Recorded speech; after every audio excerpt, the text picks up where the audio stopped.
I figured out while we're streaming.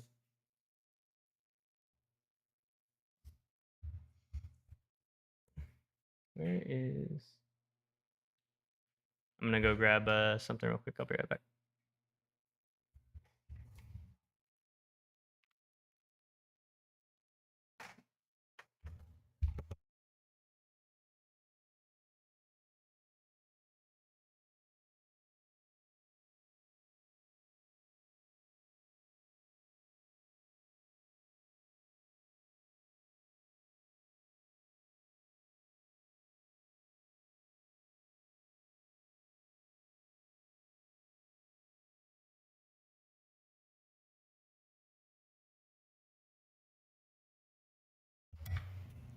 Oh, you shared your screen. Let me look. Voice meter. I'm getting there. Hold on.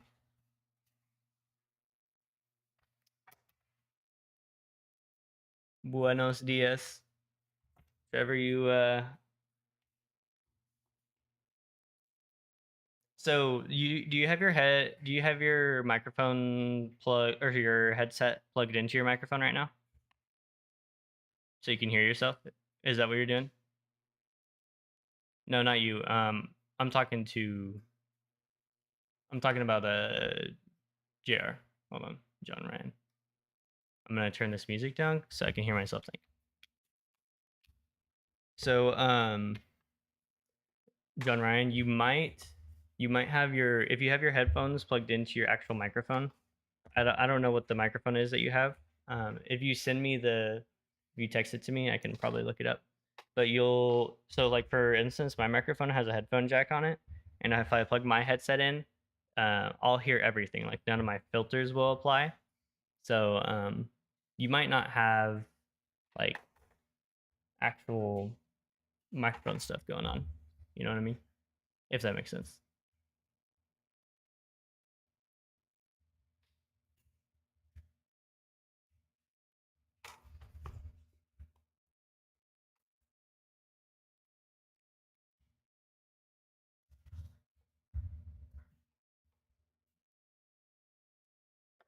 Mm-hmm. And if you were talking to me, I did not hear you at all, JR.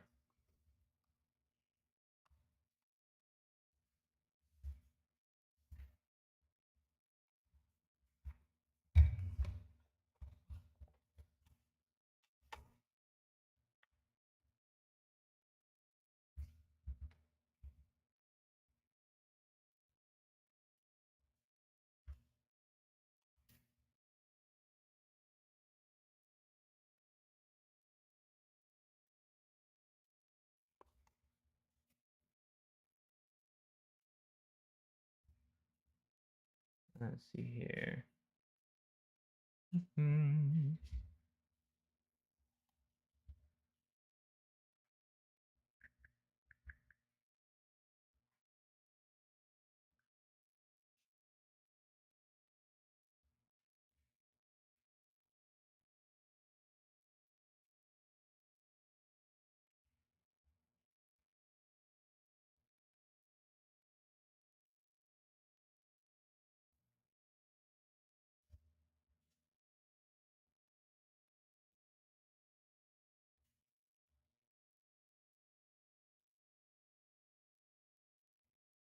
Why can I not do this?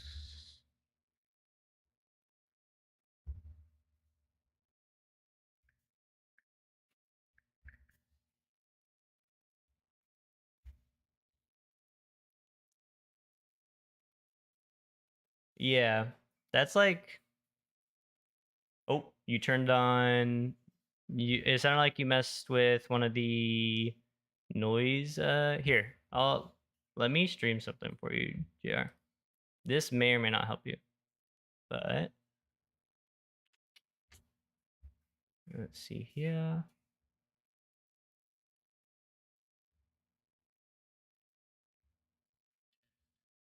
Okay, here, hold on, JR.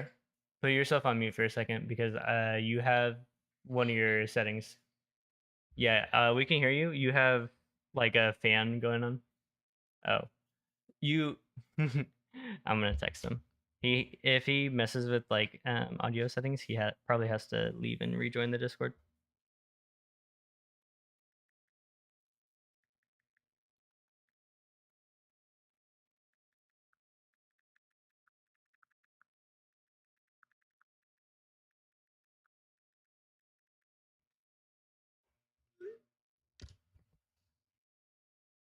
I share my screen.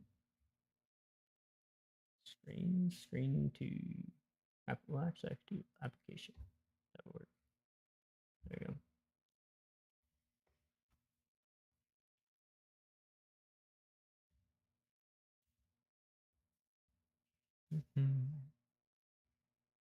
I really hope nobody's commented yet on this because I have not. Okay, cool. Yeah, no updates on chat.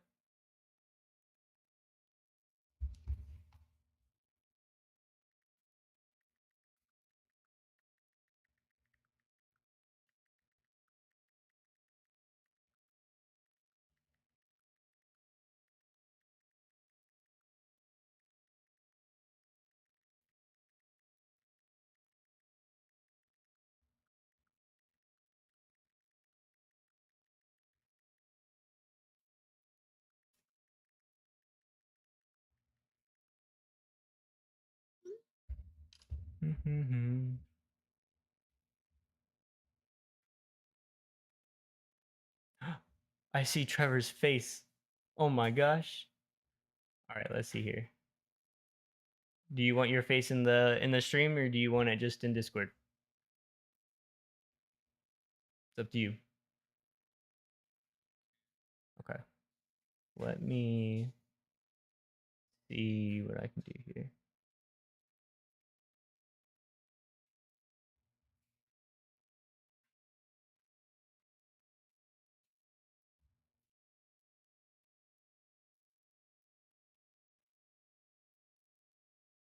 Okay, do this. So if you want your, if you end up, I'll just let you choose whether or not with this.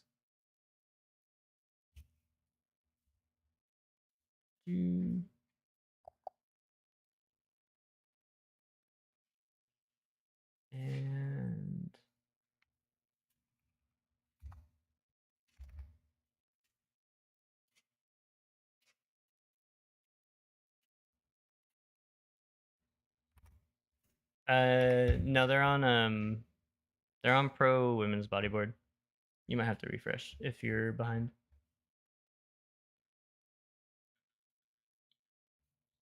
Oh, okay. I pulled it up and I went ahead and pulled it up and went live. So I sent you a link if you want your camera on the thing. If you don't, it's all good.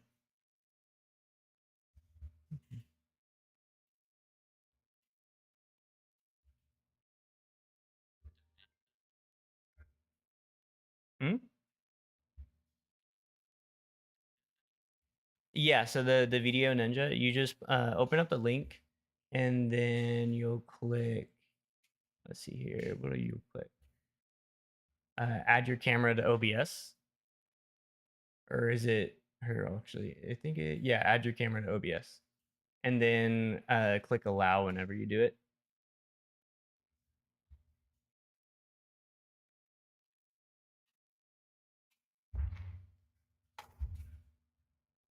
And then it's because you're streaming in Discord. You can stop streaming when you're ready. And then you don't need your microphone, but just your webcam, basically. And then whenever you have it and it's showing your stream, all you have to do is just copy the link at the top of it when you start the stream, and then I'll be able to paste it in my OBS.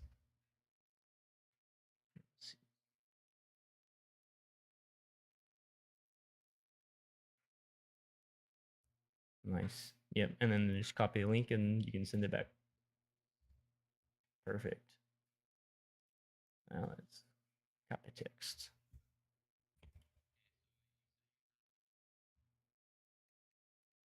Yeah, I have the stream. Yeah, I have the competition pulled up on YouTube. I'm streaming right now. Like it's live. I just don't have the audio on. If you want to watch it on your own like screen, you can. or in a minute whenever we figure out this audio settings with JR, then I'll stream it either way in like Discord. What?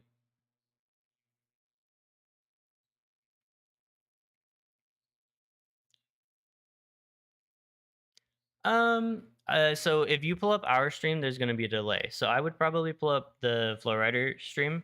Um, and then if like so sometimes different network areas can get different latencies. So if we end up like kind of being unsynced to the point where it's kind of annoying, I can just stream it in Discord. But we'll kind of see whenever we get there. Let me text Jared.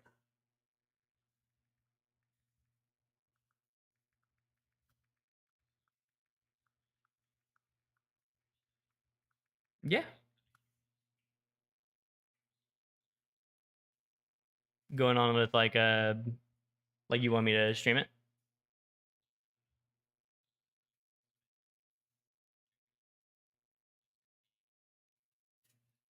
Oh yeah. So we have it might so they just finished.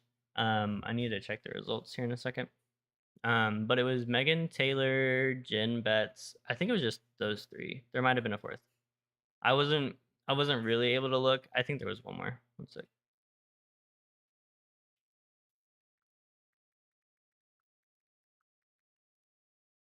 I need to look at the schedule because I think either Pro Body's next or uh Pro Men's Body's next. Okay. Okay.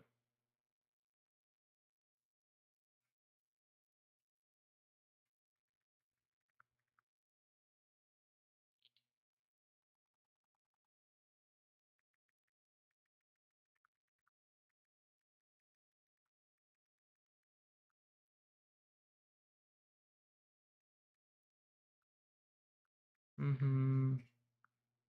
Try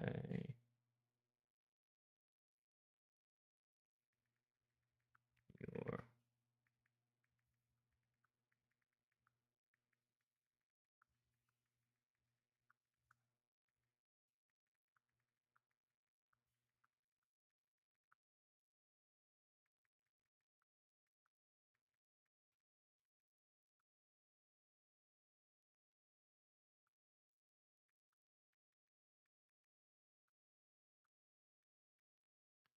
where is Mhm.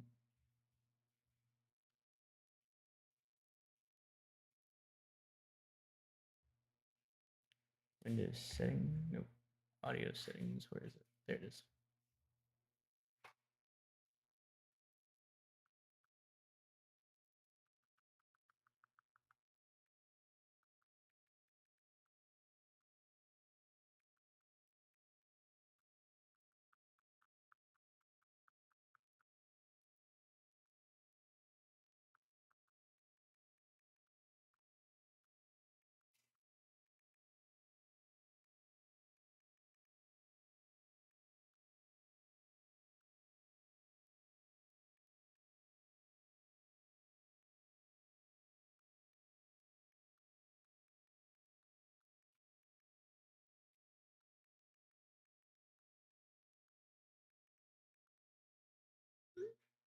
I might call John Ryan here in a second. I'm not gonna call him on Discord. I'll just like call him on the phone. Mm. All right, let me pull up the stream on my computer.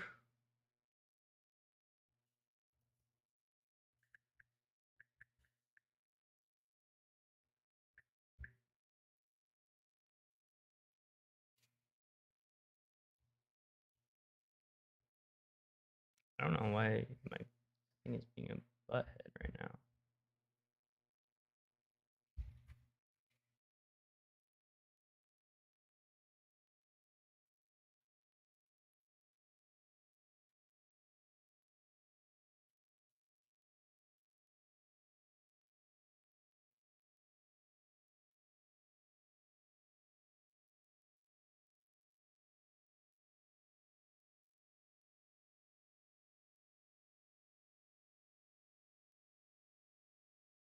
Okay, should be fixed now. And he just texted me back, I think.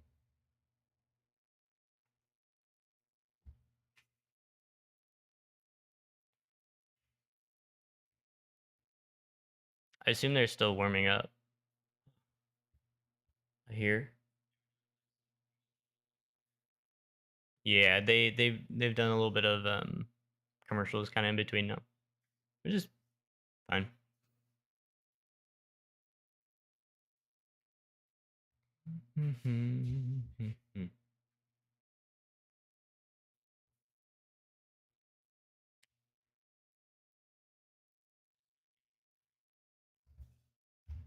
What?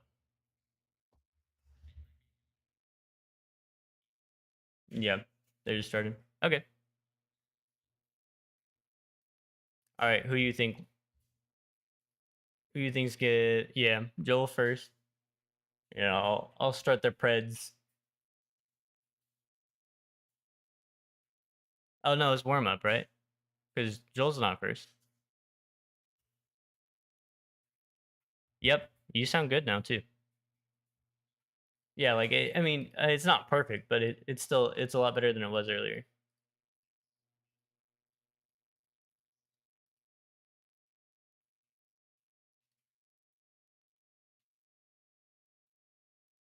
I don't hear a buzzing behind you. I was trying to ask you, are you do you have your headphones plugged into your microphone? Okay, gotcha. And what microphone did you get? Let me look it up.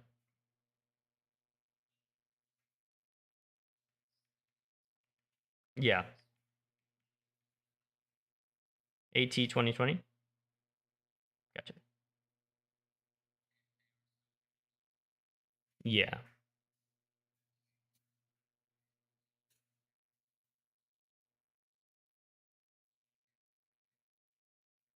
Yeah, I'm all ready. So I'm just updating the um cameras real quick. If you wanna, you remember how to get to your thing, John Ryan, for your camera, if you want it. Yeah, it still should be in the co-stream chat.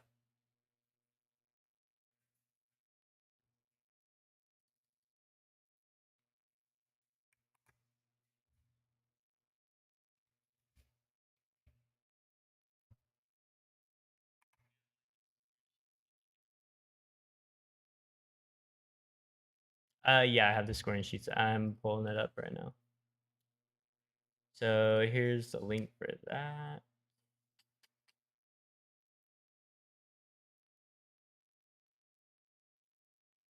Yeah, whenever you have a chance. Where's my share button? Here it is. Copy link.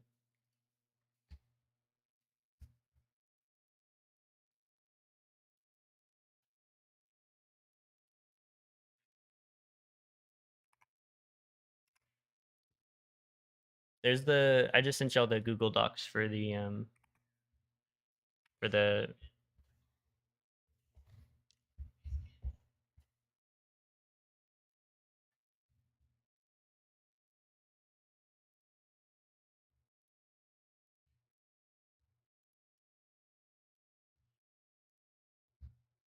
rat flows.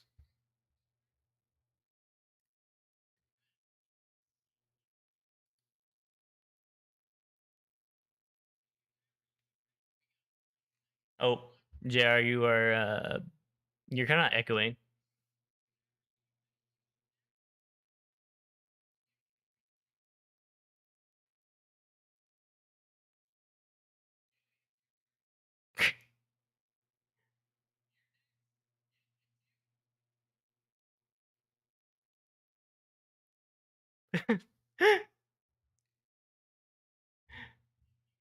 You're echoing, by the way, John Ryan. The stream. It's the sound from the stream. Like the Flowrider stream is do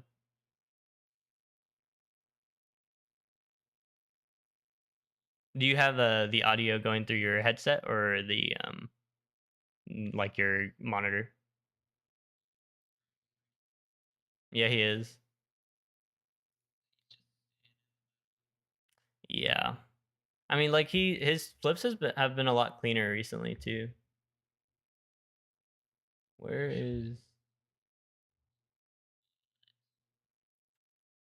that was a three shove, right?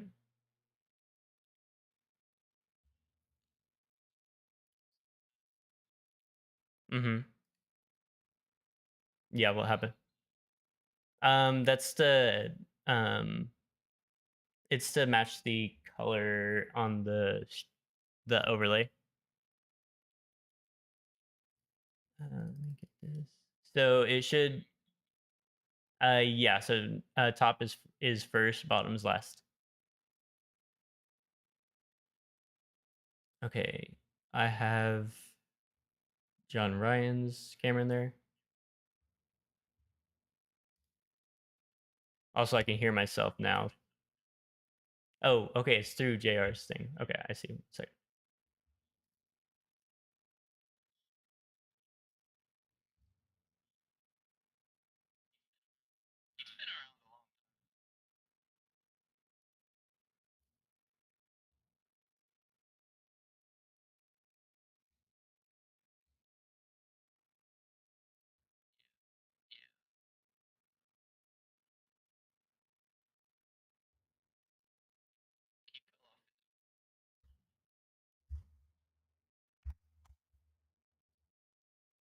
Okay. I had to cancel your. I had to turn off your camera for a second, John Ryan. Can you turn the audio off on your OBS thing that I sent you when you have a chance? It's just doubling up the thing.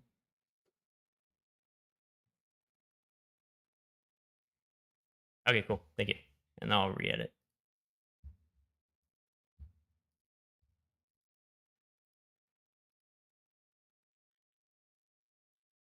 Yeah, I haven't looked at the thing.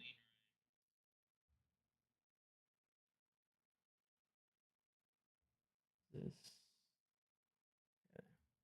All right, John Ryan's camera's in, and then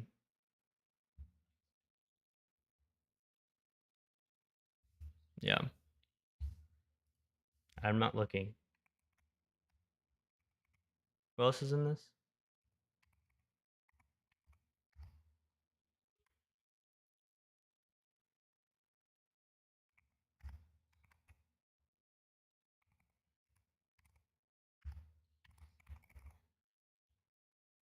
Oh no, we all did the same thing. I swear I did not look at yours. Actually, you know what? I'll be that guy. I'll change it.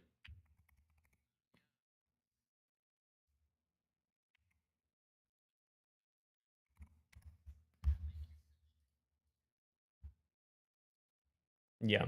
Okay. Let me get it up.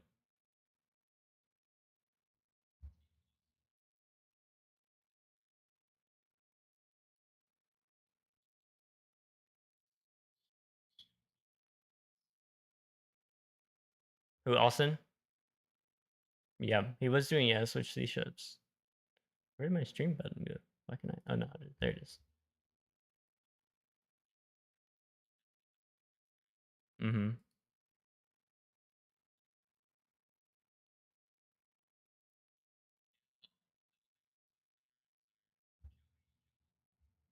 Yeah.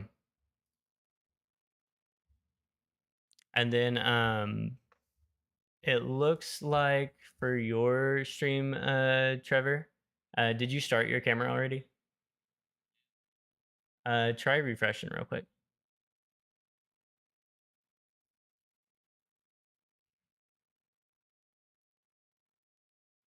Or actually, let me make sure I put the right link in here.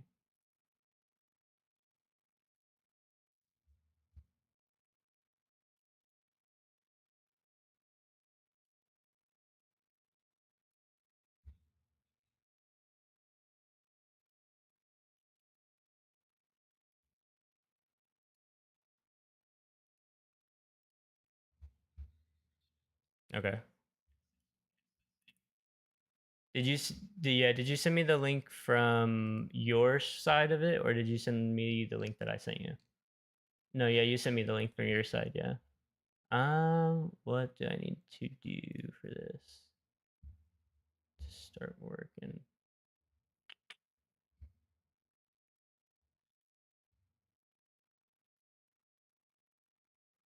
Hmm.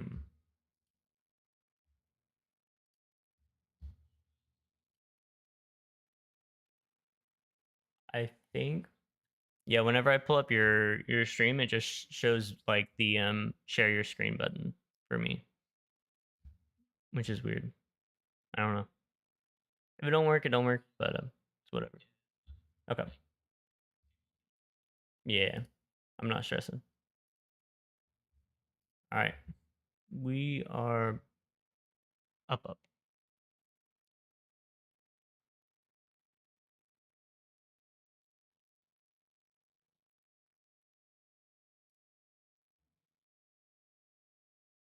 I'm gonna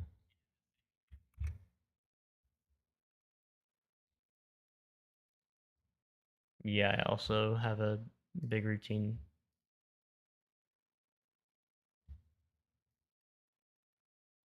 Are y'all ahead of me? I'm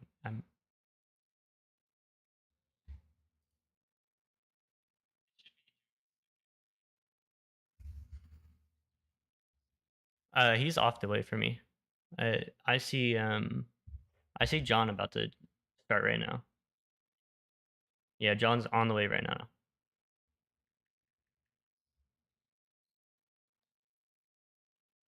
That's unfortunate.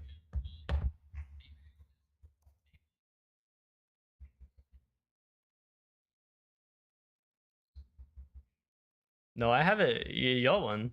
What are you talking about? That is unfortunate.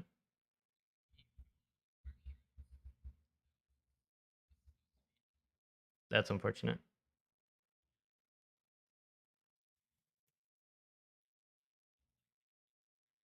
No, I didn't. Y'all won the predictions because y'all both have John. Oh wait. Oh wait. No, I did. I forgot. Yeah, no, I did put Joey up. I did win this prediction. Ha ha ha.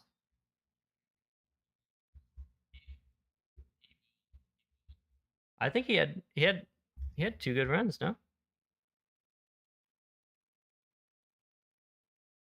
Yeah, no, he will.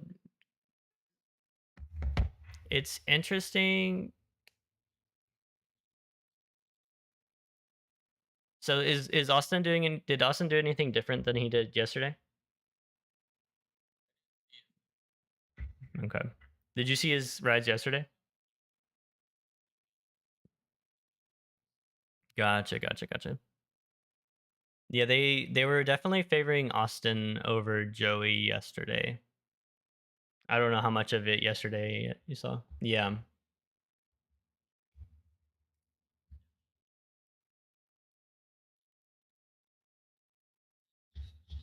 Yeah, he does have a lot of three shows.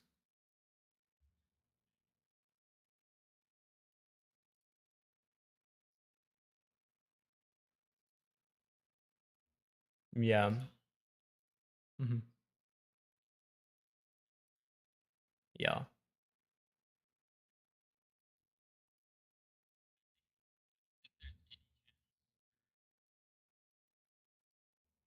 Um. Yeah, I don't think anybody can beat him at this point. But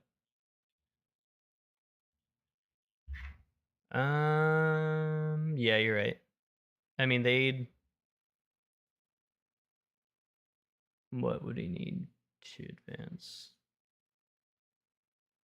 Wait, are they doing top three? No, they're not doing top three.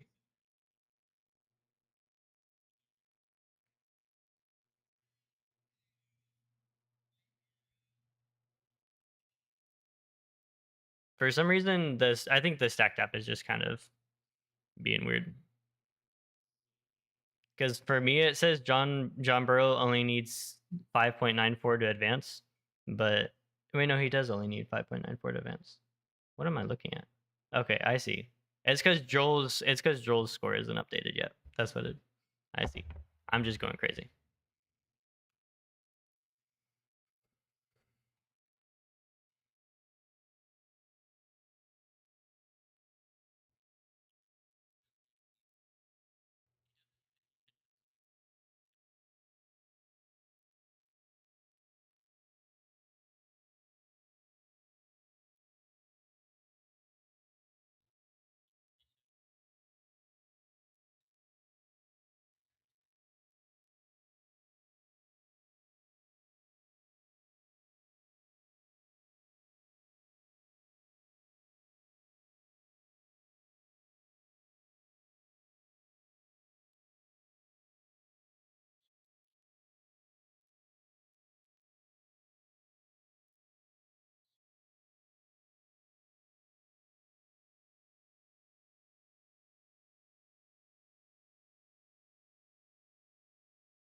I'm gonna mute myself for a second.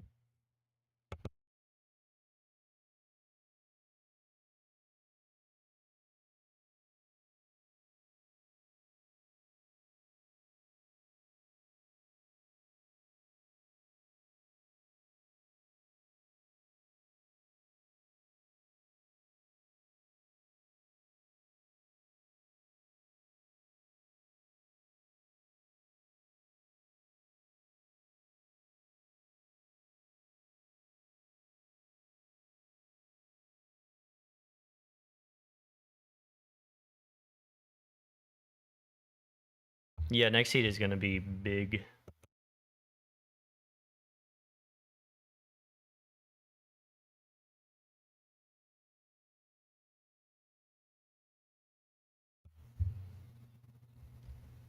Yeah, like I don't know, but at the end of the day, like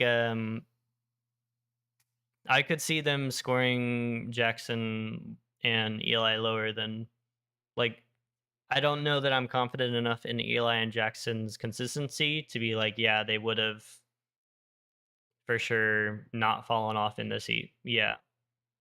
Like if it was like Daniel and Joel, like no matter what, they'll advance, right? Because they're not gonna fall off. Right. Yeah, not twice. So whereas like I could there's a world where Eli and Hunter or not Hunter, Jackson fall off both of their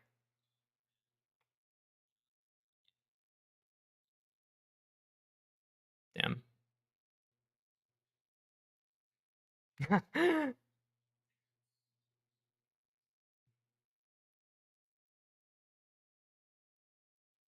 Nice try, dude.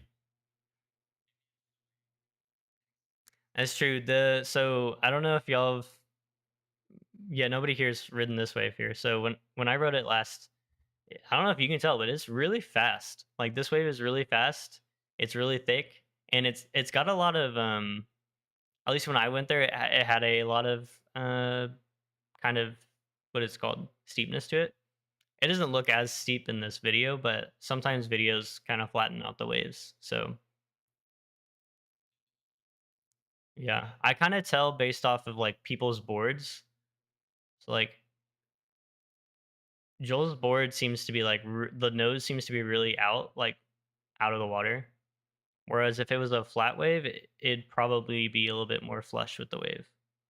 Probably, I don't know.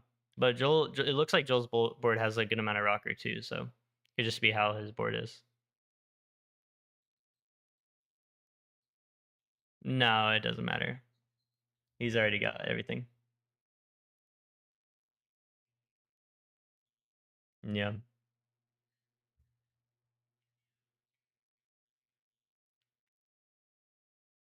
Let's see here.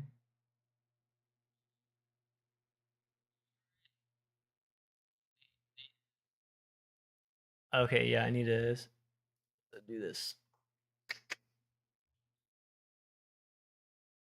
So what? So okay, so I got one right. So how we total it is we don't total it based off rounds. It's how many people did you get correct, like in their position. So Joel got first, Joey got second. So I got two right. Okay. Yeah, he didn't get last.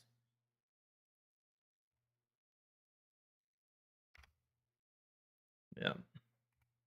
And then y'all both had the same things. Mm-hmm. I just had a feeling like Joey had a little bit more tricks that I've seen, and John didn't seem to have like a ton of like he just kind of rides the wave, right? And then kind of I don't know. That's kind of it for me. He has some cool tricks, but he's not doing anything more than like a DK roll in a rodeo and maybe like a big spin.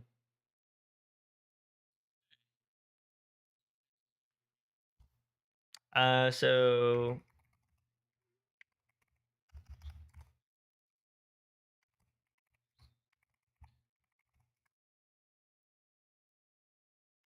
Yo, this Brendan, is it Brendan? Is that what his name is? I just know him as Flow Prodigy.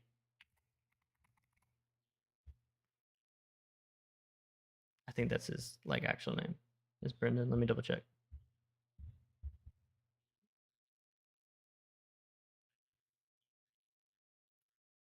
I know.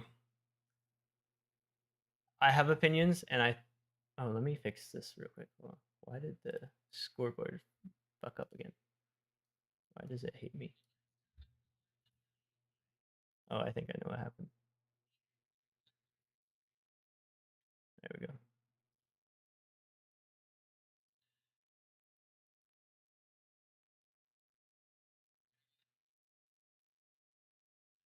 Yeah.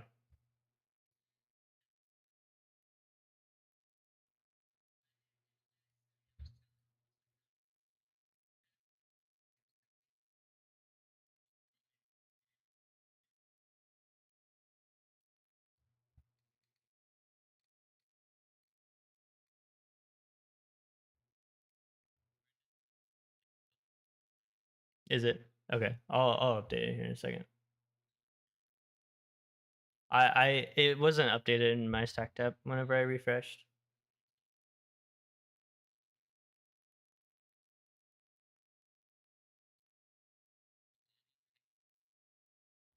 No, I don't think so.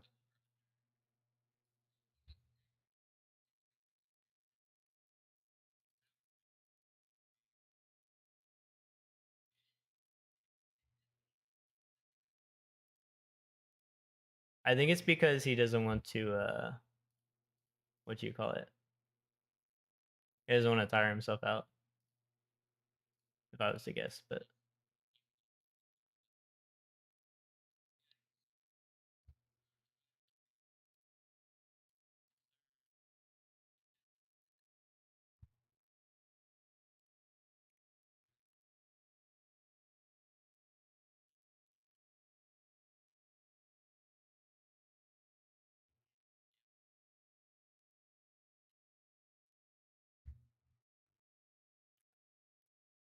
I'm pretty sure that was his girlfriend throwing hearts in the chat.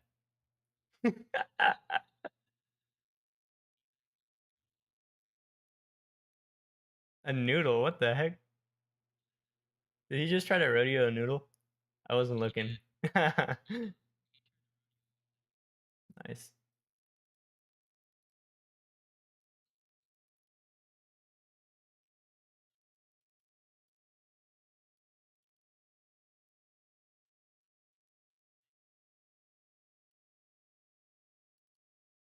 Where did you?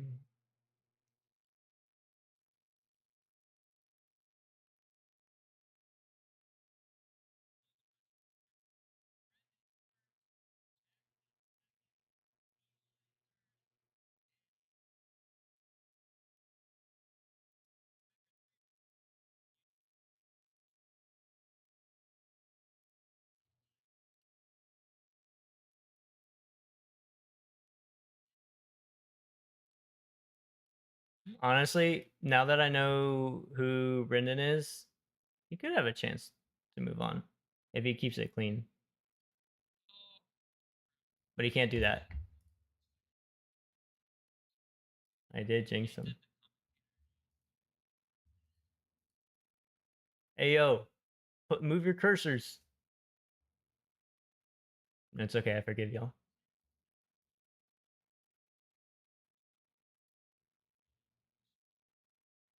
Where's I?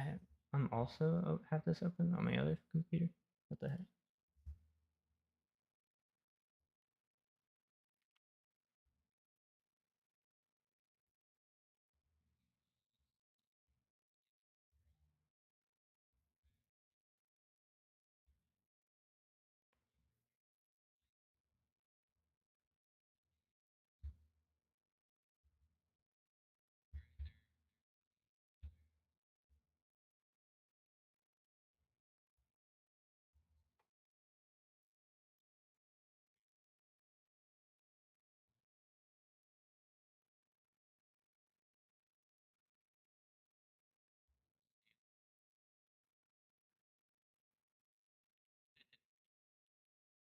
Has he only rodeoed in DK World?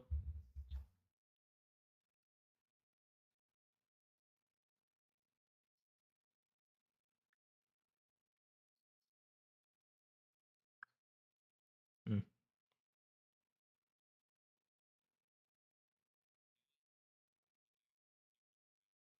Yeah, it seemed like it.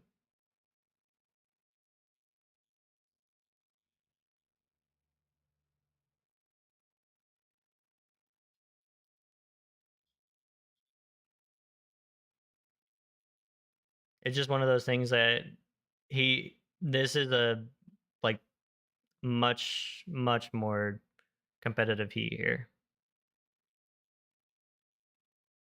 Yeah.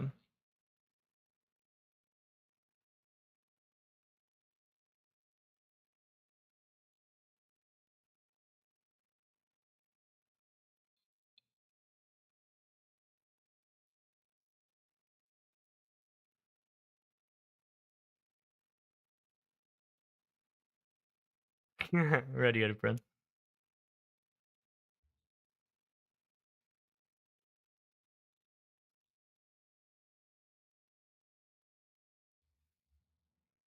Yeah. Oop.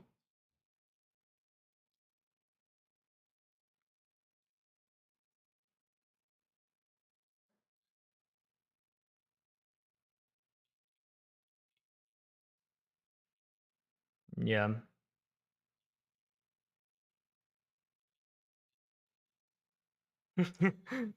Yeah.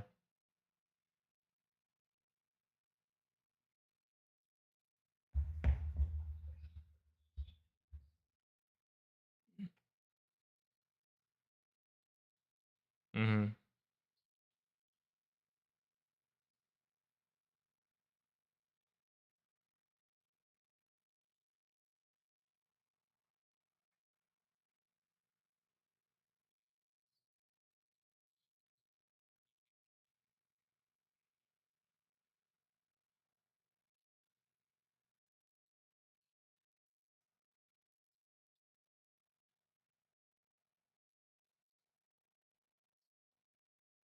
I feel like there's just something that comes with like experience. Like riding so much that you know how you like to ride, you know? And then like being in touch of what looks good and what doesn't look good. Because there are also people who have ridden a long time, but it feels like, I don't know, they don't really care about how they look on the waves, so they just care about doing tricks.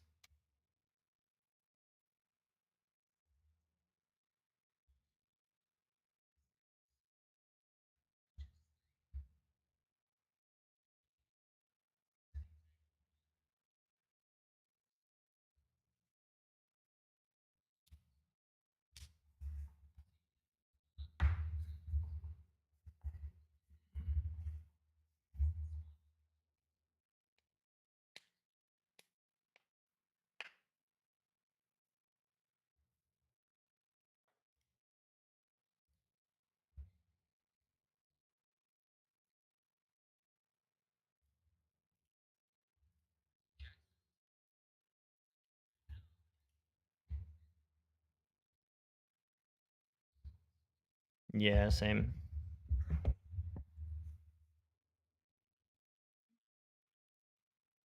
Yeah. How are they comparing to their scores? Yeah.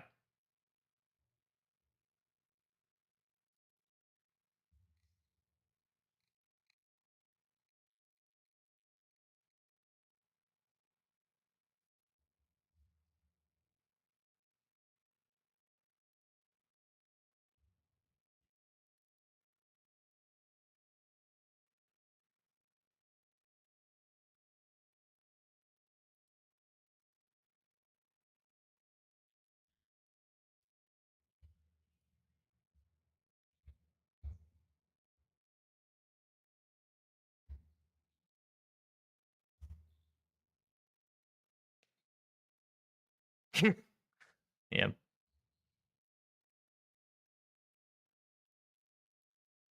Yeah.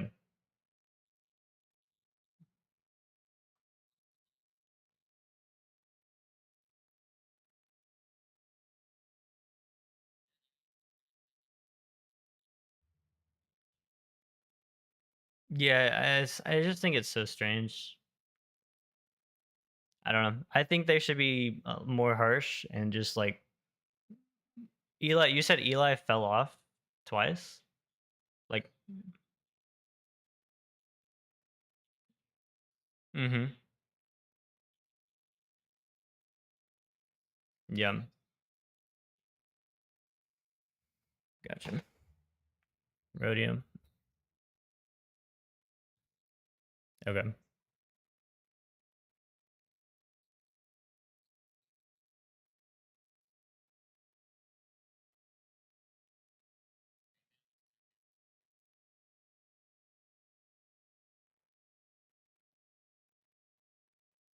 nice big spin. I think if he stays on the wave now, this is a big run. Okay. So if they scored his last run like a 7.27, then this should be like close to Daniels. Well, I'm not saying like it's better than Daniel or like that close to Daniel, but I think it'd be up like in the eights, is what I'm saying. Right. Well, what'd you score Daniel's last run? Okay, yeah. So that's what I'm saying. He'd be closest within a point.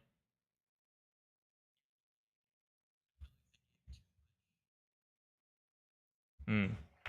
Yeah. Yeah. Yeah. They only scored it a 7.57,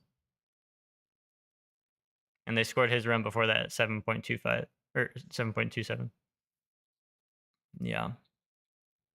I felt like that run was much better than his first run, but it's like they didn't. It didn't feel like they looked at the tricks. They just saw what he was like getting amplitude. Oh, isn't it supposed to be Eli's turn?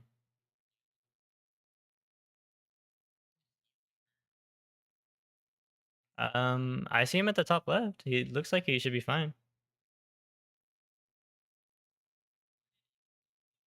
I don't know.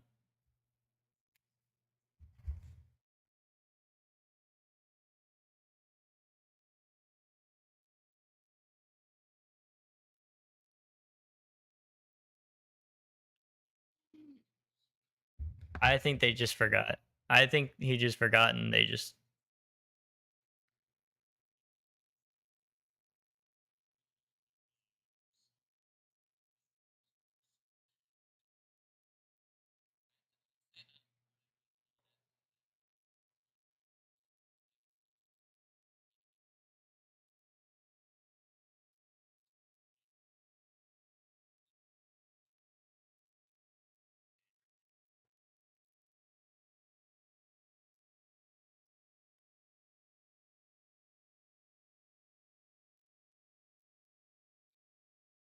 yeah,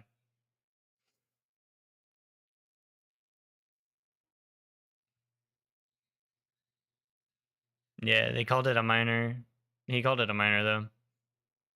I think he kicked his foot. It was hard to tell. It did look like he was going out the side for sure, but okay.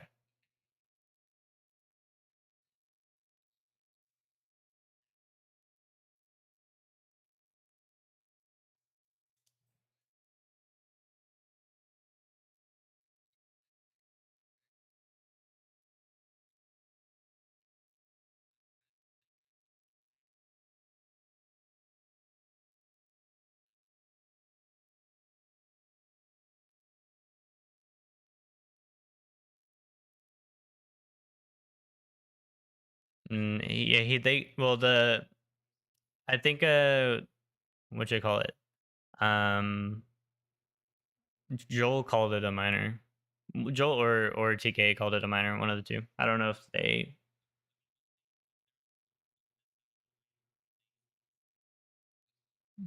No, I agree. There's no way to for sure know.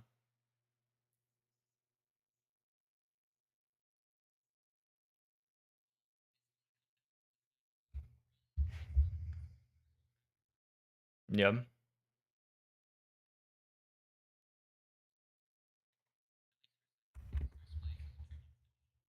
Mm.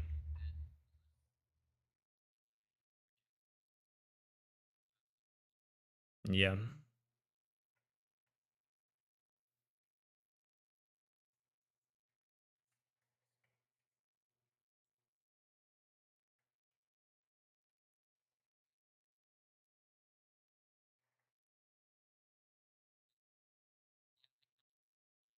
Yeah.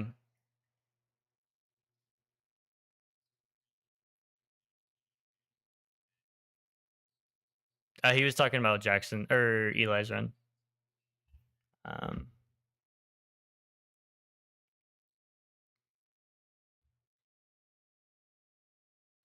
where is the thing?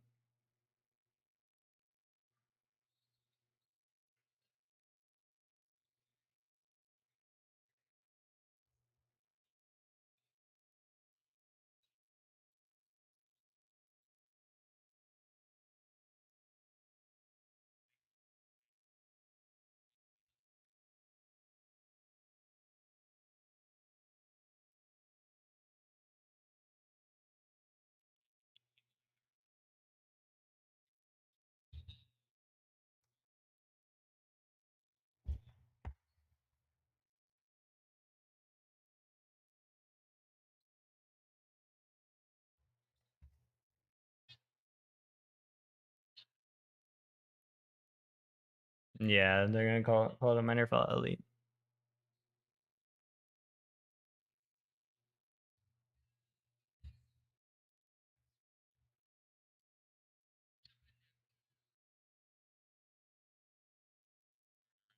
Yeah.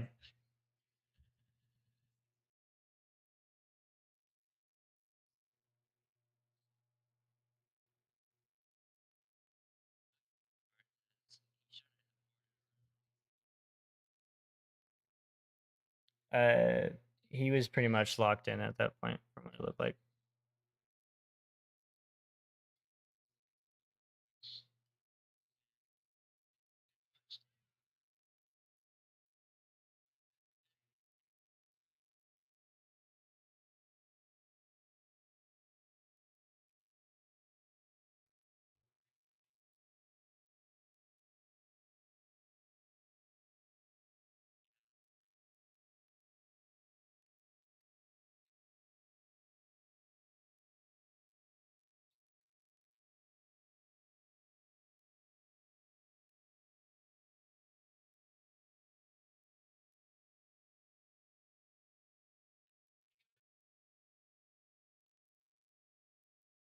Yeah.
Yeah.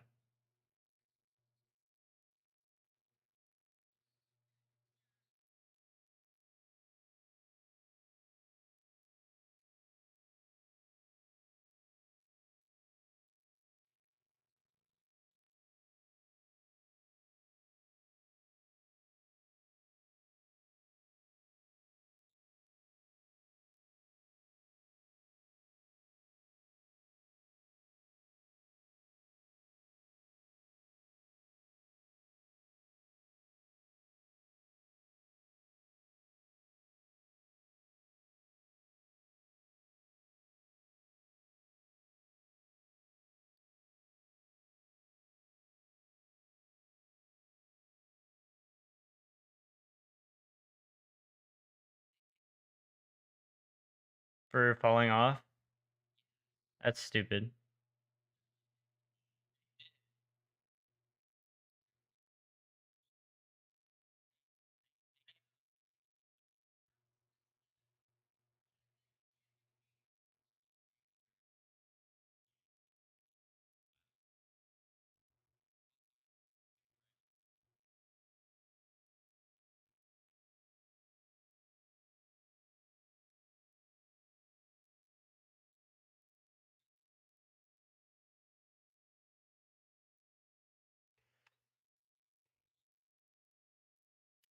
Yeah, that's kind of crazy.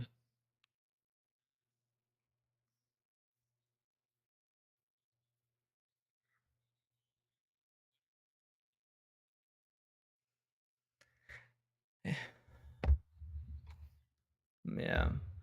Well, they take off like 2 points, I think they say, for a major like wipeout. I don't know. It's just not consistent, really.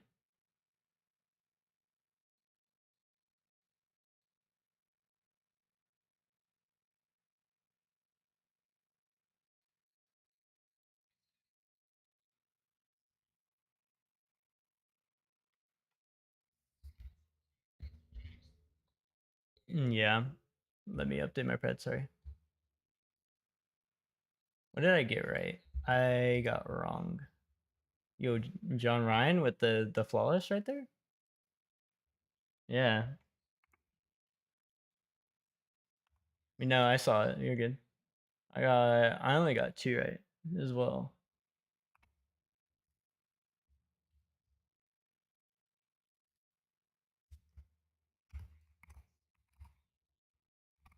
Hmm. I already know what they're gonna score them.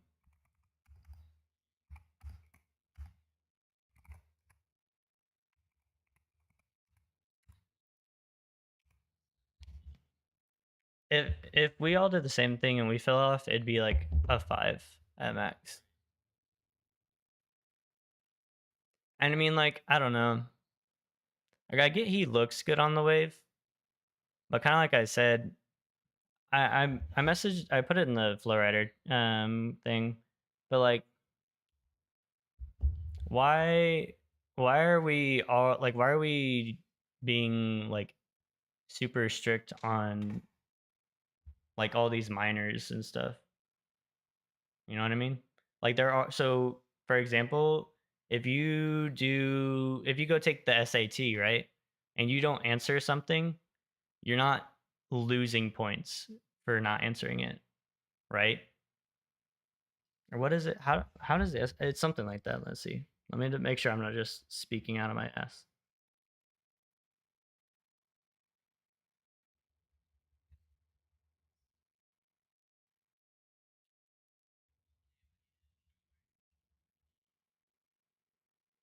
Yeah.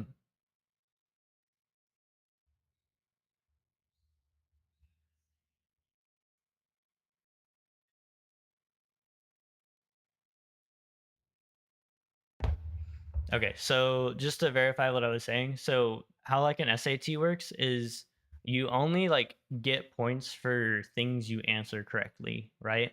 So like guessing on something isn't going to lose you points, or like not answering something isn't going to lose you points because you're already not getting those points by not getting the answer right, you know? So for me it's like if they fall off, their score is already going to reflect that their run isn't going to be good because like they just aren't going to have enough time to make like a run, right? I don't know if that makes sense to y'all. Like if I fall off like in the middle of my run, that's like 10, 15 seconds I have to get back on the wave. And that's like at least it could be 3 to 4 tricks that I'm missing out on.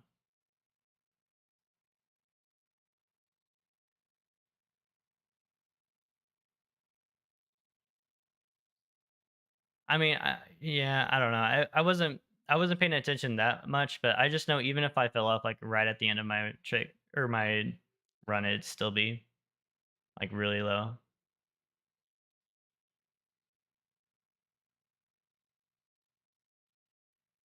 Yeah. Yeah.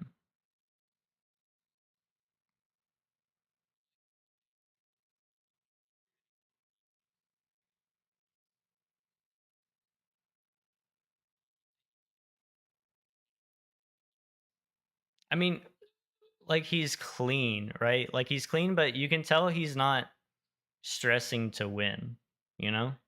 Like he knows, okay, all I gotta do is I have my ARS combo and a DK roll to rodeo combo. And like that's all he does, you know? Well, so like in my opinion, there's no 10, right? Like there's just no way anybody could ever have a 10 because there's always something like different you could do. Um, but like right, like you get up there, like 9.5 being like, wow, this is crazy. We haven't seen all this before. You're writing like super well. I don't know. But at the same time, like none of what I'm saying is like a knock at Daniel, right? It's not Daniel's fault that he's winning. It just feels like kind of complacency in like the judging.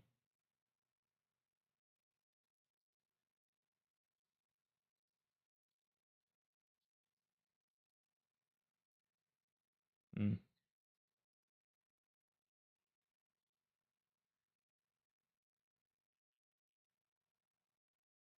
yeah.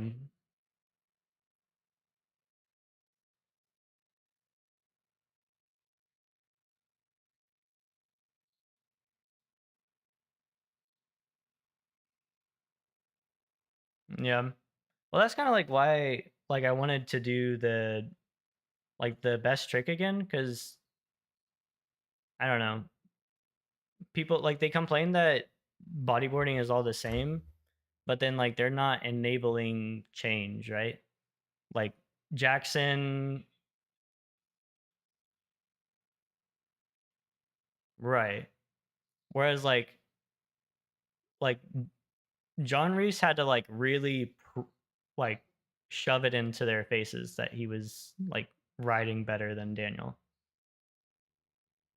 And like cool, I get it. I don't know. You like Daniel's style and like that's kind of a thing in surfing is style, but like this isn't surfing anymore and people kind of have to accept that.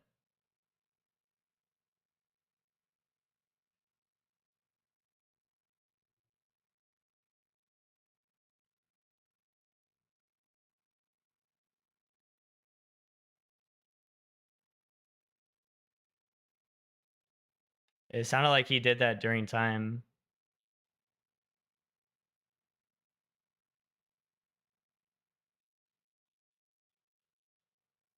Yeah.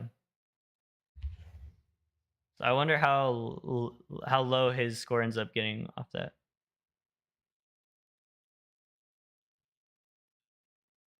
Well, I also don't think it's as big of a deal if you fall off at the end of your run, right?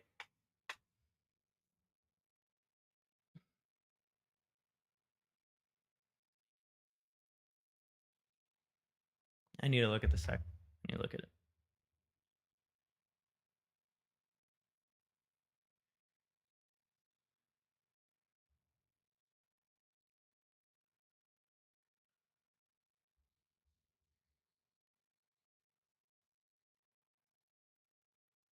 Did Jackson not really do much his first run? Did you play it safe like last time? Okay. Gotcha. Okay. Would you give Joey his first ride? Okay.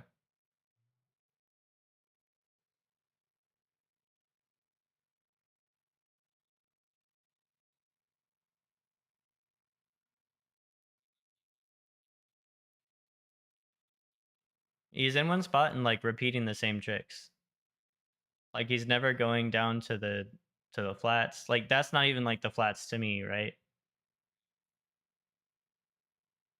I don't know if you watched any of it yesterday, but like he'd do this and then he'd do this trick just over and he's gonna do this again. I don't know, mind his red's over. But he'd do like five of those like shove it things kind of in a row.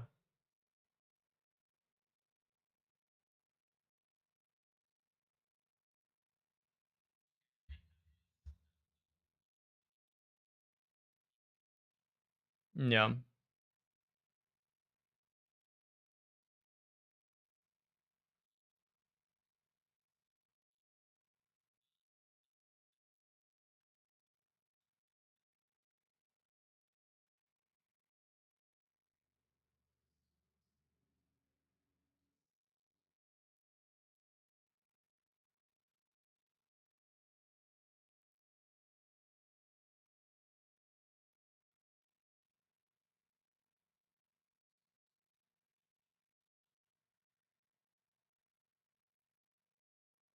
But then like Joel sometimes kind of hits his back whenever he's doing tricks. So it's like,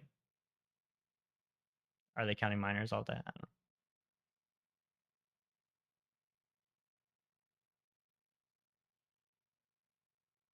Or is that count as a minor, you know, where he kind of like lands on his butt?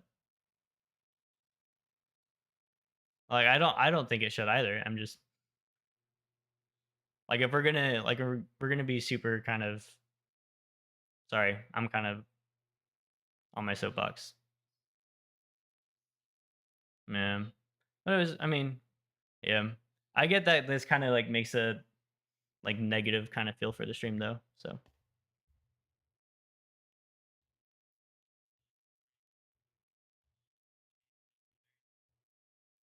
yeah. Well, he does like this. Yeah, I think he has a script that he does.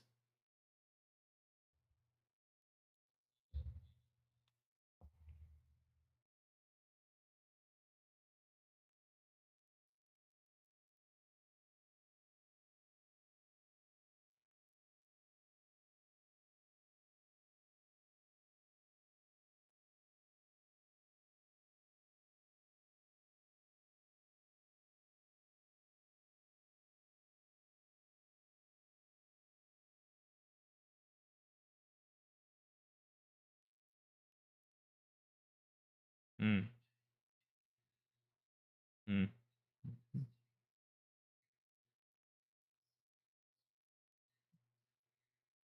Well, I mean, he's writing well. But he's always gonna write clean, you know. That like yeah, I'd agree that was a better run. Like he actually did like a rodeo to prone combo, you know, which he normally only just like does the rodeo to prone, and then it's kind of like it's over.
Yeah, it is interesting. Like I think it's cool. I think it looks good. So they counted So John just said that him catching a rail right there, it was a falter. Well, yeah, what he just did there is a major. Sorry, I just noticed that what he said about him catching a rail.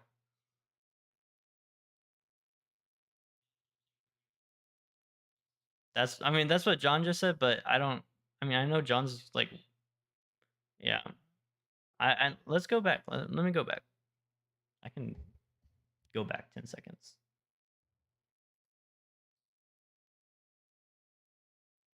Mm.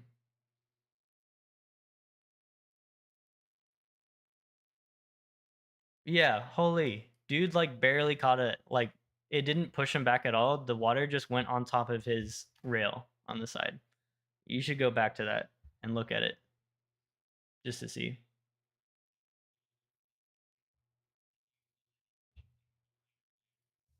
Yeah, but it's just like why? Yeah, he had a major, and that's obvious. Like that's fine.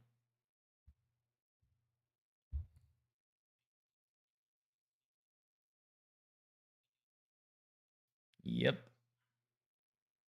which is crazy to me.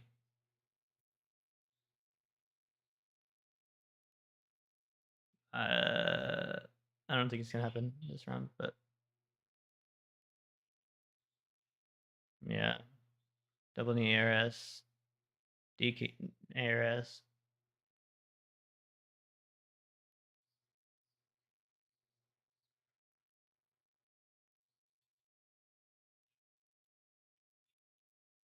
Yeah, I think he's tired.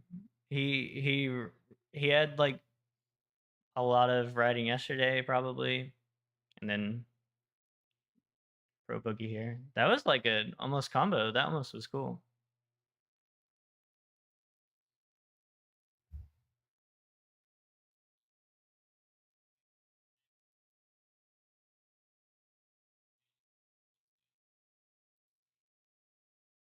Yeah.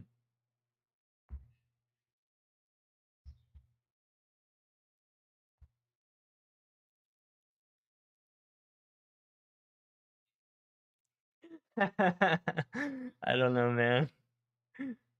I don't think he does it because he hurt himself like a while ago. I think he didn't he do something to like his leg or his arm or his shoulder? I think it was something like his collarbone at one point. I don't know. Yeah.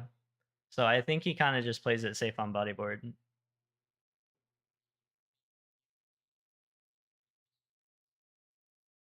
Yeah. Yeah, the big spin combos definitely help him. Oh, unlucky.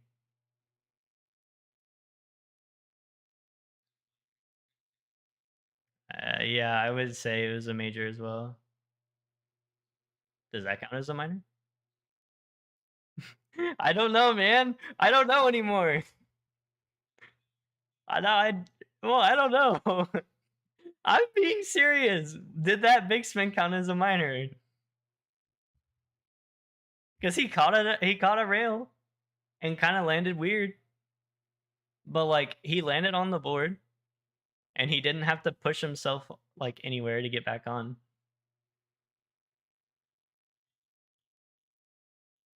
Yeah. Now I want to see what they score that last round for him.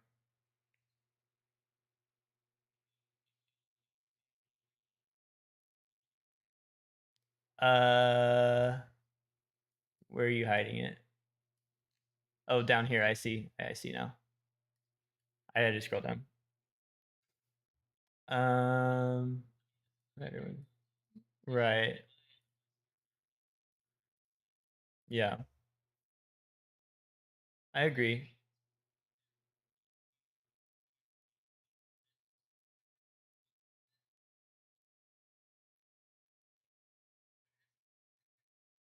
Yeah, he's been doing it for a couple years. I don't know if he's been like if he did it every, you know, but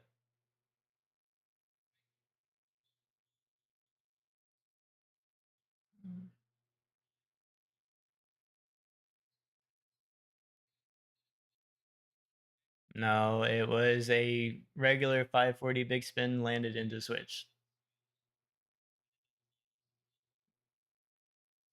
No, well, he was asking if it was switch. No, it was not switch. I'm gonna post. I'm gonna comment. Not switch. Landed. Landed. The.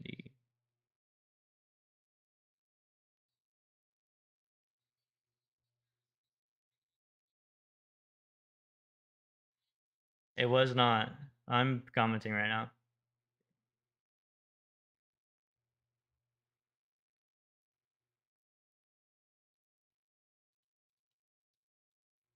Yeah, I commented it.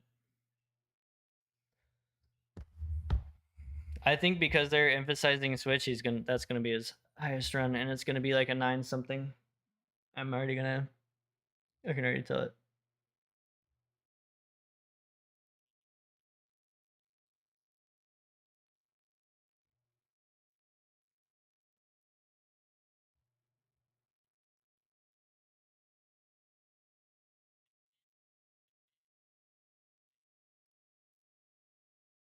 I think okay, so I think this is not the normal judging panel because I think so. Andy's not there, right?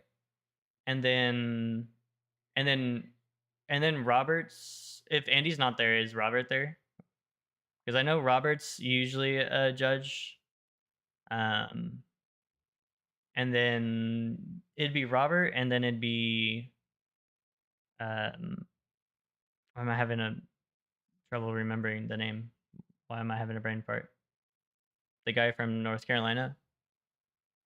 Um, yeah, Randy. We all got those right. Did we all do the same thing for that? And we all got 4 there. Okay. Yeah.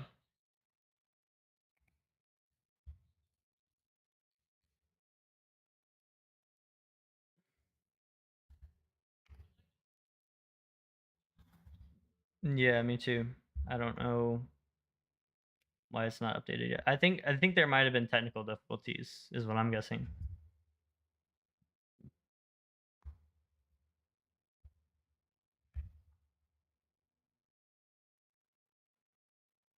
But yeah, usually it's Robert, Randy, and who's usually the third pro bodyboard judge?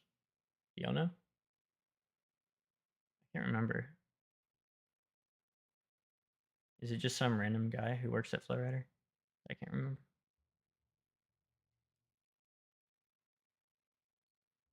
I just can't remember.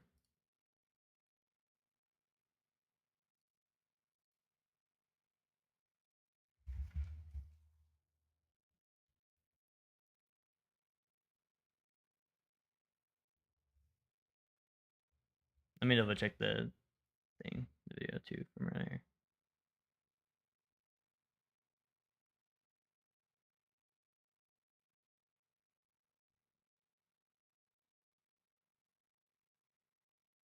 Yeah. But so the reason why they were like asking if it was switch or not was because Daniel pointed down to his feet whenever he landed it. Like, hey, look at this. Basically. Yeah, you're echoing. Oh, wait, is it you or is it?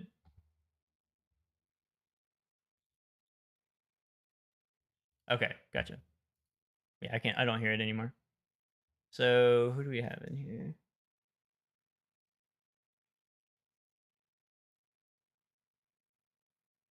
Hmm?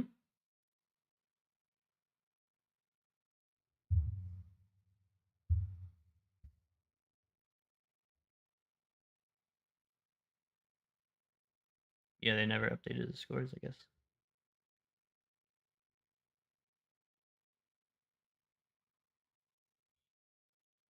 Yeah, let me pull it up. And there's going to be an LCQ for the people who didn't. I don't know. So if I saw those heats last time, I might have had an LCQ for bodyboard. I don't know. But also they didn't ride well, so whatever.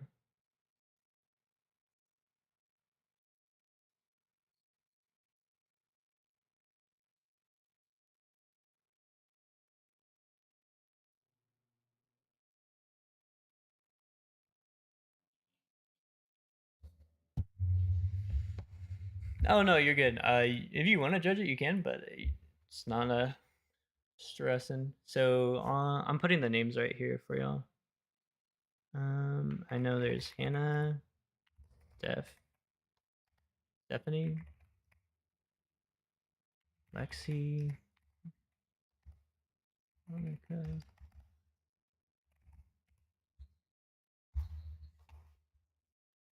So this person is Dominique.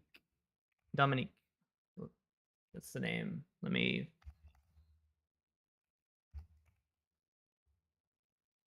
So what we did last time is we just did this. We just did slash Dominique. So that way it pops up on the thing. Who I got here?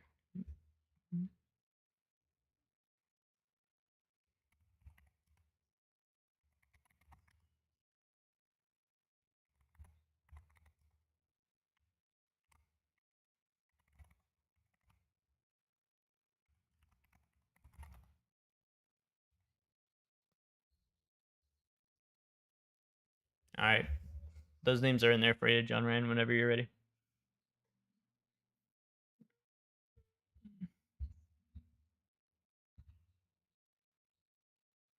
Yeah. I think so, right? Yeah. Hmm? That was Stephanie. No, that was Hannah. Hannah just fell off. This is Dominique, it looks like.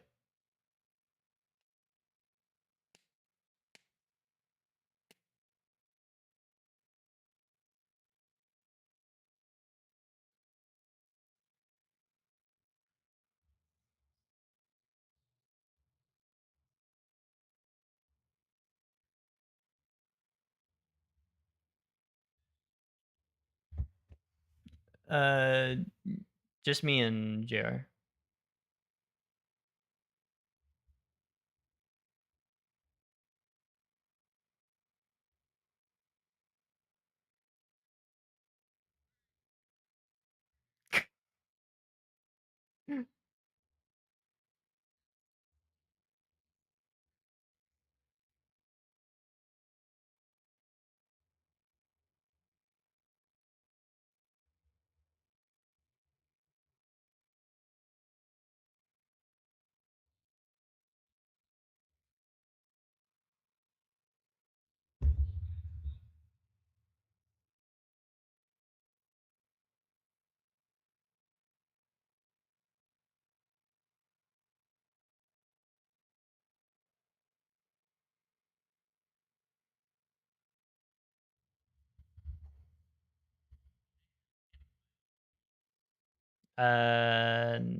Not on the stream.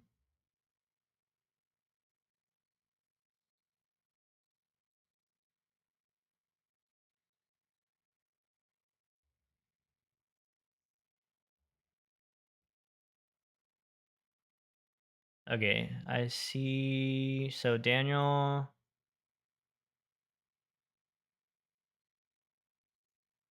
hold on. I have the wrong thing up.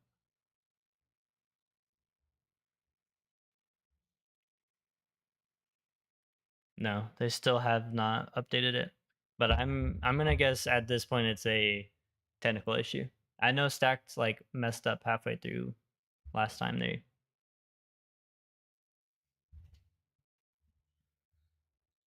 I'm gonna text Jackson and see if he's still interested in.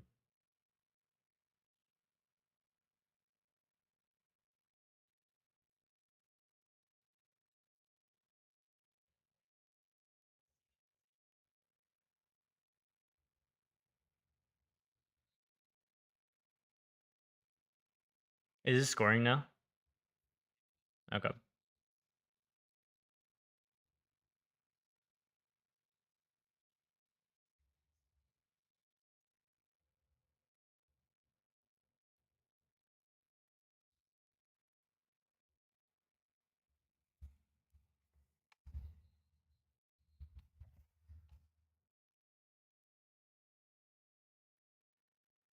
Yeah. I- Is it? Yeah, you're right. Yeah, it is. Well, yeah, it is.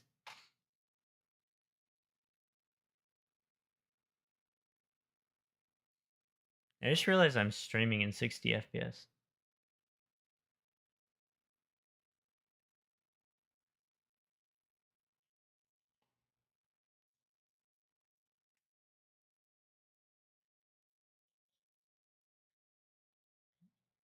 Yeah.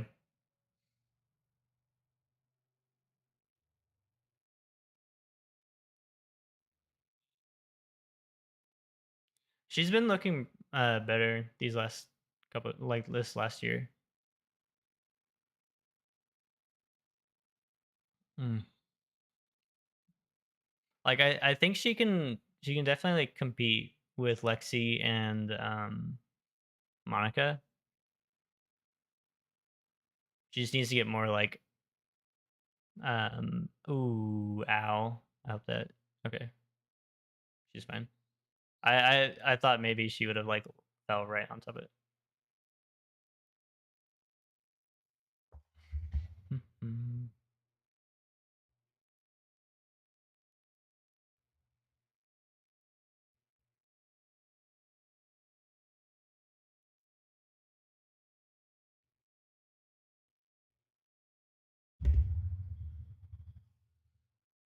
So I guess since y'all are both here, do y'all agree with my take on like wanting them to like change the format for bodyboard, or do you still kind of feel like 40 seconds is fine, or what? Mm, yeah.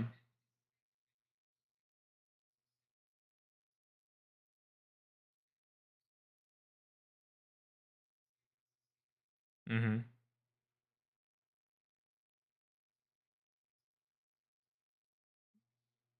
What do you think, Trevor?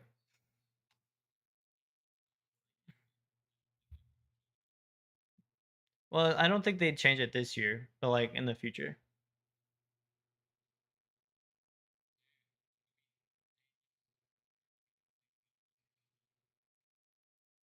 Which I mean, like they already kind of do as is. So I don't know.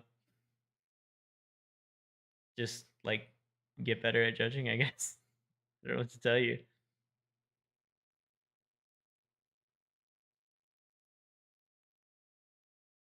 But I don't think they would. I mean, like Randy's smart enough to understand like what tricks are like difficult and what makes them difficult.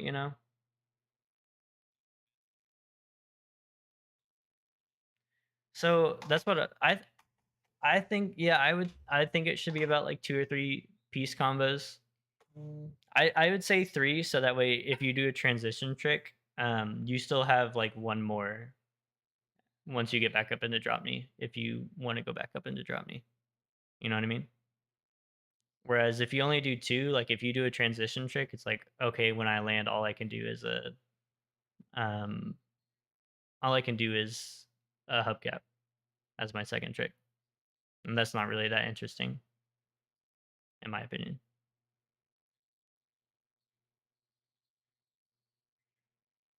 I mean, maybe. So like I don't necessarily think that it would because so how like it would work in my head is you'd have like those 30-second runs instead. So you're trying to do more different stuff in each run instead of people having to do the same thing every run. And then whenever you get to your best trick, maybe there's a trick that you hadn't already done in your runs. Or you have like a three-piece combo up too. But I don't know, like you've seen those like Patrick 540 DK rolls or like 360 DK rolls or some stuff like that. I don't necessarily think that you wouldn't. I don't know. I definitely could see that what you're saying though. How it'd be everybody would just do three.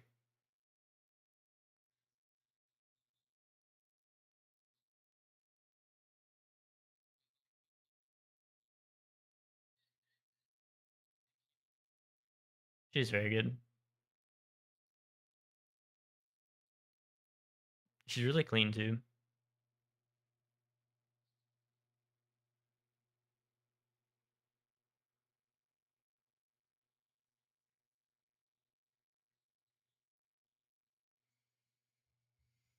Mhm.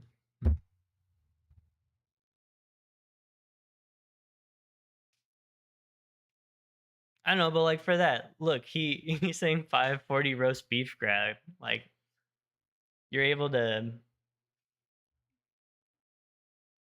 know what all these little things are for stand up, which is fine. Like it's not a bad thing that you know that.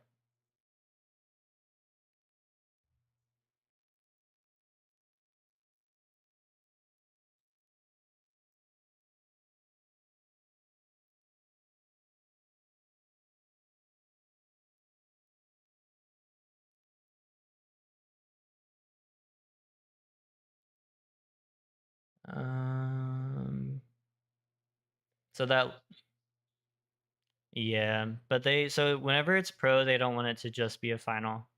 Um, they'll do whatever they can to get at least 3 heats out of it.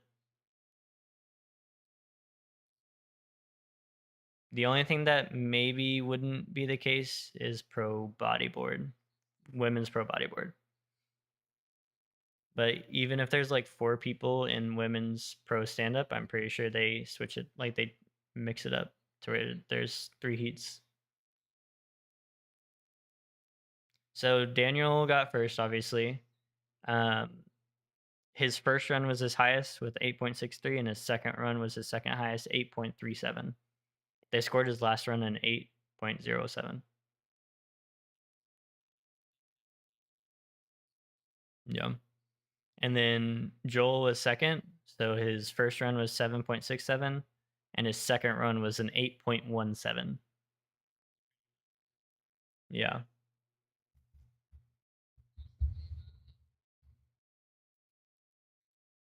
I got you, Robert. I'll send you the link. Mm-hmm.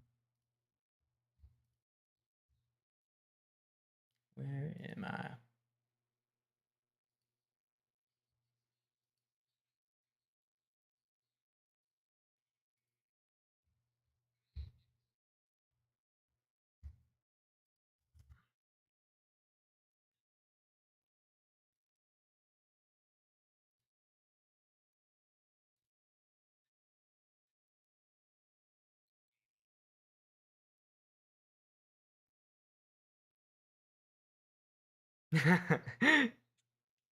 People don't realize how cold it gets in Pennsylvania there in the mountains. It doesn't matter. So you're do you see that right there next to them?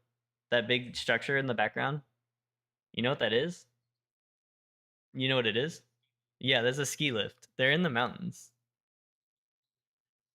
Yeah, that like they use this place doubles as like a ski resort. Like this is a ski resort.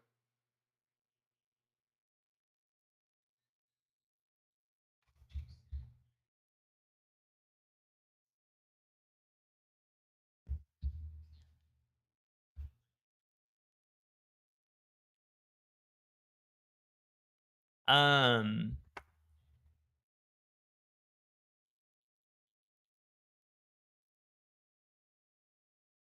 I don't know. I think it depends on like how far north you are, and then like also just how big the park is. Like a bigger park might stay open, like a Six Flags stays open later, right? But yeah, and then I guess it's different now that like after COVID, I bet people close earlier now too.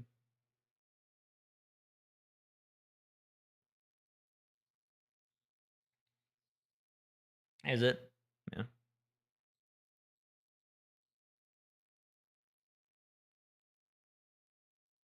The board.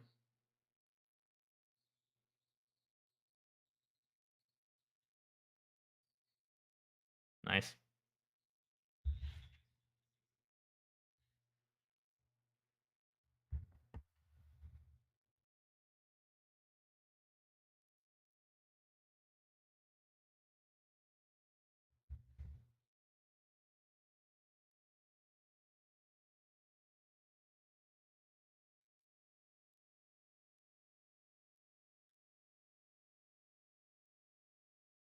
Like, what do we do when we're not riding to practice? So I used to like use a trampoline when like I wasn't super comfortable with my like DK rolls, and that I felt like that helped get a little bit more confidence and like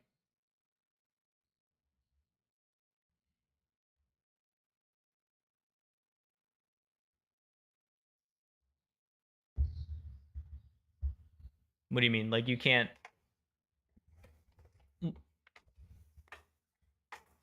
yeah. Here, I'll show you. Yeah. That's kind of like the point. Like I'm not trying to do anything else besides at least that's it wasn't for me to practice anything else, you know. Are you talking about like for Shevitz? Hmm. Yeah. Unfortunately, I'm not a millionaire, so I cannot buy one. But yeah,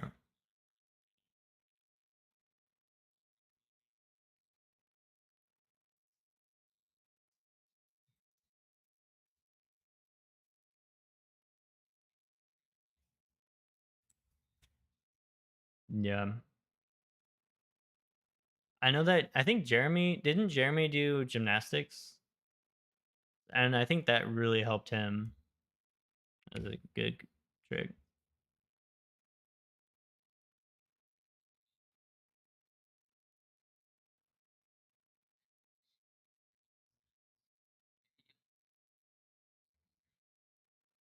I wasn't dissing you. John Ryan was dissing you.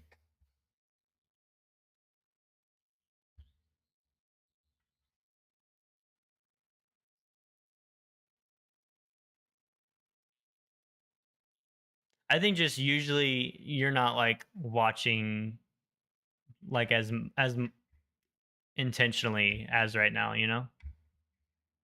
Like normally if you're at a competition you're kind of doing other things, looking at the park, so like you might come back for some pro like men's stand up, but or like for me I'll go watch pro women's bodyboard, right? If I'm able to. So,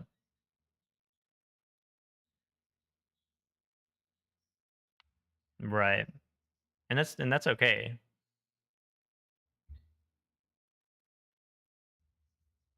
Oh, yeah, we're in a private Discord or we're in a private chat. If you want to hop in, you can. I can add you in.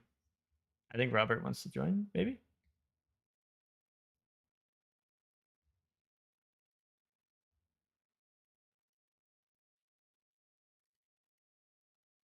Let me add him as a.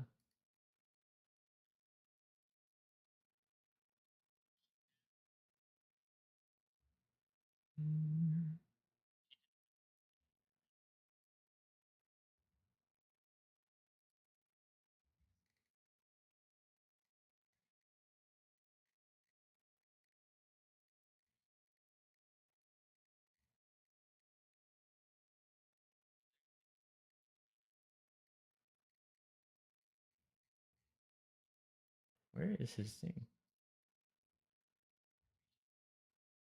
Pulsator.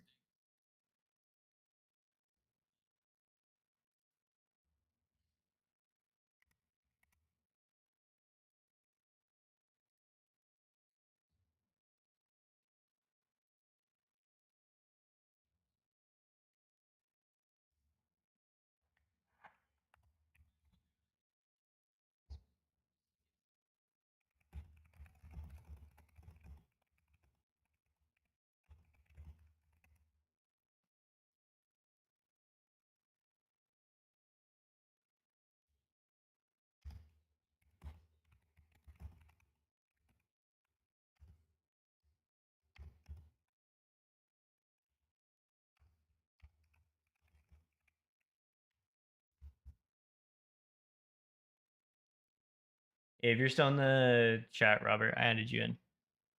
You just need to join when you see it.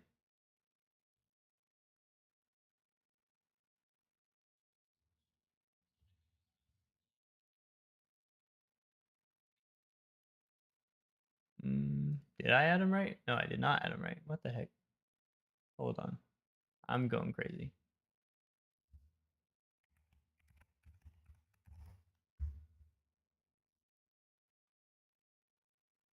I'm looking like an old man over here, not being able to freaking work a computer. I see.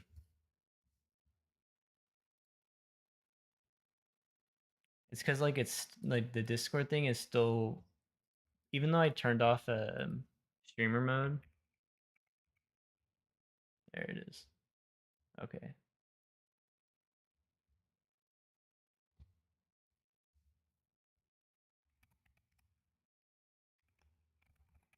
Oh my gosh, he's here. It's the Robert. How you doing, man?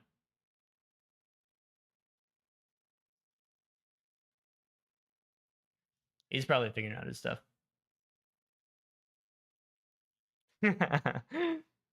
Classic, classic. How you doing? Nice. Welcome. How much of have you been able to watch of the comp? Yeah.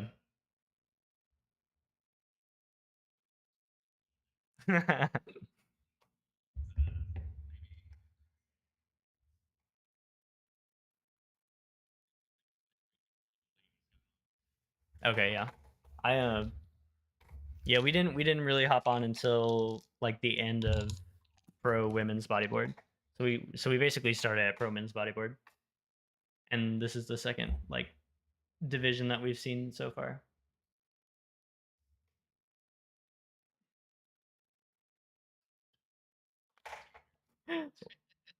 I am trying. Good.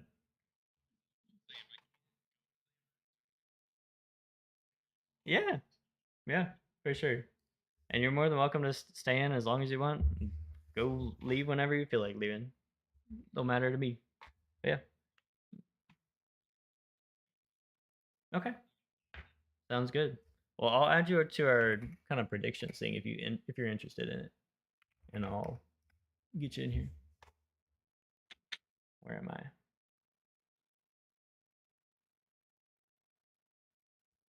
These guys are much better about paying attention as to the stream. I get way too distracted. The like the only stream that we're looking at.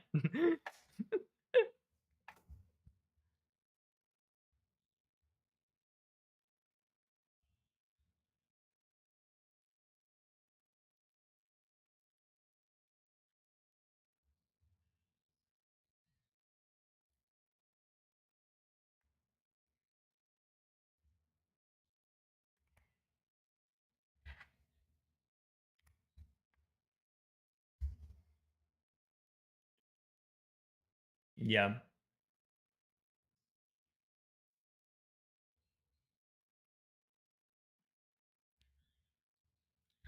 You never read the retro at Harbor at all?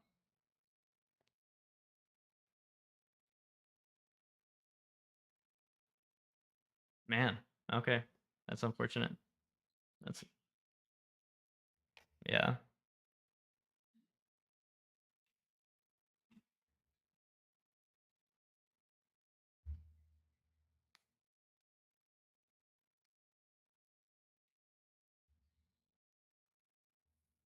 So then you've tried it. You just weren't trying it whenever you were like riding, basically. Yeah.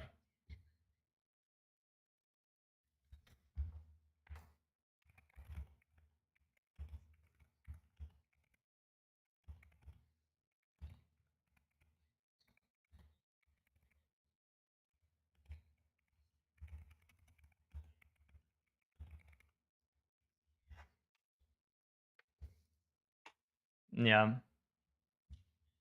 For me, it was the opposite. Like as soon as I found out like the flow rider was a thing, I was like, well, this is all I'm gonna do now for the rest. I was like that insufferable person and just go ride. Like when friends would invite them to a water park, would just ditch their friends.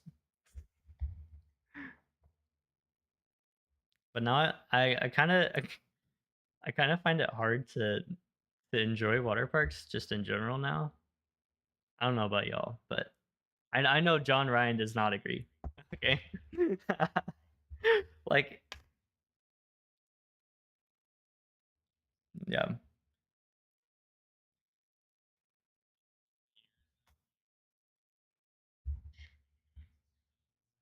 yeah,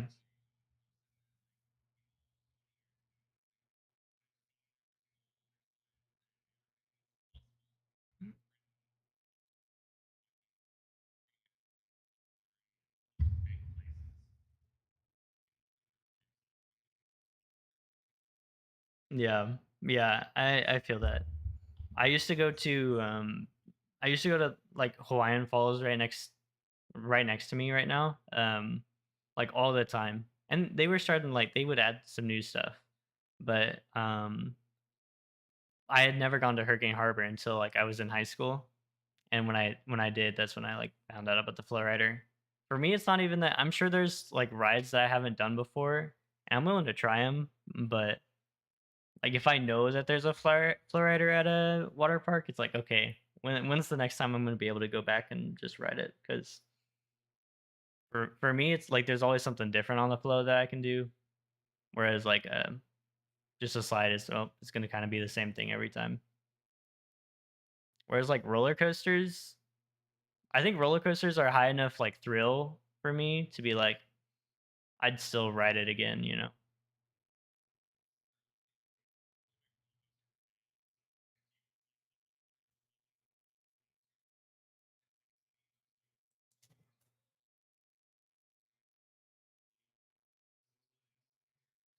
Yeah.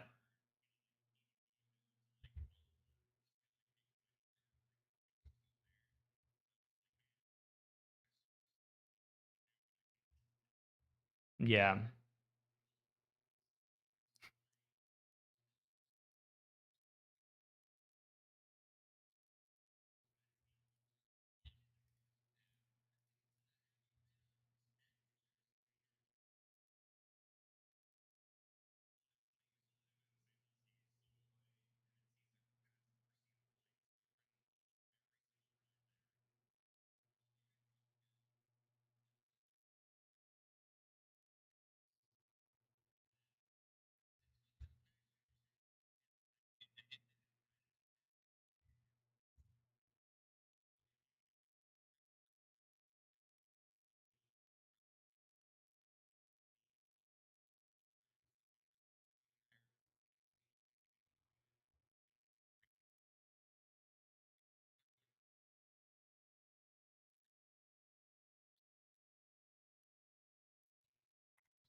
I've never heard of any of these things. I'm gonna be honest.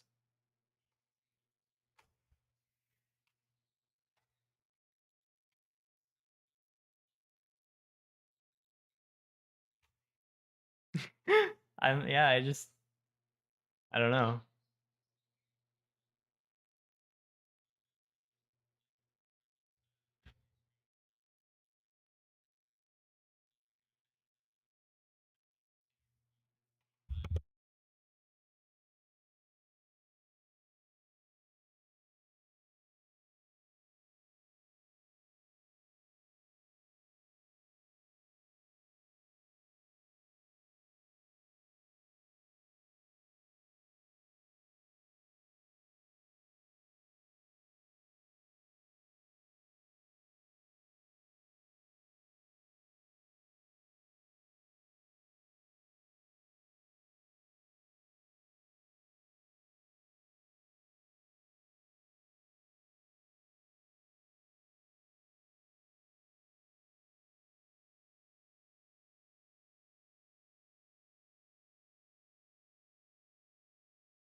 I'm checking the audio real quick.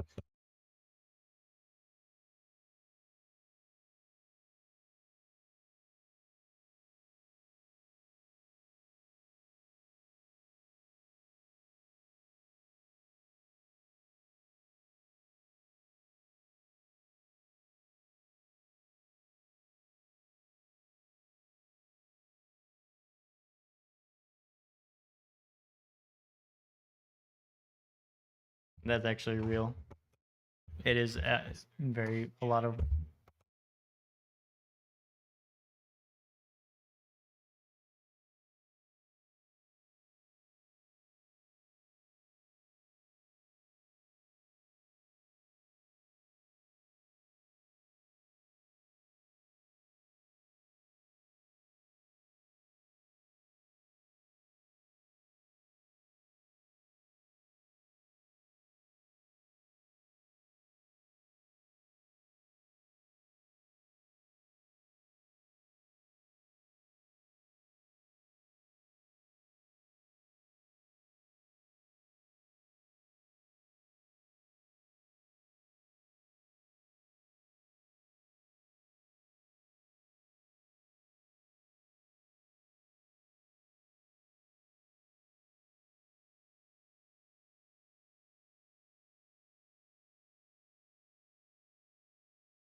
Robert, was there audio for you when you were in the stream? Robert, was there audio for you? Well, now it's like what?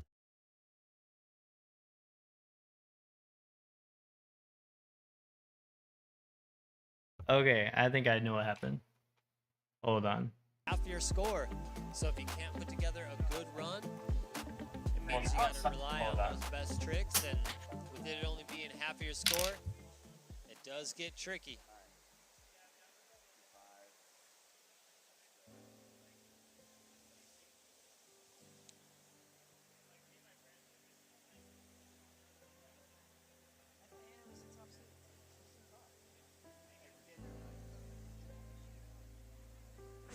All right, guys. So Dominique, go ahead and make your way off the way. We still have Hannah. You got one more round. I've had my desktop audio muted the entire time. That's why I looked at you. I was like, I wanted to confirm before I said anything, but I was like, the only thing you've been able to, or they've been able to hear, and like, I mean, there's nobody watching, but yeah. So Dominique, we need you to go ahead and make your way off. The only thing they've been able to hear for like the last hour is me rambling because my microphone is not muted. Yes. That's gonna make it 40 seconds on the clock. Right rider in the water. Super hard for me to make a video off of, but I will figure it out. Going straight to work with a nice arrow with a nose grab there. Nice shove it in the flats to add to her score. That's great. I apologize. Nice little. I was like, I was checking the audio levels because I was having trouble with audio earlier, and then I was trying to see how loud the music was. And nothing was playing at all. She is. She's running, slipping, and sliding her way back to the top of the wave. Less than 10. Throw something big. I should probably eat something. That was on time. That counted. Before dinner. That was in time. So Robert, are you not like now we're on best like part of the normal kind of rotation of people who like kind of judge and fly out, or? Well, so every year we have like contact with, you know, like Flowrider and Josh and all those guys that, you know, they'll specifically go and talk about like, hey, what events can we get you out to and stuff like that. Gotcha. And I believe she was like this year we had a conversation right before the season, and it was, hey, you know, since everybody is down in Florida, they don't have to spend so much money, you know, for like Joel, TK, Andy, you know, like a lot of these guys are from the Florida area, so there's a little extra money where, hey, we'll be able to send you down there. I'm like, cool, fine with that. And then originally, I believe there was supposed to be an event that Andy wasn't able to go to the weekend of Atlantic City, so they were like, hey, we're gonna get you out to Atlantic City so you can go to that event. And I'm like, okay.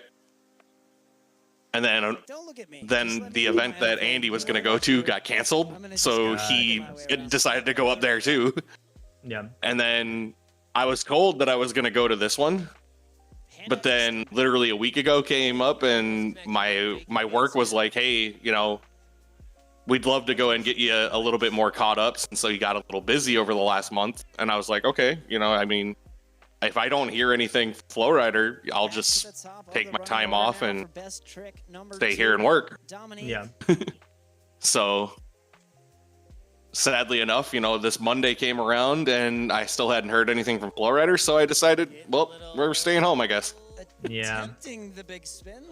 Yeah, that's kind of strange. Judges are gonna I have would to have get a little bit critical. thought they would have been a little bit more on top of that, but I don't really know how it works or whatnot. So, but what you know, it is what it is. Yeah, it's one of those. It's like, hey, if they actually figure out a way for me to go, I go. If not, I can save it for stuff that I want to do later on. Yeah. I mean, like, I know they don't make money off these things, like the tour and whatnot, and I have no idea how much money they make off of selling Flowriders, but I would imagine they make enough money to kind of eat the cost of most of the tour most of the time. Number 2. I believe it is the I'm not a business major or whatnot. of the season so far. Me and TK were talking about it yesterday. What were we talking about yesterday? This is the 4th contest. I see it like pretty much the same as, I don't know if you guys watch any like video games esports. I watch a lot. Yeah, I watch a shit ton of Valorant esports. Mm-hmm. And so, okay, pro events. I mean, like, these esports aren't making money either. But oh yeah, like CS:GO is the same. yeah, and so, but CS makes so much money off like cases, and then Valorant makes so much money off skins. It's just like, it doesn't matter how much they lose in like all these events because they're making so much money off advertisement anyways. Yeah, like it just doesn't matter, like, straight up, you know. They just make so much money. So, and I know Flowrider's completely different industry, but I'm willing to bet that with like what JR was saying the other day, with the contract they have with Royal Caribbean, that they're making enough money to not have to stress. Oh, for sure. And I know that they don't have a big team, so it's not like that money's going to a bunch of different people comparatively to like a video game company. And it came back with a fakey big spin. Man. She said, "Hold on, don't forget about me." She said, "Hold up, wait a minute. I got some tricks under my sleeve. I can do something to move on." I'm really glad that I did not stream the Outlaw Division, because I would be toast right now. I made that mistake the last one. I was live from like the very beginning to the very end of it, and it was just JR and I, and man, I don't know if you could see in like the videos that John Ryan posted, but I was just cooked. I felt like I had nothing of value that I was. I mean, just think, if you could see me on one of these contest days. Yeah. Once it gets to about, you know, a little bit after noon, and I've already been talking for 3.5 hours. Yeah. And you're just like, I've said this trick name about 17,000 times. Yeah. Yeah. Well, like, yeah, get other people in there. Make TK do some more of this stuff, and well, that's why it's interesting for me to actually, you know, be able to hear like these guys, you know, like sort of take on the role just for the weekend. Yeah. To be like, hey, you know, this is good to, you know, at least give other people the opportunity to be like, hey, this might be something that you might actually be good at if you give it a try. Joel's done it before, and he's not bad at all. You can tell he's quick-witted. He's got some things to say, you know. Yeah, I think they were doing a lot better than I was expecting. I was like, oh, whenever I didn't hear y'all, and then I realized that y'all weren't there. Like, oh no. that y'all are usually really good about, you know, keeping it entertaining. But I'm terrible at speaking. if you can't already tell, I am so terrible at speaking. But I like thinking about things and like discussing things. So, but I know if I was out there like in a crowd, I would make a fool out of myself. Well, that's why, like, at least the one thing that like we're trying to do this season a little bit, you know, more is getting those like little interviews to like actually get to know people a little bit more and pretty much show everybody a little bit more about, you know, like where they're from, what they're up to and everything. And that's the only thing that sucks about us not being out there, is that it sort of takes away from that. Right. Yeah. Like because then just having the 2 extra people to just sit there and basically do interviews while the rest of everything can go on is a lot easier to navigate. Yeah, for sure. I can see that. And then also just like, was it y'all, like you and Andy's idea for like the interviews, or like was it kind of collective from Flowrider, TK? Yeah, it was a big collective actually, like because they had like a big round table of like what they wanted to do, and everything, and then I was like just a part of it basically. We're just like, hey, you know, like these are some of the ideas that we could just throw around to try to go and, you know, do some things, because it was basically when TK came in as the stream guy. Yeah. It was first off just like, hey, can we get a stream? Yeah. And then, you know, it's like, hey, how can we work the stream enough, you know, to make it functional? Mm-hmm.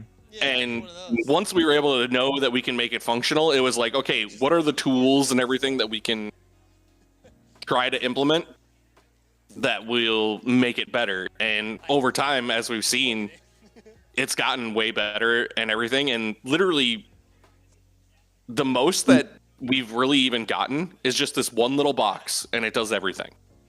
Yeah. Yeah. And for sure. Yeah, so like literally just investing like a little bit of money into the yellow box that we have. Yeah. It's able to control the stream. It's able to control the overlays that you see on there. That so like all the sponsors and everything that you can see from the events that are just scrolling on the screen, they're all put onto the yellow box, and it does it itself. Okay. Yeah. So did y'all just kind of like hire somebody off of like Fiverr or something and just say, hey, this is what we need for our stream? And they kind of like custom made it for y'all, or was TK? No, this is all TK. Okay. This is all TK. I'm just gonna keep running with it. Because TK has a background of working in TV, right, and production and everything. Okay. So he has all this on his PC at home. Yeah. To make. Okay. Yeah, that makes sense. So like, yeah, he made all the overlays. Like he'll do all the videos and all the transitions and everything. Nice. Yeah, I tried to dabble in it a little bit. I am so bad at figuring out like overlays and transitions though. Like I feel like I do it the stupid way, and there's a way smarter way, but I can't find like a video for it on YouTube or whatnot. Yeah, because it's more of like a custom kind of thing, right? It's not when you think of like sports overlays, you're thinking of like strict scoring and whatnot that you'd see at like the top of it. But there's not much resources for kind of like this.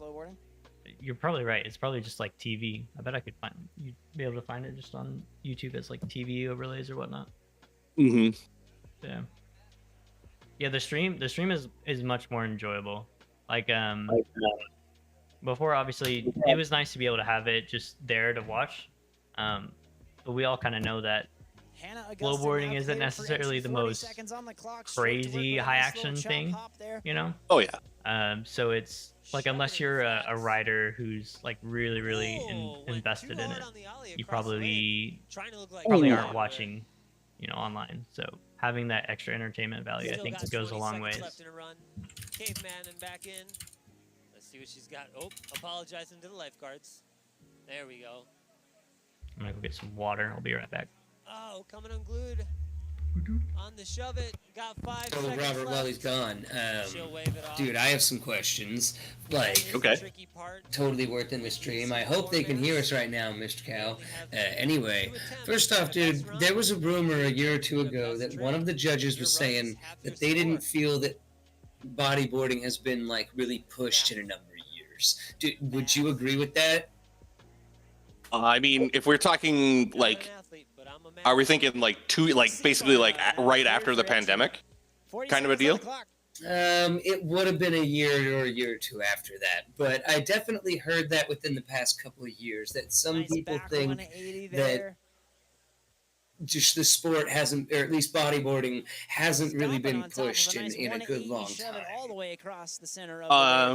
I'll say in my personal experience and everything, with all the tours that I have gone on and everything, it probably might have just came from the point of if it was one of the judges that was talking about it was, hey, you know, we've seen a consistent, you know, like score basically being stuck where like it's not like we've almost reached a point where it's like there wasn't that many new tricks, you know, coming up or being thrown about. And I think that might have been right around the time where we implemented like, you know, the bodyboarding best trick to try to go and, you know, get that extra motivation to try to think outside the box. Did it just refresh for y'all too? Yeah. Yeah. Okay. Top seed in this heat. Okay. So I think like right as, you know, we started to do the bodyboarding best trick stuff, that's where, you know, the bodyboarding, you know, mindset, I think came into a new era. Yeah. But I mean, to be fair, that y'all only implemented that best trick for one tour season, right?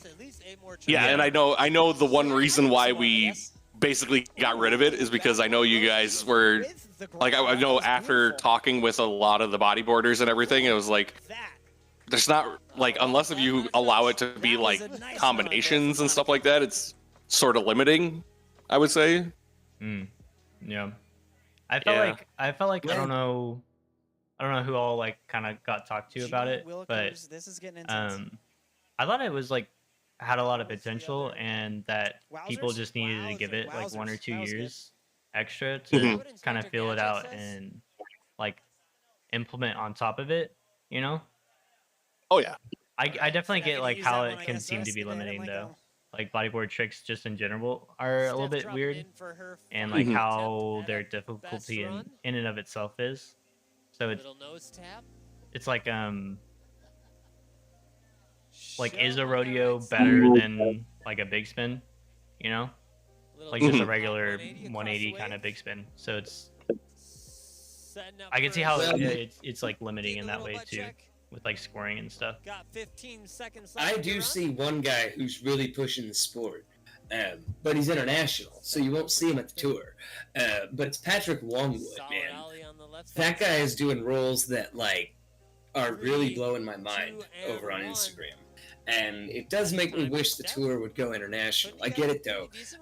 That's not exactly their choice. I'm sure they would want it to be international as much as I do.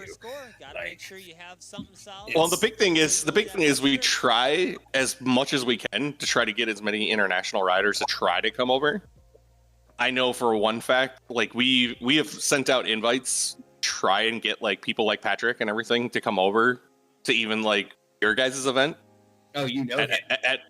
I have specifically not met Patrick, but all the other guys that FlowRider have, because they went to Worlds overseas and everything back when we had it. Right. And like they've sent out invites to him to try to have him come over, but his family does not want him to come over to Texas. Yeah. What I know too is visas in general are really difficult to get in the US. Very true. So if there isn't already like an issue with like personal reasons not to go, if they so it's a lot of factors are going into that for a lot of the international riders, you know, like post-pandemic, you know, like their you know, like country's whole stance on, you know, the pandemic and everything is a lot different than what it was in the US. Yeah. You know, so now that we're essentially fully out of the pandemic era and everything, you know, you can only hope that we would be able to figure out a way to go back to being more international with some of the events that we might be able to get to, other than going down to Chile for the barrel. Yeah. The barrel event looked really cool. I wanted to go this year, but I got hurt and like financials. If they're doing it next year, I definitely want to go. Is that barrel down there in Chile anything like the retro in Colorado? Not a chance. No, it's a whole different beast. Trevor rode the one in San Diego. Yeah. They're similar. Like it's the same muscles, but yeah, it's a different. It's just like you crank it up to the max. Yeah. I wish we had one of those somewhere in the U.S. Didn't we used to in California? I don't know what you're talking about. You got 3 in Texas that you ain't using. Retro? Yeah, they're welded shut. There's no getting those open again. Texas that are like There are just 3 done. barrels in Texas. The Slitterbonds have barrels on them, but their gates are welded shut to where you cannot ride a barrel. Is it like, why are they universally shut down? Is it maintenance? No, Like, it's safety. Maintenance with rides and stuff. I don't know if you Right. remember, but Hurricane Harbor and the wave in Colorado, they're not like these nice fancy trampoline kind of style mats or inflatable. I haven't ridden an inflatable, so I don't know how bouncy it is. But when you land on like the barrel waves and the old retro waves, you're landing on basically concrete, just padded. Yeah. So You feel it. I know people have died in the San Diego one, and I'm sure people have gotten majorly injured on the what do you call them? The Slitterbond ones. Well, I mean, yeah, I get it. They're older. I wish more water parks would buy the new designs that FlowRider have. That just I think the curl, like the inflatable curl, has a lot of potential in the U.S. But again, I don't know how the sales team works at FlowRider, but to me, it doesn't feel like they're really pushing the curl hard enough to where like anybody would buy it. But it's all up to the venues, you know what I mean? And I do see water parks, even if they want a FlowRider, being reluctant to buy a big expensive one. Like it's. I'm excited to see what else there is to come. yeah, It's the biggest thing is the maintenance. A lot of the places, they can see the maintenance costs of like some of these, like 1 jets, 2 jets, because there's so many of them already. yeah. So they know like a lot of the stats and everything on the normal waves that they have. And then when it gets to, like even like the Wavos and some of the other models that they have, it's one of those things.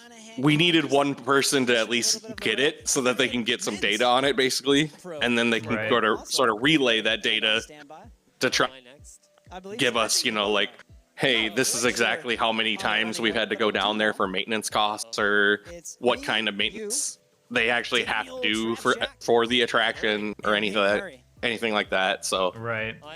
For me, it's like I just know that there are places that are willing to take that risk though, because like Scotts Point, for an example, is a venue that I don't know exactly how many. I know it's more than 2 jets, but I think it's like 3 or more jets. I believe it's a 4. Okay. I believe. So like, but yeah, like Scotts Point is like my biggest example of one that could have been a flow curl, but obviously it's a half pipe from Pacific Surf Design, which is better than nothing. And I think it's really cool that they're doing like different stuff. But for me, I don't know what the talks are like behind the scenes, but we are now on best trick. There's another good hope. in DFW, there's a few bars that have opened up that are centered around surf simulators, and maybe, and when they expand into other cities, they'll look into other models, and maybe a curl would be a perfect fit for one of these like surf simulator bars that they're opening all over. I'm really skeptical about the surf simulator bars. I'm gonna be honest. Oh, you. Why? Okay, so for me, I don't see the like when you're talking about like a business and requiring a business to succeed, you have to be able to diversify like your income. And so I think we got a whole like for example, Aqua Shop, where you have a surf machine inside a skate store, you know. If the skate store isn't doing well, you know that the flow rider is probably not putting out enough sales already, so you're just not gonna like succeed as a business, right? Whereas like have one more attempt left the same thing kind of happened at what do you call it, at San Diego, right? Well, I know there's like insurance problems, but if San Diego was making bank off of like their establishment, they probably would have been able to figure out the insurance stuff. Oh yeah, the biggest thing like Wave House, the reason why Wave House went under at certain points is just because of the fact that the barrel was there mainly as a focal point. Yeah, it's a way to get people in. You see this big giant barreling wave outside on the boardwalk, and you go, "Hey, let's go in there." Yeah, and it's free and open for everybody to go in off of the boardwalk. And then it's like, hey, you know, like maybe we could just go here and, you know, get food, get drinks. It was basically a way to sell more drinks. Right. Because the bar there made, I would say, 75% of the money that was at Wave House. Right, and it has to, like, just period, that the rest of your establishment has to make way more than what the barrel or the flow rider is going to make if you're not doing a like an amusement park kind of style venue, right? And so for me, the only I don't see these surf simulators working because you're not on, most of them aren't on like the beach area where people are already in their swimsuits to ride. And then also if they are going in, you'd have to sell so much like food and drinks. Like, are you ever packed at Good Surf, John Rand? Like, have y'all been packed yet at all? If you want my honest opinion, I see where you're coming from. I felt that way at first, and I'm starting to feel so much better about it, and I'm really starting to think, like, no, this can work well. So a few things you've mentioned that I've noticed. The first thing you mentioned, where people aren't in their swimsuits. That was one of my biggest concerns when I got hired. I should mention I worked there. But point is, it is like people don't want to get wet when they go out to these types of places. Like, they don't want to. And most of them don't bring a swimsuit. Good Surf solved that problem. They provide wetsuits. And so many people have been like, oh. And guess what? We also have free lockers. So, like, it is like you can put all your dry clothes away, and we have towels for you and a wetsuit. You can and be perfectly dry as soon as you're done. Also, there are still people that don't want to surf. Good Surf solved that problem by, one, they have pickleball courts, and they're also doing like live DJs every Saturday night. So if you add in the events that they're doing 2 or 3 times a week, it does get a little busy there. And just the other day, I'd say for the last week, we've only been open for like a month. There has been very little, if any, open sessions at all. At least 2 to 3 people on that wave all day. Right. And most of them are buying an hour. So I'm less worried about that, right? So Monica Caffrey's still sitting on 7.7. I think even if the wave like had 0 people on it, it would still not make that much difference in operating costs, right? So because you have to have so much staff to work the venue, right? Like that's what I'm saying basically. The surf machine isn't gonna make you money. You have to have like actual food and drink sales, and then like other things. Yeah. Nate's then- talking like a standalone venue. Like there's been plenty of Flow Rider Yes. standalones that Almost getting haven't burial worked. there. Like Aqua Shop. What was the one in Florida that used to be double indoor? Doesn't hurt. Was it Fantasy The- Surf? Supremo. Fantasy Surf, yeah. Fantasy Give it up for our Surf, pro female. San Come on. Diego.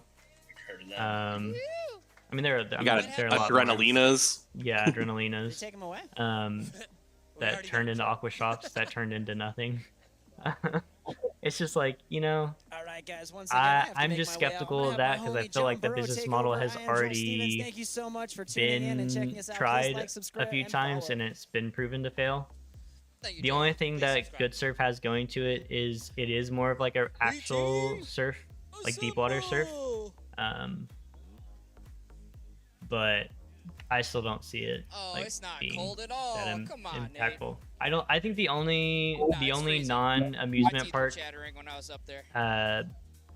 venue So that I think wraps it up has for the pro good promise women's is the OKC flowboard. venue, They're out there where throwing down some they're huge tricks. specialized in like That place is something yeah, special. with like I different kind love- of attractions. They're not like attractions necessarily. They're more like Next up, just you're like a gonna see sports pro complex, men's you know? Yeah, flowboard they're like a track weird mix Camel between Beach like for an the amusement park, but they're 2024 not. Prime Stop.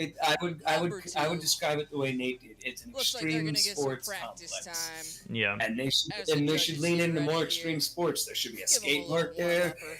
They have a there skate is- park. Down-is. and I Yeah, they will- have like They have a pump track. yeah.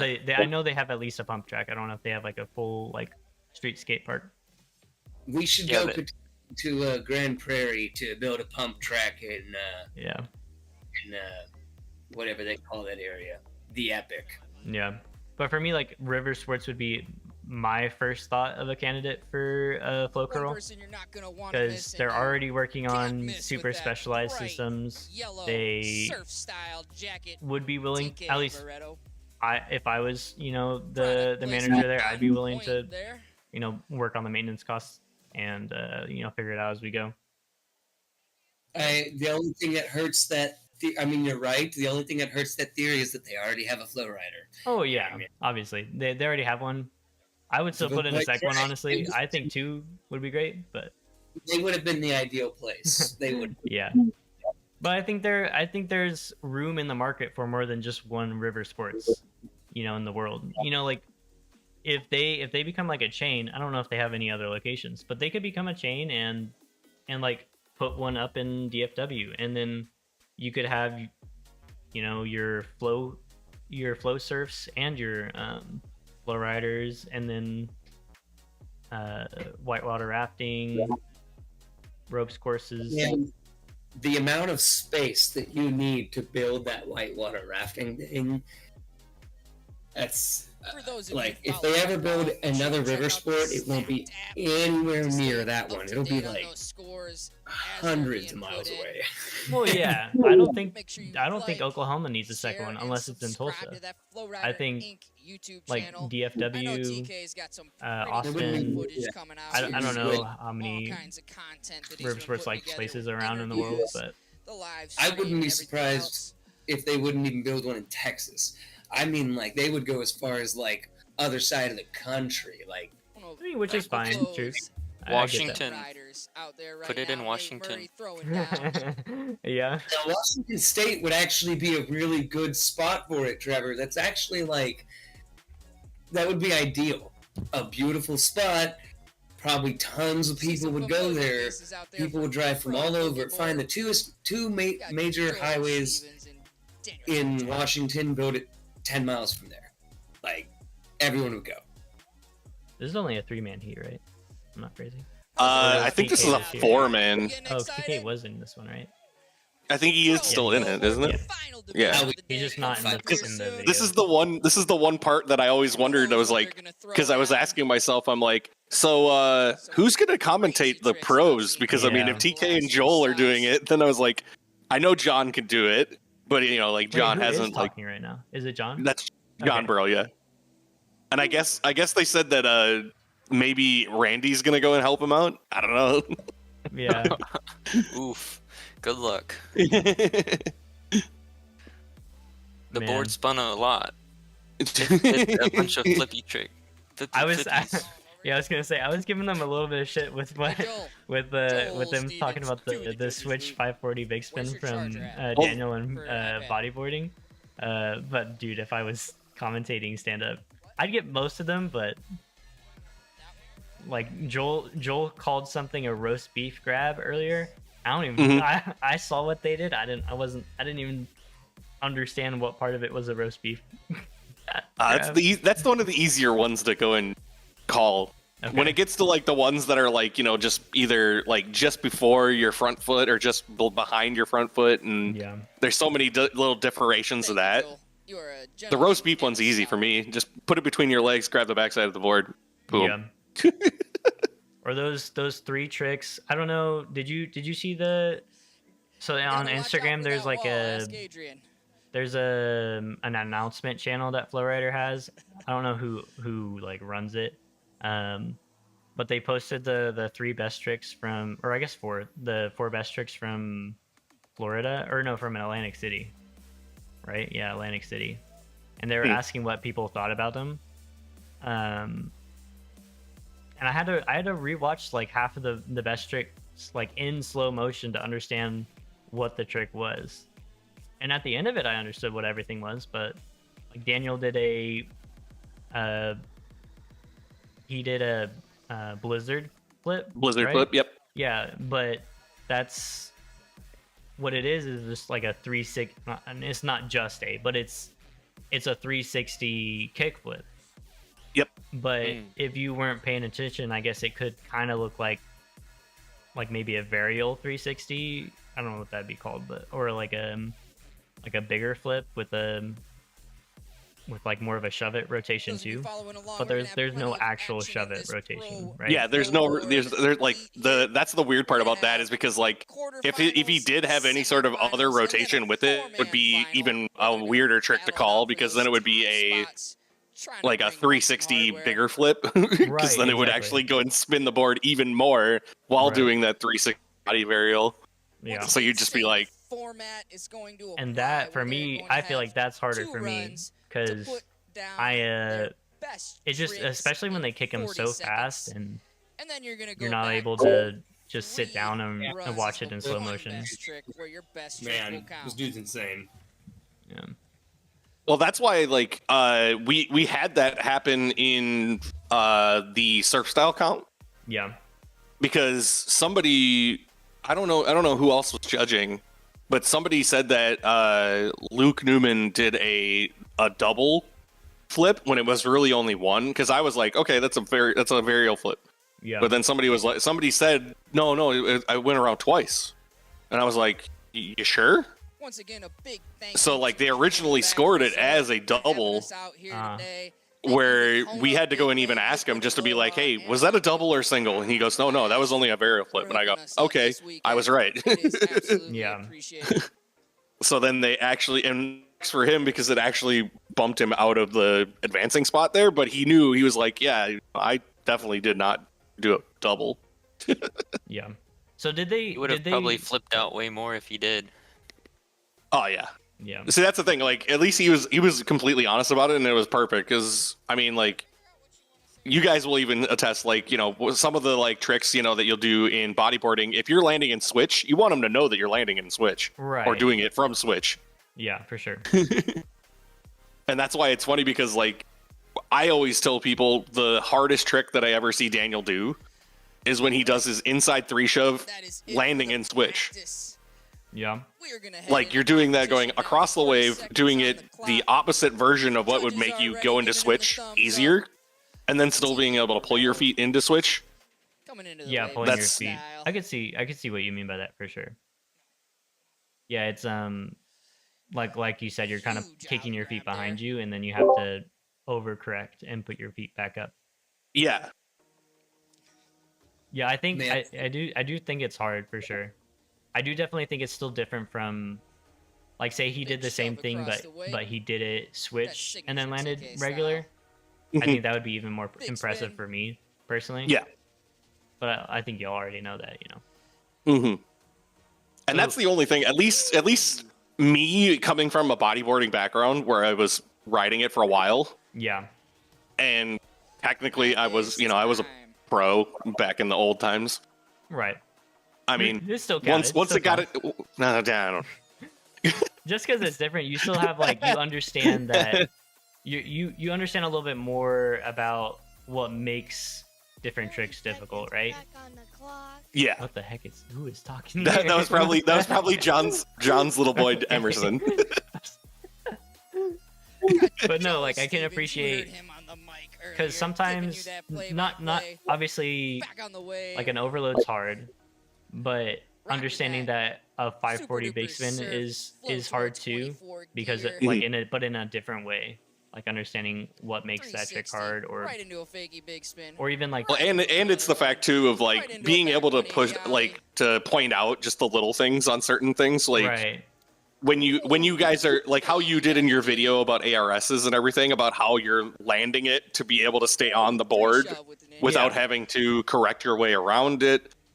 That's one of the things that we've looked over, you know, the last few years and just been like, okay, we need to be more technical on some of these people with their landings, and it's one of the reasons why Daniel's so good is because every time he lands, he just stays on the board and right, he lands straight and he just on top flows of it. right into it. Yeah, and he's super clean too, and so yeah, he's got that amplitude, that power, and then everything he does. That is crazy to me, to be able to just never land like weirdly, you know. For me just depending on like where I'm throwing tricks on the wave and whatnot, like it just barely moves up or down, and it kind of feels uncomfortable sometimes. To throw down there near the nozzle. We'll see if he brings out any of those in this run. So did they post about those like Atlantic City tricks because people were complaining about them, or? I'm not gonna lie, I don't have Instagram, so I don't see these videos. Okay. I already showed that to John Ryan, and he had to go and put a picture of my beautiful avatar onto his. That's great. Which I thought is hilarious because I love that fucking picture. Yeah. Tray flip, not three shove. No, I just because I knew when Daniel did that blizzard flip, he kind of like landed and like rode off the wave, like made it seem like that was the thing, is like you'll see him struggling there. He's like literally right on the pocket of the wave, and he's just like, I don't have him worry about it being that I'm off the wave. Yeah. So that he's just like struggling just to show that he maintained himself on the wave. Yeah. So that he wouldn't get anything knocked off his score. Yeah. That's what it seemed like to me. I wasn't there to really see, like the viewing angle was maybe not the best for me to. Where is it? Why can I not find it? Next up, you saw him in Pro Bodyboard already. Daniel Trapjack.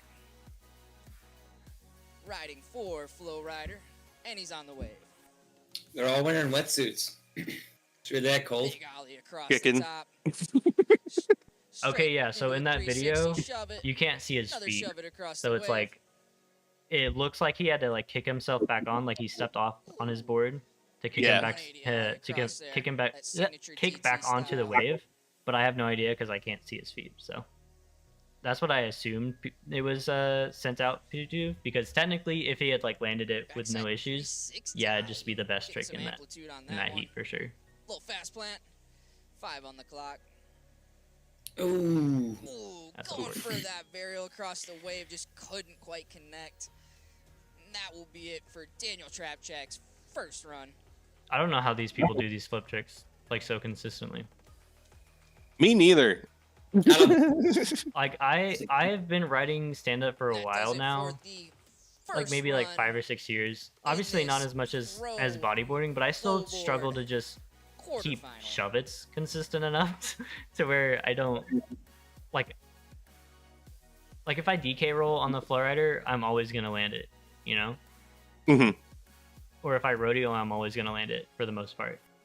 Like if I don't land a rodeo, that would be like surprising. But when these people throw Judges deliberating These flip after tricks. that last round. These guys do not They make it so easy to make it look judge, so that's for easy. sure. Oh yeah, and that's why like literally Is that a me, truck driver, TK? like when I was like basically trying to go and learn tricks in stand up, I literally was doing like hundreds of them a day. TK Barreto. Because Yeah. like I'd be at Kalahari Across the like wave. just sitting there like, okay, we're gonna learn 3 shoves and we're just gonna just continuously keep on throwing them until I finally got it down to a point where I was like, okay, yeah, I can do that.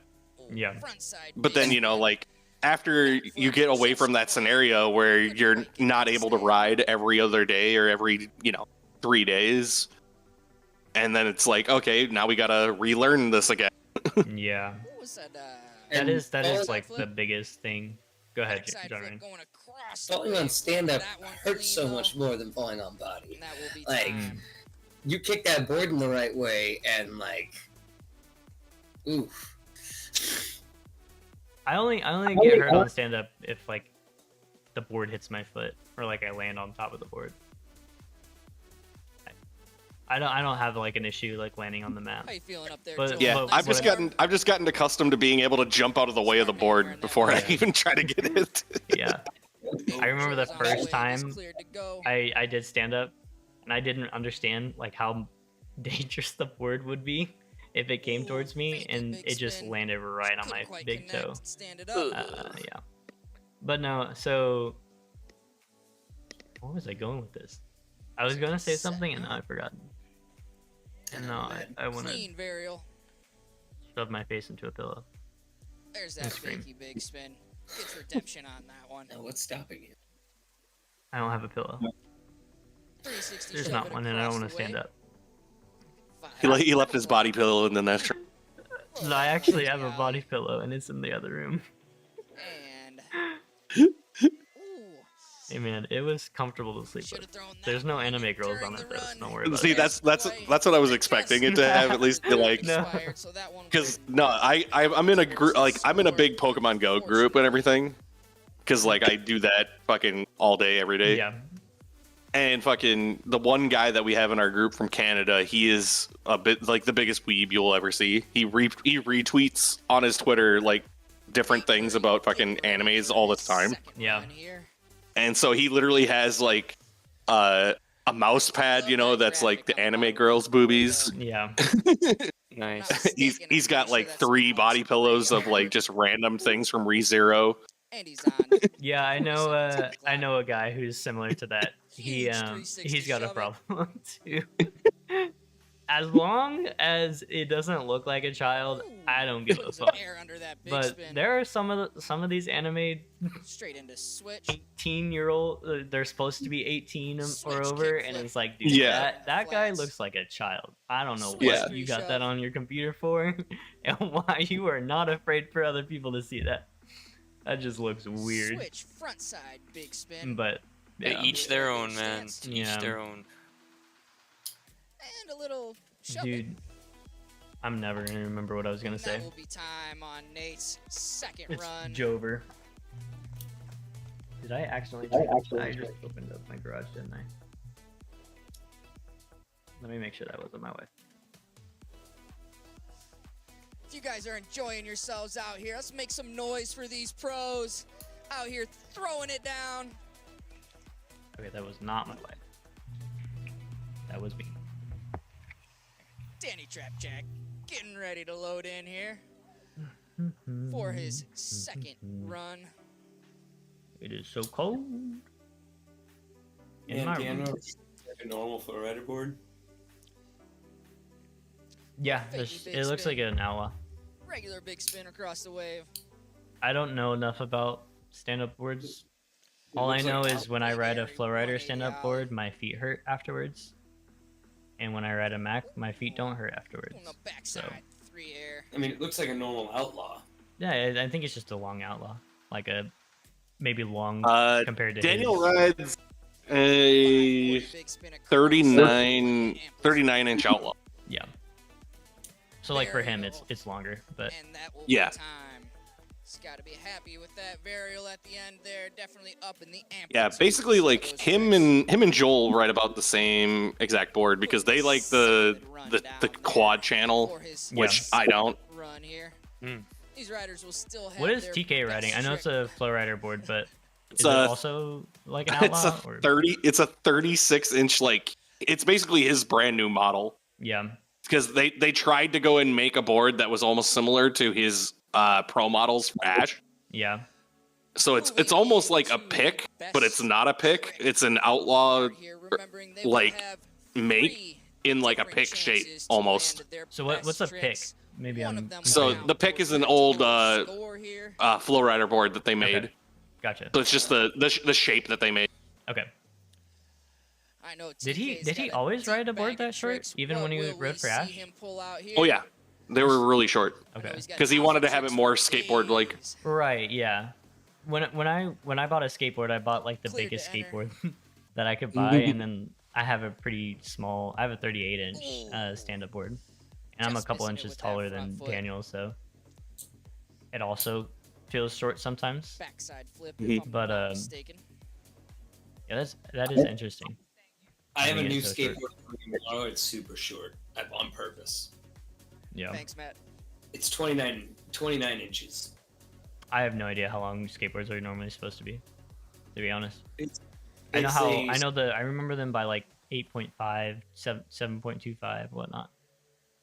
It's a surf snow. Have you ever heard of that? Backside 360. Oh yeah, like what you were riding the other day, like Hunters. It's like the front truck pivots. They're Joel so knows he's got to put a solid score down, and that one will definitely help. Going back to what we were talking about earlier, it's a great way to practice surfing, honestly. Yeah. Dude, John Ryan, you gotta put your score in, dude. You gotta guess. Remember, in this pro I know you flowboard haven't been looking division, at the these scores. judges are gonna be extra critical, looking for any hand drag, any toe drag, any. We're all over the place. Gotta land everything. We are all over the place. I need to rename. Robert's renamed in my Google Doc. I gotta change it. Let's on the see thing what real he's quick. got here. Starting off in the switch stance. Properties. Browse.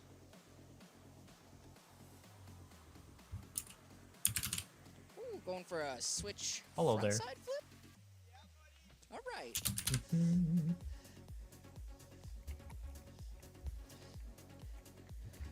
Connecting on it, but getting a slight check there. The judges will definitely take note of that.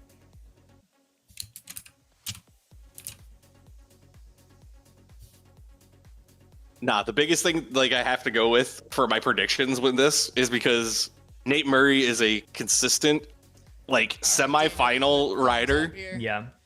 He seems to pull out his rides in the semifinals, and then it's when he gets to the finals, it's the one thing he struggles with is the best trick because it's like almost like after all the riding, it finally catches up with him, and it's like his legs give out on the last few tricks that he does.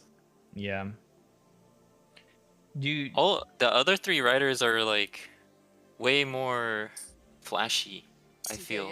Well, maybe except Joel. Joel's pretty consistent too. But TK and Daniel can be pretty flashy. If they're on, they're on. Mm-hmm. So I don't. When I talked to Josh last, he did mention about like the stand-up riders being pretty like vocal about what they like and don't like.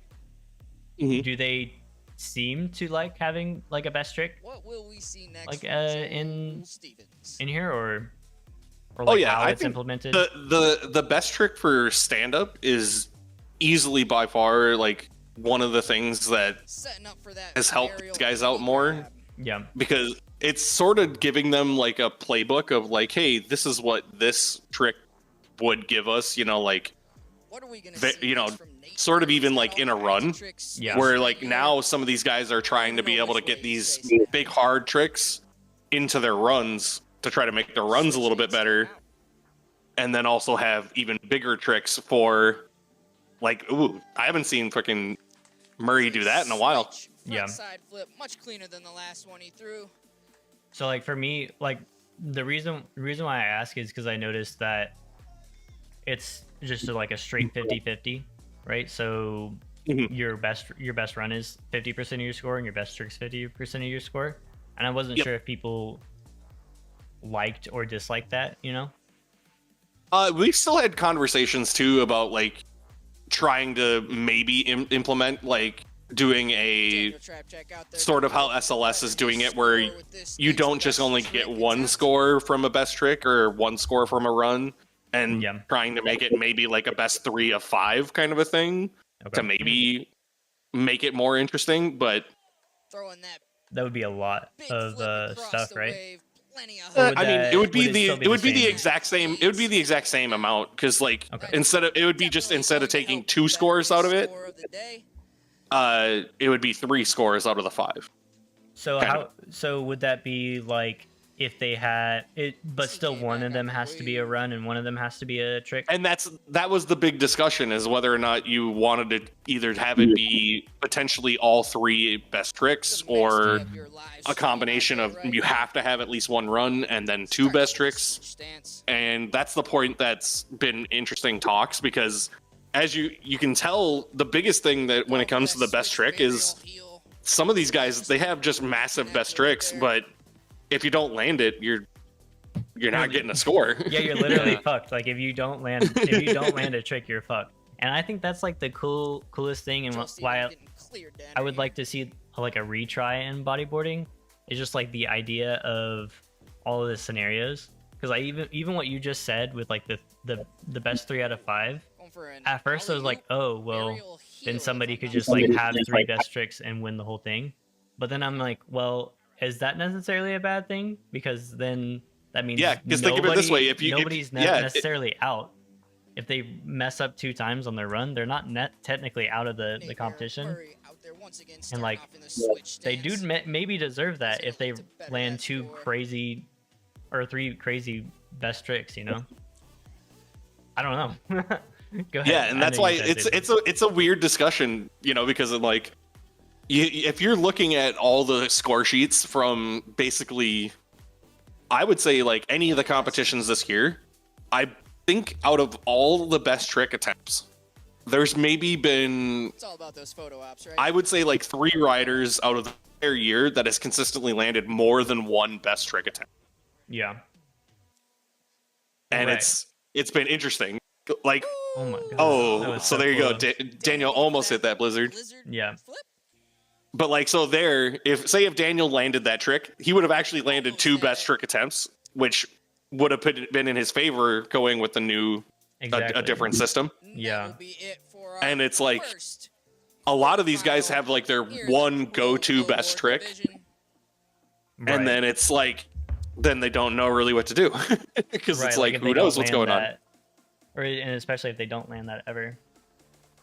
And then I even like the idea. I like it too, because for me personally, I like the reason why I like watching like Valorant is because of all the different kind of nuances in it. How like you don't necessarily need to do like a meta comp on a map or whatnot whenever you're playing, or do this exactly right. And so with that, like best trick has that kind of nuance where, well, I could play it safe and just do a 3 shove at the beginning, or if I kind of maybe play it less safe and just dedicate all 3 runs to my hardest trick that I know, then I get 3 tries to do the little hardest trick that I know.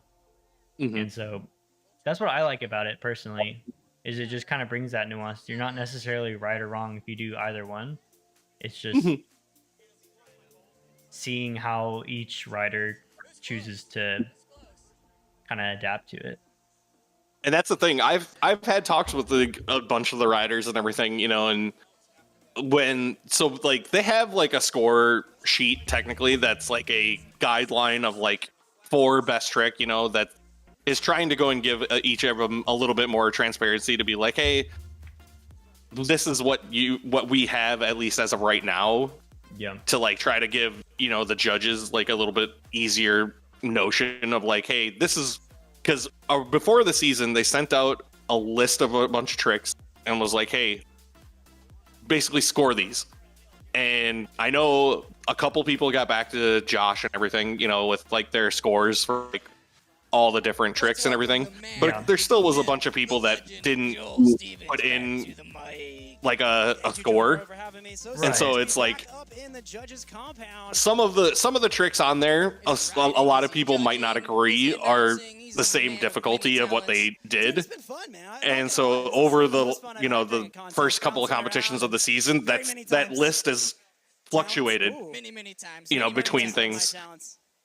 Yeah. And so it's been funny because like I know in the first competition, I had to go and do a semifinal heat where I was able to look at the score sheet, and I saw like one of the tricks was way higher than I would have ever thought. Yeah. And it actually benefited one of the riders because they ended up doing that trick at the time that was like being scored a little bit higher than normal. And I was like, hard flip? no. It was actually a very elementary trick that you wouldn't even think that it would be. I don't want to go as far as What was it? It was a backside 360 air. Oh my gosh. Pretty Yeah. good. Huh. That is correct. Oh yeah, and so you mentioned like them having those like that kind of like sent out that information about the tricks list and like their difficulty, and yeah, I heard some of the frustration from some of the management at FlowRider of people not responding and then getting upset about it. And rightfully so. It's like, dude, get back to it if you care about it, you know. Yeah, it does have a little mustache going on, but you know, we don't care about that. I thought that was funny for sure. Sandbagging. Difficult to get people to kind of talk it out, and but yeah, so that's why like now that like we've already gone through like a couple of contests and everything, you can sort of get like a little bit more of like a feel of like all the different things and like how they're getting judged. And a lot of the things is now a lot of people are taking those notions into their runs, which I know another rider I talked to, they like, hey, I don't really focus on my run as much, just because I know if I just do a basic stock run, not too flashy or whatever, I can get X score, which will give me, X amount of points, where then I know if I at least can get one of my best tricks in there, I can have this X score that I'm usually getting over like averaged out at, and that should be on average good enough to advance me, kind of a thing. So it's a lot of just like, hey, seeing what you've been getting over the year and seeing how everything has been judged, to trying to figure out, hey, if I need to improve one thing just a little bit, I could. But if I don't need to, why end up doing it? kind of a thing. For sure. And I think that's really cool to be able to. I think I'm done for the day. I don't know. Just get away, lean a little bit away from like a opinion kind of based scoring. That's actually a good where thing, because I don't know not if I can necessarily hold that it things down are on my opinionated, own but for like the whole rest of the thing. how you necessarily feel, because like best run is always gonna be more of like how you kind of feel the run is like went, how they made it look. And it isn't necessarily a bad thing that that's how it is, but I think it's also good to have some kind of like hard, just, and which is what best trick just gives you. You have that kind of stylized traditional surfing run where you can, if you are like Daniel or TK and you don't fall off, you probably benefit from that. And then just general best trick where you can, if you got big tricks in general and you land them. And that's why the also good thing is having that little bit of a guideline for like even the best trick thing.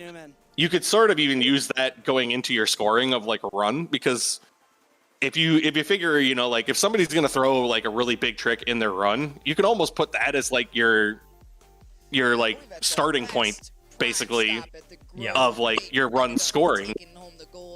And then you can judge the rest of the run off of that, where you can be like, hey, does adding one other big trick add more to that score, kind of a thing? Yeah. Where like if you were just to have like a stock run at like a, you know, like say a 4 or 5, and then you add one more big trick that could add, you know, like a little bit more, we're just going more and more and more and more up until, you know, the point where every single trick is going to be like double flip, double, Right, guys, you know, just like going nuts. Yeah. Quarters. Man, that is so like alien to me because I don't think about it that way like in bodyboarding, just because I know my run probably is going to be the same score whether I do a like an overload or not, you know, just because of like how bodyboarding tricks are. So it's like so weird to think like, oh man, yeah, if you're in stand up that would be the case, you know. All right, guys, everybody ready out there? Real quick. We're ready to go. And that's why it's always the hard thing with bodyboarding, just because, you know, a lot of you guys have like your certain styles and they're all totally unique to how you guys ride and how you guys like the waves that you guys have grown up on and everything like that too. Right. Because like, you know, you guys have rode, you know, the ones in Texas and all the concrete waves. Daniel as well rode the concrete wave in Vista. Yep. Back when he was a kid. But like, you know, Eli, for example, you know, he's grown up on the one in the Rapids, which is a new gen kind of ride. So it's like he's used to getting a lot more air, and you can tell he thrives on amplitude. Right. Instead of more like the technical aspects of the board, basically. Yeah, for sure. And the same thing like Jackson. Jackson, he's more an aerial guy than a super technical guy. Whereas now, you know, you see Joel's a very technical rider. You know, he likes to go and implement his combos strategically and not get too much amplitude because he's hurt his shoulder way too much. Right, exactly. Yeah, no, for sure.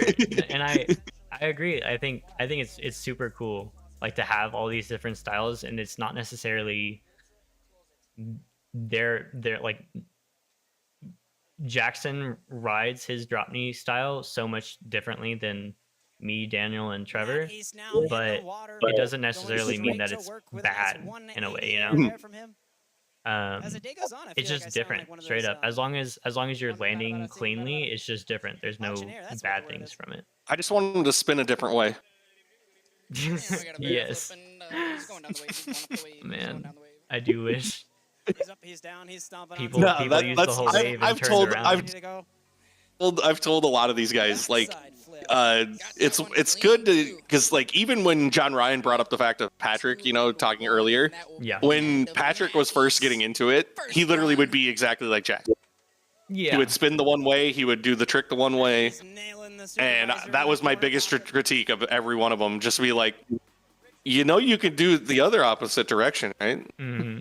Yeah, it's so like weird because when we did our best trick, or not best trick, game of flow that we did at in Texas the other day, the other week, all these guys that showed up, like making them kind of do different things than the other side. It was like the exact same thing. Like, yeah, try other things. I was like, yeah, all right, I'm gonna do a backside DK roll, and they're like, what? Be like, they can do that? Yeah, it's you DK roll the other way. They're like, oh, and that's the thing. Like most of them had never even tried it before, but I think everybody landed it, right, John Ryan? I don't know if you remember. Was there anybody who didn't land the backside DK roll? No, I think we all landed it. Yeah, and it's like one of those things where it's not necessarily hard, ending it off with TK's favorite, and it Gumby. should be able to, you know, be implemented into your run. Say that. That's why I've got for the sure. microphone. Gumby. Next year, before next year, I'm going to be working a lot more on switching backside. Newman off the flow boards. Yeah. While editing the Game of Flow video, I really noticed like one backside DK roll was it, and there was very little switch in backside.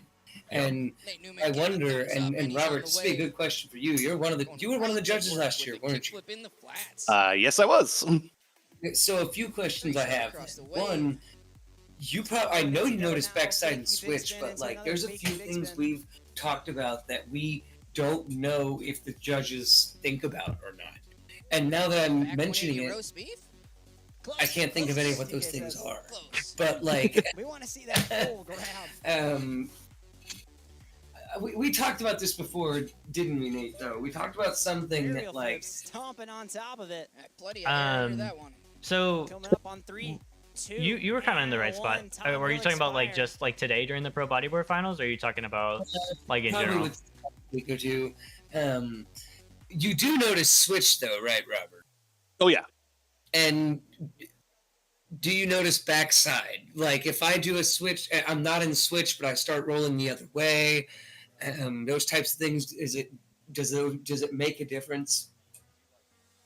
For me, yeah, definitely does. Yep. It's just one of those things. A lot of these, so I'll say like one of the bigger things that is a little bit harder to tell is when you're going in between tricks, like where if you're like starting in switch, that might be the harder part for some people to know, is like, say if you start in switch and then you switch it up again, then it's for some of the people it might not be easier for them to figure out exactly which one of them is switch. Yeah, I agree. Goofy, so it's probably hard. Yeah, and that's why I'm like, most people have, you know, like they're starting, when they start the wave, they'll start in their normal stance, but then some people will, like, for example, like Joey. I know Joey, he usually will only do rodeos when he's in his switch stance, technically. Going for the hard flip. Kind of thing. So it's interesting when, you know, you're switching your stance right in the middle just to go do one trick, and then trying to be able to go back into a normal stance a different way, kind of a thing. So those are the harder ones, so I would say, for people to try to decipher. Yeah. Yeah, it's interesting. And you know, another thing I would love to ask a judge: how do you feel about overloads? Because there are some riders who like live and die by them, and then I've noticed, like Daniel Trapacek, for example, I never see him overload ever. He will not do it. I mean, Scary trick, man. I will say this: if you want to get my personal opinion about that trick, is it cool? Yes. Do you need to be able to go and do the full 2 rotations? Yes. Because that is one thing that, as a judge, you will definitely see for some of the, if you were to look at some of the score sheets, they're looking for those meticulous little things on everything. Like when you're doing an overload, if you land even like a half a rotation short, and then you have to like basically roll over into that last landing, we're looking. So for me, I think where like my biggest disagreement is, and I kind of talked about it during like Pro Bodyboard, is I feel like having all those like little meticulous things like looking out for is kind of like kicking the dead horse while it's already down, you know? Because I know as much as you don't already try, like for example, if Daniel and I do everything the exact same, Daniel's still probably gonna win just because his style looks a little bit better, right? And you're like, in your head, you're just gonna know that looked better to you, and you're gonna score it higher. Whereas then whenever you're looking out for, and just because like naturally he doesn't mess up as much, if like I hit my rail a little bit and you're looking for those minor falters, then my score is going even further down, which isn't, I don't necessarily fault y'all for wanting to do it. It's like my biggest example would be like an SAT. If you answer a problem incorrectly on the SAT, you don't lose points for it, you just don't gain points. Whereas if you answer it correctly, you do gain points. And it's like, true. well, And it all depends on like like if it's like the little minor ones, you know, where like say if you land, you know, like a big spin just a little bit short, yeah, and you know you have that little hand correction to just get your board under you where you know you're comfortable with it. Yeah, it's not gonna be so bad. that it's gonna affect your scores so much. Yeah. It's just more when you get those bigger corrections where like all of a sudden you have to basically like I think he's just double flipping everything. if you're had to do like some sort of like foot plant off of like off a wall, or even just like you have to like self-correct your spin a little bit where you know it's not the natural way to correct it. I'll be right back. Kind of a thing. Those are like the big ones. We're not saying you have, You know, that's fair, and I'm also glad to hear you say that because there's been debate here in DFW over that specific point, and I've always said, like, look, the reason people aren't scoring high for overloads is because they're landing on their back and rolling over, and it makes it not like. Hey, I'm only 5'10", man. It makes it not a trick, really. Like you didn't land it. Yeah, because if you think of it, I'm like, if you do one roll and you land right on top of the board, it's gonna look a lot better. It's gonna be cleaner. And it's also going to be scored exactly what it is. If you try to do an extra roll, you land on your back, it's not necessarily where you're supposed to be landing. It's not going to make it look better overall. Your splash is going to be way bigger. Yeah, it's going to be a lot sloppier than any other trick that you would normally do there. So it's one of those things, it's a feast or famine. If you can do them, great. If you can land them clean, on like basically as close to being on top of the board as possible, that's the best way to do it. It's good feedback because I've been interested in knowing. Well, thank you. Like, there's got to be other things I can ask while you're here. It's,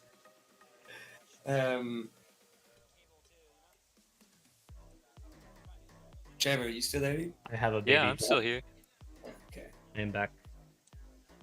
I apologize. That wraps up their first two. Dude, I'm sorry for leaving that conversation. Getting the best run out of those two will count. There's got to be other things we can ask Robert while he's here. We are on to the best trick section. Joe Moran up first. I was about to say I didn't get to see like any of the bodyboarding earlier. Like, was there anything like specific that like? So the reason why I asked was because sorry, I know I had to leave that conversation in the middle of it because my wife just got back with food.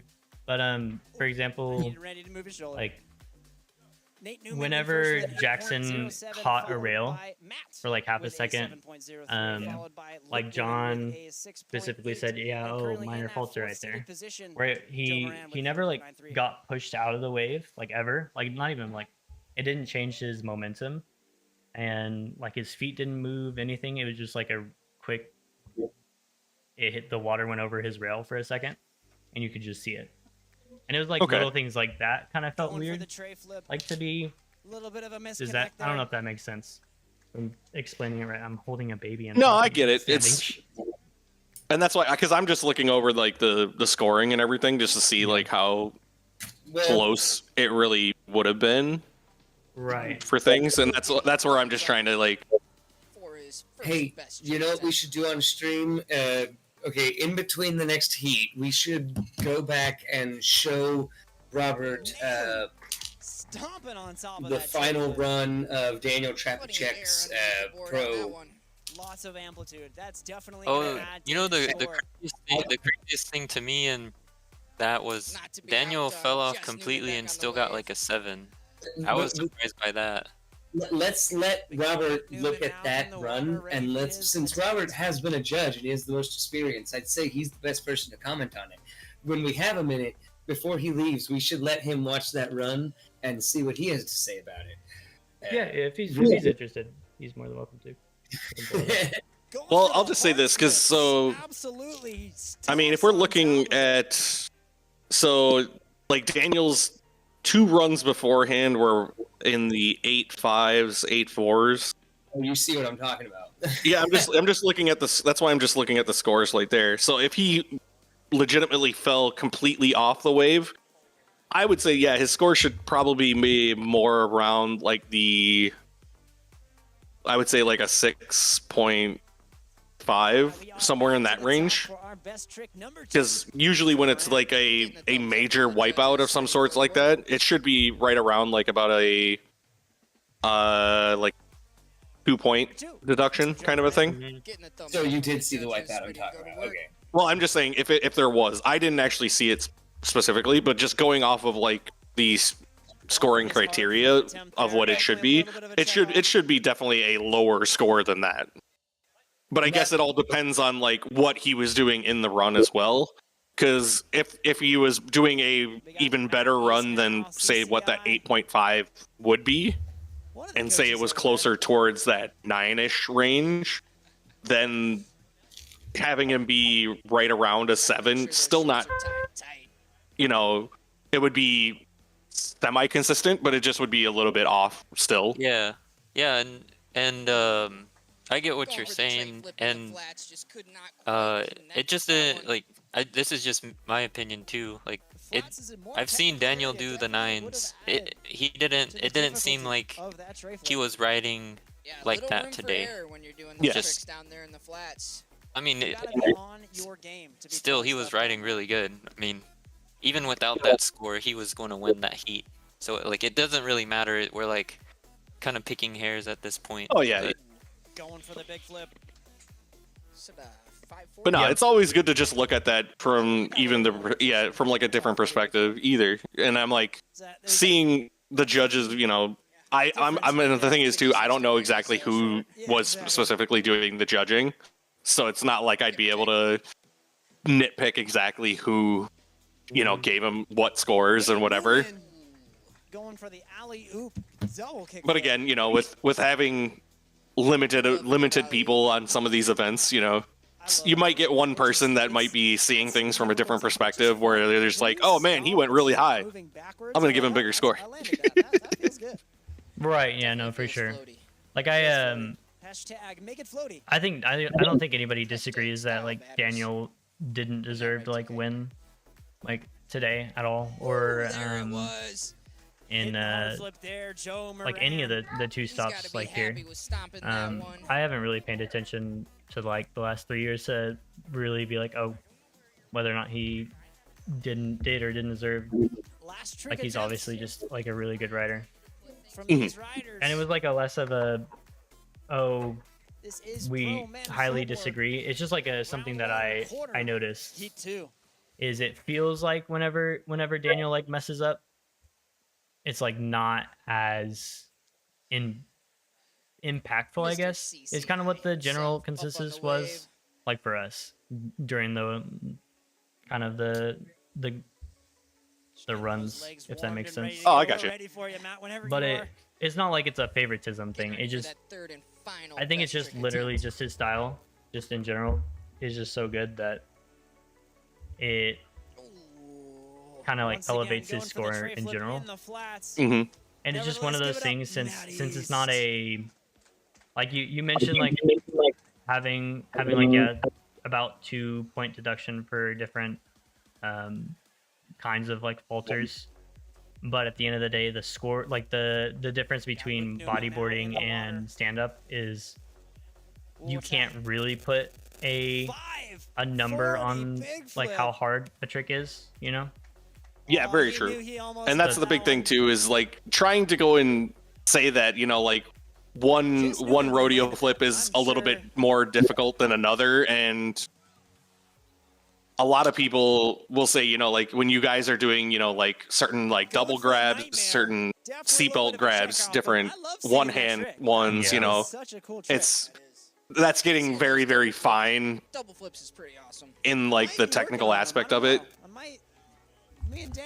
And that's like the part where it gets to be a little bit where we're like, you know, nitpicking a little bit too, is just trying to be like, oh yeah, you know, one person will say that, you know, doing this double grab makes it a totally different trick when you're still doing the exact same motion of the flip, landing the exact same way. You know, it's just, you know, a little bit more of a technical thing. Yeah, no, for sure. It's exactly what you said, like the double grabs and stuff like that, and it's cool for me. It's like whenever I see somebody doing like a seatbelt rodeo or like a different kind of grab, it's cool, but I don't see Joe Moran. I think a good example is Austin sent me a video of like a Misty flip. See, that's one of the things that he would tell me it's a Misty flip, but it looks like a rodeo with a grab. Yeah, and that's what I tried to tell him. I was like, it just looks like a DK roll, like in the flats. Yeah. And like I get it. It looks cool. I don't.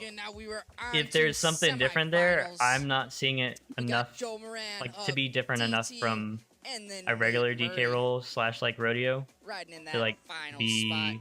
Top 2 will advance to a 4-man final. And that's why the biggest thing when it comes to like basically just the way that these tricks are, you know, like named and everything too, is I go off of like when we're talking about like rodeos and misties, I go off of snowboarding and how they're portrayed in there. Yeah. And the rodeo looks exactly like how they would do a normal rodeo off of a snowboard trick. Yeah. I see it totally. But when people are like, oh yeah, you know, that's a misty, and I'd be like, okay, but if he's doing a misty, he'd be going the opposite way. Because instead of just rolling off of your downside shoulder, you'd be rolling off of the opposite shoulder, going the opposite side. Are you talking about like a reverse roll or what? No, so like think of it this way: if you were gonna do a normal rodeo, yeah, you're going into your, you know, your up foot going down the wave. Yeah. If you were going into a misty, you would technically be going into your upside foot, going with your opposite shoulder down into the wave. So I think I'm not sure. I'm gonna be honest, I am not 100% what you mean by it, but I don't think it's necessarily like what you mean, but just. Mm-hmm. I think I just don't know the intention behind the difference between a misty flip and a regular flip. I do get what you're talking about with like how you call different tricks, right? So like you specifically said like rodeo instead of DK roll, because even though you still grab it with like 2 hands, it still kind of can seem like a rodeo kind of motion. So I think that's what you were going with, what you were saying, right? Because it still kind of looks. You're going. I don't know if I'm like on the right track there or not. Yeah, it's just more because like it's basically how, you know, like if you were to think of it in like, you know, like when you're looking at like the flowboarding tricks, you know, if you go and do a flip trick one way. Yeah. It's a varial flip, and then the other way it's a, you know, a varial heel flip kind of a thing. Right. So it'd be like a rodeo flip it's one way. A misty flip would be the opposite. Would be like the heel flip version of it. Yes. Yeah. Okay. So then yeah. So like you can be in the exact same stance, but then one goes the opposite direction of the other. Right. Kind of a okay. thing. Yeah, I see what you're saying. Yeah. Every video that I've seen him. So how I differentiate between them, and I kind of like alluded to it earlier, is front side and back side. Yeah. So if you're just for example, because it's probably the one that's gonna be easiest for you to remember, is like Daniel, right? So he's goofy. His DK rolls are front side. Mm-hmm. And if he was to do them like the opposite way, they'd be back side. Yeah. So. I don't know. So are you saying like a misty flip is supposed to be a backside? It's almost like a backside rodeo. Okay. Lifeguards out there. Interesting. So like if I was to like label a backside rodeo, it would literally be like a one-handed. I don't even know if that's I guess it's technically possible. Isn't it just like an alley-oop kind of? Like an alley-oop rodeo? So like an alley-oop rodeo is where you're kind of like riding it backwards. Yeah, you'll be carving it back into your. It's almost like a fakey trick, right? Like a sort of, yeah. Okay. It's so not. You'd be going. Your board would be straight, and you do the opposite motion. Yeah. So it'd be almost like if you were grabbing it. Say in your normal motion, but then you tried to do like a switch rodeo, but you're actually doing it in your normal grab and everything. Okay, got it. Yeah, so it would be really weird for us. I think, Yeah, so that's why it's weird. It's like the weird technical things that I think about yeah. when it comes to that. Okay. Yeah, because every time I've seen Austin send me a video of a missy flip, it's just been a front side DK roll, or like to my eyes. I haven't seen the reverse spin portion of it. But also I don't know like physics wise how plausible it is, because then I saw like a video of Patrick doing something similar, like where it was supposed to be like a reverse flip in midair, but Daniel Trap Check next up on the because of like how physics worked, it kind of made it just look like a 360 air. Exactly. The two- that's why the two spins, that's why it's like canceled out. yeah, it's like weird because like you think about it, it sounds like it's possible, but then it's like you all of a sudden get into the actual motion of it, and you're like, my body doesn't work that way. Yeah, the body just is like, nope, not today, sir. Like I'll send it to you too, but I created a gigantic list, and kind of like in what you were talking about earlier in good flowboarding fashion, most people that I sent it to didn't respond to it because it's also gigantic. Like Trevor responded to me like, dude, this thing is huge. I don't know what to do with this, basically. It took me like 10 minutes. Yeah. To get oh wait, there. no, is this the one that you sent recently? Yeah, it's the bodyboard trick mega list. So oh shoot, yeah, I need to look that over. yeah. I just little to no butter on that. I don't think I've seen. No, I haven't seen that. Oh yeah, no, I've looked at it. Yeah. 10 seconds left for you, bud. That Will you I need to be better. cool? 3, Oh, so, okay. I was wondering how freaking they were doing this freaking thing. Kept it in time too. I'm surprised that they didn't do the pro men's here a little bit differently. What happened? Because they ended up only eliminating one. Oh yeah. Which I figured they would actually do, like top person from each heat would advance directly to the final, and then do like a 6-man LCQ kind of a thing, where the last two would then advance from that. Okay, I see. So you would say the top one would advance, and then whoever didn't make it would go into an LCQ, and then so the two people that won the 2 heats would be both the Nates. Yeah. They would go into the final, and then the other 6 guys would ride now to be the last semifinal technically. Yeah. Let's see here. What is it? Yeah, but they ended up putting it into 2 semifinals of 3. Oh, okay, I see. So they just took the 2, or they just took the. 3, 2, Where is this? 1. Oh, the top 3 advanced, like you said. Yeah. So they just. Okay, I see what you're saying by they just eliminated one. Yeah, so they're basically just cutting it down by 2 every time to make it into a 4-person final, which essentially it gets to the exact same, but you know, it's one of those where, like I said, you know, if you're riding so much, then all of a sudden, you know, you're gonna get a little tired after a while. I would definitely hate that for bodyboarding, but because I would be so tired at the end, like you said. Oh yeah, well that's the reason why another thing, like why we didn't want to go and just give you guys, you know, all these extra things and everything, because like I know that the one time at Epic when we had you guys just doing like head to head against everybody, it took forever, and you guys were just riding so long. It's like a double-edged sword. You want to be warm, but also you don't want to like kill yourself from just riding so much. Yeah. Hey, if it was 2 best rides and 3 best tricks, it would get tired less. Yeah, true. I like the I like the idea. I still like the idea of 30-second runs.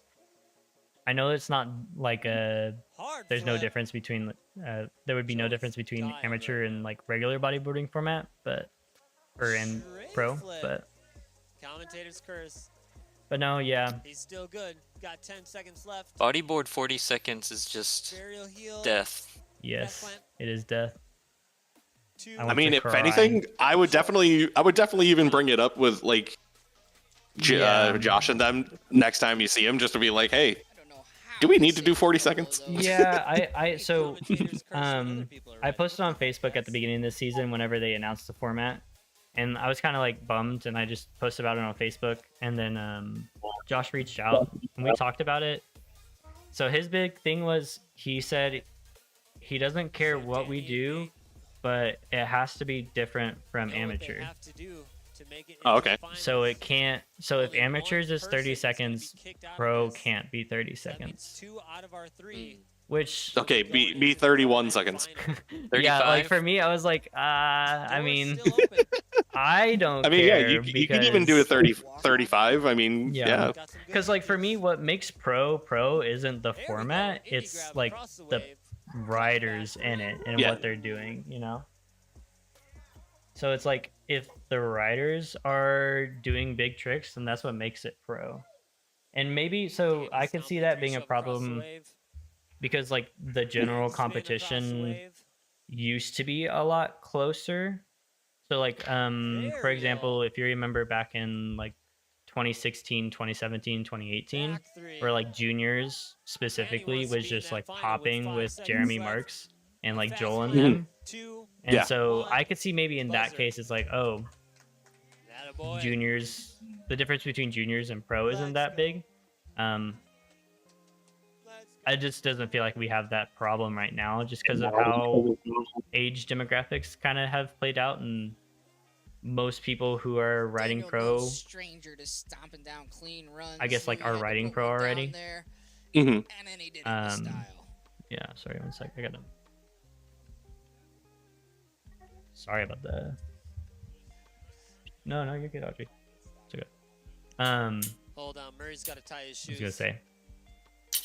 Yeah, but yeah, we had just like a general. Nate Murray getting the go-ahead. Actually, sorry, one sec, starting y'all. off in his regular stance this time. 3 shove.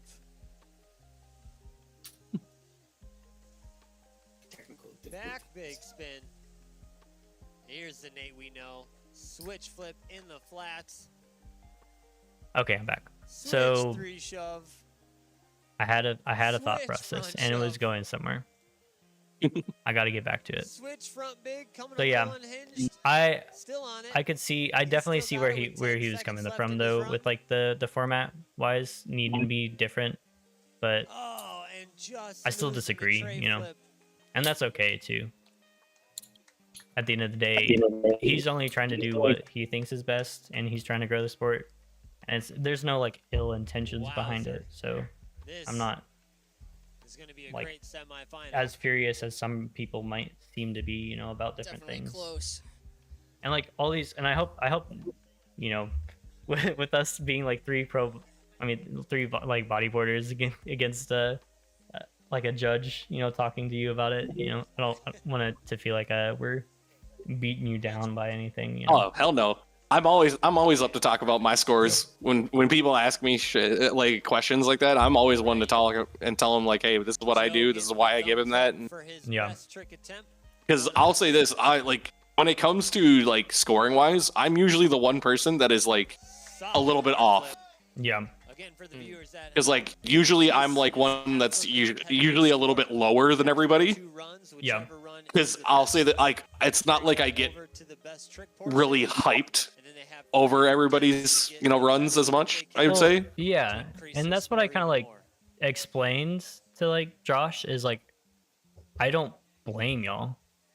If I'm being honest, if I wasn't a pro bodyboarder, I'd be like super bored of watching pro bodyboarding because like, yeah, Daniel's gonna do everything's gonna look good, but I mean he's gonna start off with probably a rodeo on the flats or a DK roll on the flat, and then he's gonna go over and he's gonna do a 3 shove, and he's gonna do the other one in the flat, and then he's gonna. We can script Daniel and Joel's rides pretty much trick for trick at this point.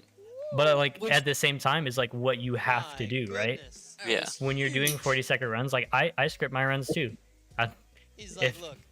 I'm sure Robert's watched my runs and been like, yep, all right, here comes the 540 big spin, and here comes the ARS combo, And it's like, well, it's more like I have the combo of the DK roll to switch, yep, and then the switch 540 big spin back around.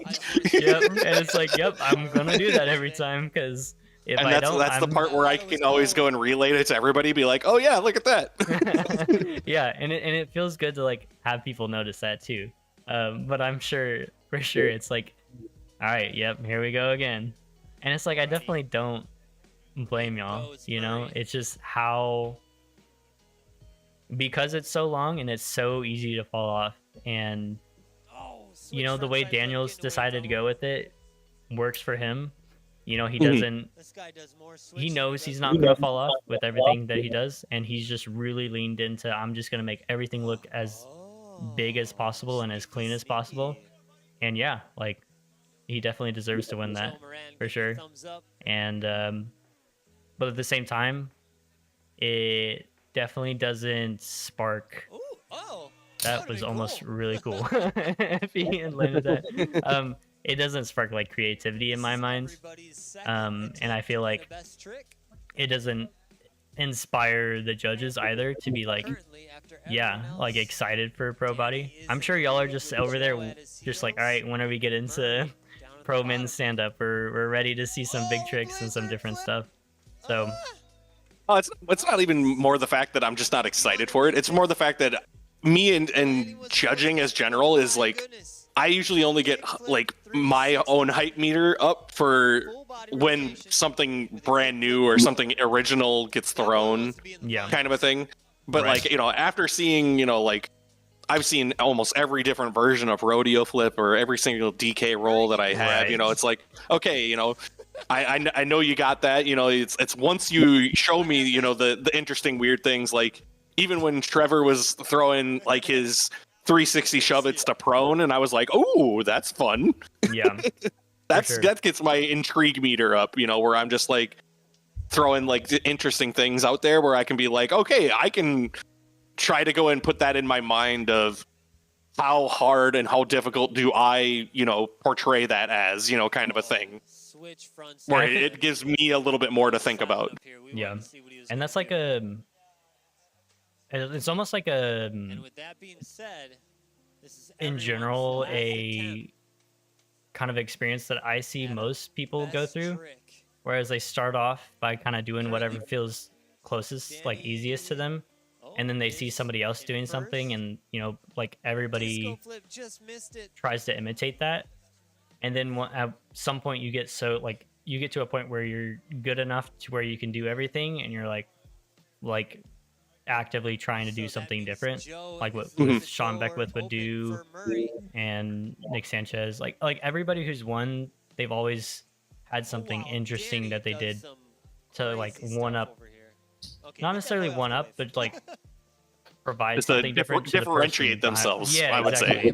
Yeah, like when Nick Wynn was riding, it was like he invented like a rodeo and all these cool kind of tricks that were like big but also nowadays are pretty normal. And then like in my mind, Nick Sanchez was the one like right afterwards, which was, okay, these tricks exist now, what are all the different ways I can combine them together? Yeah. And then just like so forth and so forth with each person, kind of like eras of bodyboarding. So for me, the main reason why I would like to see like 30-second runs is so you could maybe shy away from having scripts as like in a bodyboarding run, right? So instead of, all right, I'm gonna do this run twice, and if I get this run clean twice in a row, then maybe I'll change it up. And to where now I only have 30 seconds or so to do as many tricks as I can, and that probably means I don't have time to land everything. Like right now, obviously I don't have enough time to land everything, but in like 30 seconds, I wouldn't have enough time to maybe rodeo to prone, or I wouldn't have enough time for a very specific DK roll, right? Whereas, okay, now I can space it. Well, maybe I'm not going to do that ARS to switch combo this run. I'll only do it in one of my runs, and instead I'll have a big spin combo for the next run. that. Oh yeah. Will that hurt though? Will that hurt though? Because like each ride is taken as its own. What do you mean? Sorry. Like so like if you don't throw the rodeo in one like the rodeo to prone in one ride, then and then throw it in another ride, you know, the scoring of those two rides are kind of independent of each other, right? Yes. So like how I look at it, and I broke it down in a really bad video because I didn't know how any of my stuff worked at the time and my audio was terrible. But I feel like the best way to describe it is how I did with like the competitive, like how to compete video, where there's like fundamental parts of the run that you do to make them look good, right? And so you have like transitions, like style, combos, and then just like cleanliness in general. So, and like shove-its. That was like the fifth one. So as long as you are still doing some kind of trick, like to prone and then back up, and you're still doing like some kind of like technical shove-it trick, you're still doing some kind of combo at some point, and then you're adapting those tricks to fit your style without falling off, then I don't necessarily think that would hurt your run, right? Big flip, Indy, and where because like if you do an ARS but you don't do a rodeo to prone, I don't necessarily think you're losing points from that. Like in my head. Write down the scores, TK. I could have done that. Does that make sense? Well, I'm just asking in the sense that like, what if a judge thought that rodeo to prone was harder than DK ARS? Well, I feel like we've already like, so from like talking, we've already kind of established that that doesn't matter, right? Because we don't score bodyboarding in a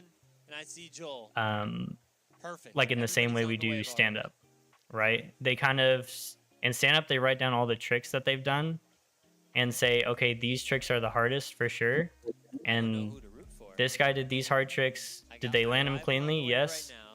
And style does have like a little bit to do with it, but it doesn't feel like it's as much as like in bodyboard, where yeah, there's a rodeo to prone and there's a ARS, but I don't think, maybe I'm completely wrong, but Robert, y'all don't talk about, oh, he did a rodeo to prone and the other guy did an ARS, so the guy who did a rodeo to prone wins, you know? I don't know if I don't think it's going to be too technical when it comes to that. I mean, they're both going to be individually scored about their same, right? Because like, it's just going to be like, hey, did the one ARS get done cleaner than the rodeo to prone kind of a deal? It was like 8:30. You know, because essentially they're both almost considering they're almost like the exact same trick, because they're both a roll spin down to prone kind of a thing. It's just their own different way of doing it. Right. So no, yeah. It's just it really just goes down into the technical matter of like how well was it executed, how like, you know, amplitude of the trick. Yeah, so like from what I'm basically hearing is instead of focusing on necessarily how hard the trick itself is, it's more like how are you doing the trick in your run, and then like looking for little things like you kind of already mentioned like when I landed the ARS combo into switch, and I'm not necessarily just doing that for funsies, like I'm using that so that way I can carve over and do a trick on the other side of the wave. Mm-hmm. And you're saying you're looking out more for those kind of things. Yeah, it's like if you think of it, it's keeping the flow of your run going. Right. Exactly. Where if you're just throwing something in there and then all of a sudden you're just like, okay, what do I do now? Yeah. Whereas like if I did an ARS combo at the end of my run and I still landed it in switch, like okay, like I just did that, but it's not necessarily adding value to my run.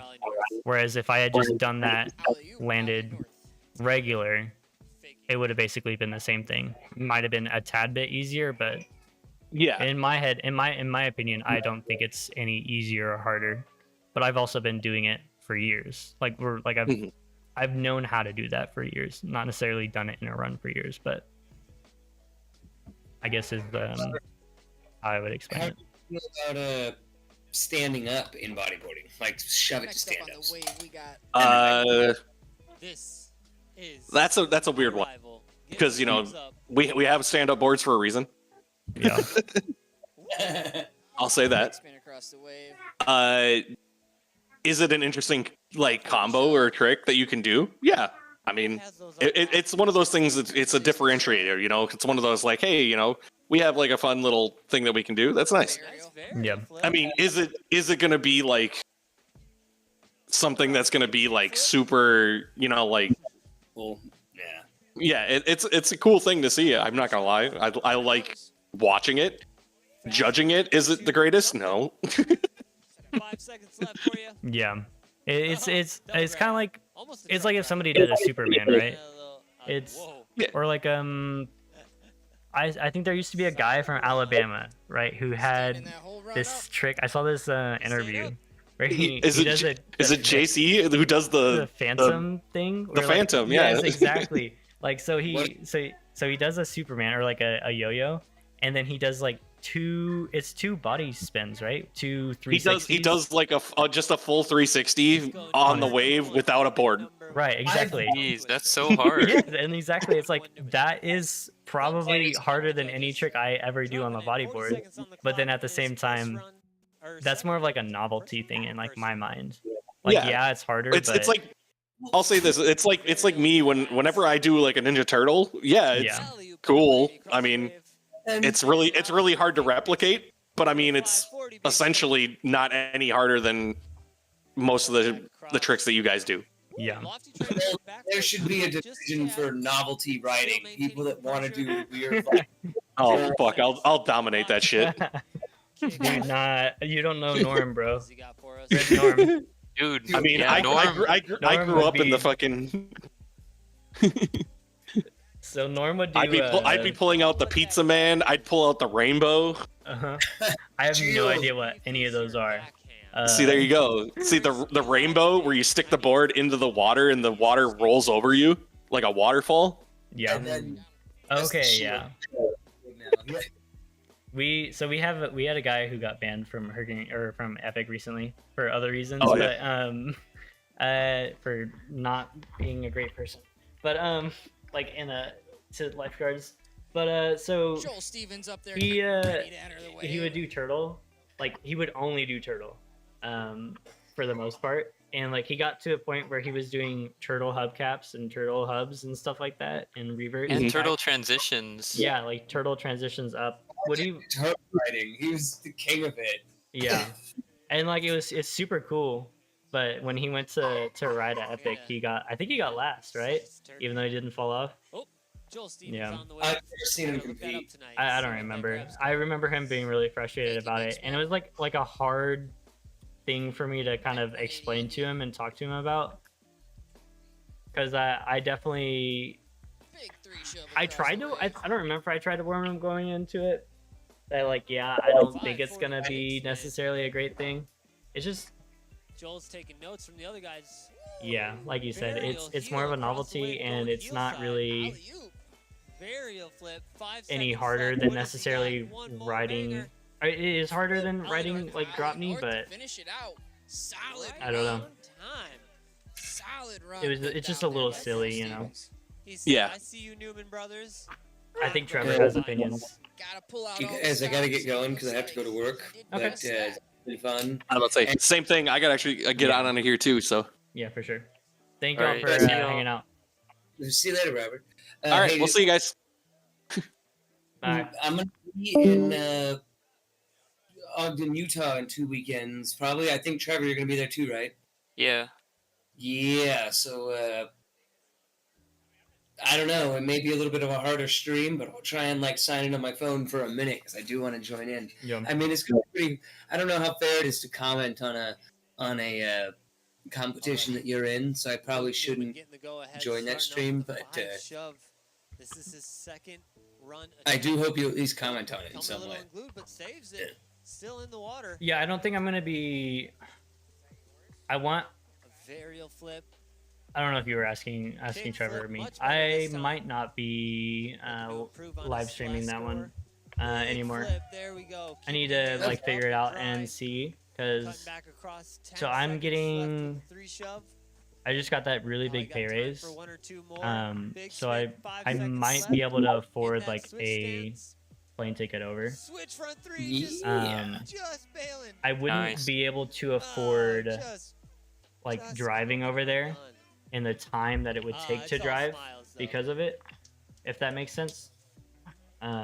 Because driving would require This is me our to pro ask semifinal. off Do a lot. extra Number days of 2. work. 2 of these competitors I are have to moving take off, on like, into 5 the days. finals. Right. One Which- is gonna join me If and I had this and job Matt at the beginning of the loser's summer, table. like I would have just been like, yeah, I can do that, and it would have been no problem. Starting his 40 But second because it was runoff kind with a of kickflip. unsure when Going I was across going to the be way with starting the 3 it shove. and when I was getting my next paychecks and whatnot. Varial flip in the flats. How It's good. Big True, though. flip. did y'all already figure out like your lodging and like where you're Still in staying? it. No, not yet. We're still doing Grab that. 180, Okay. 20 Which, by the way, seconds left sent in you the some run, stuff. Check cut it out, back Trevor. across. But Aye. Big, at least in Denver, I'm staying in the hilarious. I already booked it. doing I'm something. staying. I don't even know if I'm gonna stay in the house, but I booked an $18 a night Airbnb for one night. That's about 25 minutes from the water park, 2, and it's just 1. like Front it's shove. not even like a bed. It's like some guy is like, "Here's a couch here, and you can enjoy everything." But Yeah, that is That wraps up you're a brave soul, man. I believe in you. run You can You got enjoy that. everything. So from everything. here on out, these boys are yeah, gonna be doing yeah. a single trick. No, trying to do the best one they can. Okay, so Trevor, are This will be half of just their going to score. Utah, or do you think you're gonna make Carry a over Sure. their best an extra matchup, stop in Denver? and then whichever trick No, they No. use in these 3 attempts. I'm not going to will be the Denver. remainder of their score. I know. Like you're going. So I know you're going. I knew you were going to Utah, Joel but I with wasn't back sure 270. if you were also gonna try to like add like a 1-day trip Little after the bit of competition revert and butter was in there. over. Nah. No, I was going to drive to Utah, so Oh, okay, you're driving. Okay, yeah, then Yeah. yeah, you definitely We wouldn't be gotta going to admit, Denver. the pros, Watch from we every. expect the best out of How long of a drive is that? I think it's like Luke with with stops his like first maybe trick attempt. 14 hours or so. And are you gonna stop along the way? Oh, Yeah. Well, so like if you just did it straight through, I think it's like 12. Oof, that's rough. Gets the That's- tray that, flip, that would be reverts it the around. absolute max I could ever drive a up little on this too thing, 12. much That would be butter on pushing it. that back I end. think I'm going carpool with Scott and Keeley. So We'll see what they give them. Wait, aren't You guys would be good. Extra style I'm points going with a with flick of the style. hair, though, I think, right? didn't Mm. aren't If it was a video have you part, looked at the time it takes to get from here to Utah? Me? Contest, John though, Ryan? So Yeah. we gotta point it it, out. it takes about 20 hours, Yeah. and I figured it out pretty well. Nate, patient. So it's gonna be a sweet trip, dude. So I'm Mr. driving. So I'll be Up on the leaving wave, getting the thumbs up. Wednesday night around 5 p.m. and I'm gonna drive about Oh, 8-9 hours over to White Sands National Park, Yeah. and I'm gonna stay there for the night in my car. And I've set up like a mattress in the back of my car, and like it's sweet. And I got like curtains. It's sweet. And then on Thursday, Joel, I give the will thumbs up. drive Ooh, I about was 10 hoping for the hours thumb switch. to Salt Lake City. Okay. About 10 and a half hours. Taking his 9. time It was to like set up. 10 and a half, and I was like, I know I can do that because I've done it before. And then on the way back, I'm gonna from Salt Lake City to Denver. It's I like like it. Maybe not it's like the 9 and a best, half, but 10 this hours. is It's a good long pros. drive. You Yeah. have to be hypercritical. But of I what they're think doing. nothing's going every on little Sunday, falter right? is going to be noted. Robert said If your pinky it's a toes Friday in the Sunday water, event, but I the gotta mark it schedule down. I here. think it's Friday, Gotta keep them Saturday, in. Yeah, I think it's a Friday Saturday event. Gotta keep and it's those Sundays toes off dry. because of the weird stuff in Utah. Yeah. I think So- I think they're closed on Sundays. Fell over. I could be wrong. No, I don't know. I don't know what it Judges is, have to but deliberate on that one. There was a So reason I'm- why. Getting the It thumbs was up. like I'll just ready leave to go to super work. early on Sunday, like I'm gonna be leaving on Sunday, 6, like break it on type thing, and Now, hopefully I can get 5:40 back to Denver where before the strategy water park comes in. closes at. I Do think you it closes try at it like for a 6 p.m. third that time? night. It might be You go to earlier. I'd something double check. Different. It's so book. Like, why does it close so early? I don't know. That's Yeah. That's what they depend on where do, the dude. scores are at. Dude, We gotta see what his it brother's shouldn't gotta be put closed in. that on that day. He closes at falls on 6:30 540 Epic Bigfoot. is actually So, like an outlier. puts his Like brother the Epic, in a position where he might need to land something big. Epic and or just put the points Cove on the board. during the week. Usually, I think Hurricane Arbor still closes at like 5 or Joel 6, getting the right? thumbs up. Yep. Yeah, and it always has.